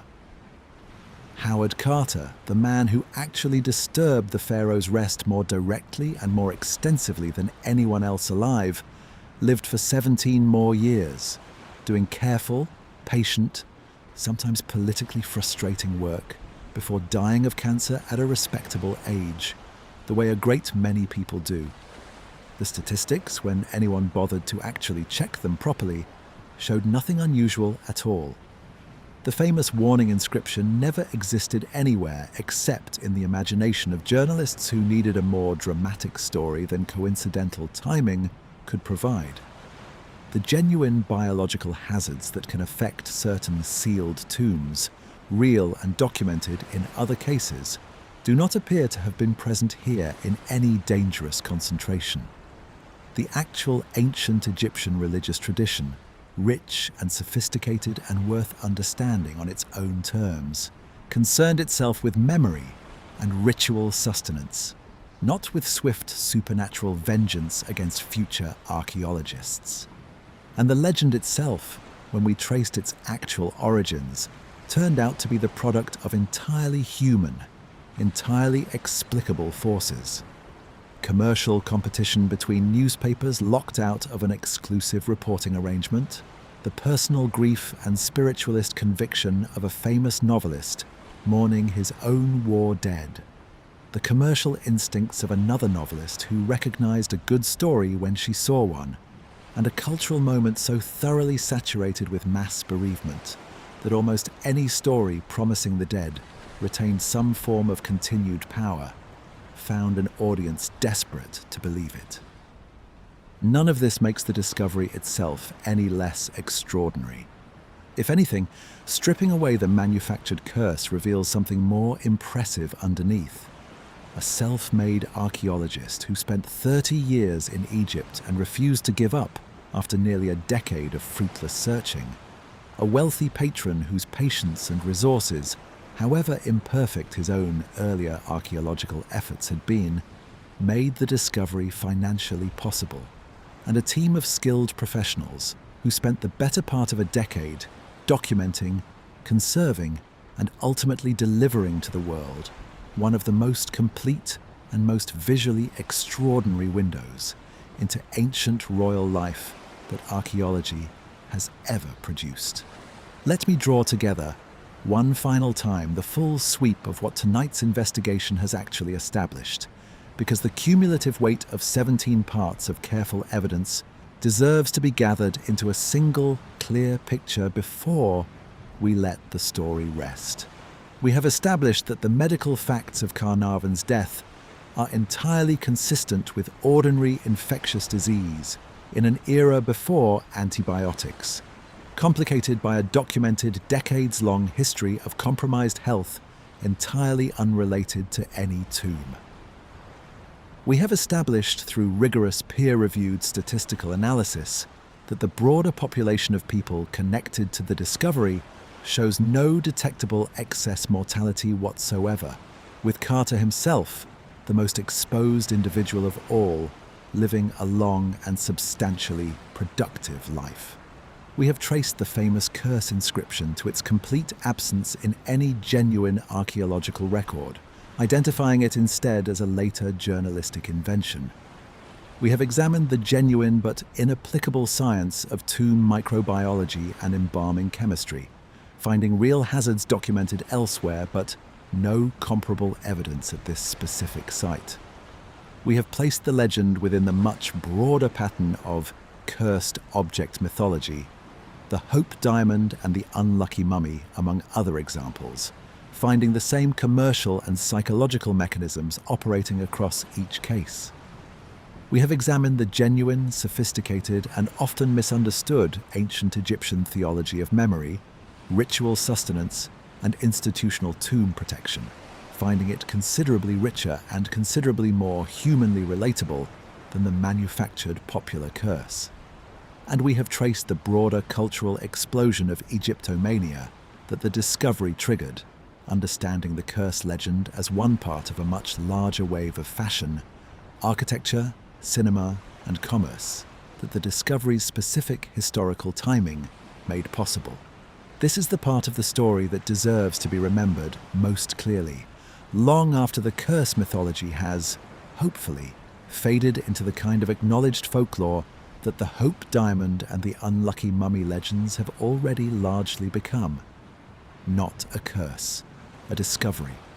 Patient, careful, extraordinary, and entirely the product of human skill, human persistence, and human good fortune, rather than anything that required ancient magic to explain. Let the tomb rest now, in the dark, exactly as it has rested for most of the past century, since Carter's team finally emptied it of its treasures and left its painted walls to the quiet, climate-controlled care of modern Egyptian conservation authorities. The Valley of the Kings at this hour is empty of visitors, the way it was empty for 3,000 years before Carter ever arrived, the way it has been empty every single night since his discovery, regardless of how many tourists pass through its narrow paths during the bright hours of the day. The specific quality of darkness in this place, deep, undiluted by the artificial light that fills most modern landscapes, broken only by the slow wheeling of an extraordinarily bright desert sky overhead, is the same darkness that settled over this valley every single night for the entire 3,000 years that Tutankhamun's tomb sat sealed and forgotten beneath its accidental covering of construction debris. Somewhere in Cairo tonight, in the new museum built specifically to house and protect it, the golden mask rests in its case, climate-controlled, carefully lit, watched over by modern security systems and conservation scientists who monitor its condition with techniques far more sophisticated than anything available to Carter and Lucas a century ago. The mask has traveled an extraordinary distance in every sense, from the dark burial chamber where it sat undisturbed for 3 millennia, to the candlelit moment of its rediscovery, to to the careful hands that lifted it free in 1925, to the long century of museum display, study. And now, finally, this purpose-built modern facility designed to ensure its preservation for centuries still to come. It has never, at any point in this entire journey, struck anyone down. It has never reached across time to exact supernatural vengeance on anyone who handled it, studied it, photographed it, or simply stood in front of it in quiet wonder. What it has done, consistently and without exception across the full century of its modern existence, is exactly what skilled human artisans intended it to do when they crafted it 3,000 years ago. It has represented, with extraordinary beauty and extraordinary craft, the face of a young king who hoped sincerely and, according to the specific theology of his own culture, that something of himself would continue beyond his own early death. Consider for a moment the specific craftspeople who made that mask, working in workshops near Thebes more than 3,000 years ago, shaping gold and inlaid stone with tools and techniques developed over centuries of accumulated Egyptian craft tradition, in service of a young king they may well have known personally, working under whatever combination of religious devotion, professional pride, and royal command motivated the finest artisans of any era to produce their very best work. Their names are lost to us entirely. Not a single inscription anywhere identifies who actually shaped that gold, who selected and set those inlaid stones, who achieved the specific, subtly individual facial features that make the mask feel, even now, like a genuine likeness rather than a generic royal idealization.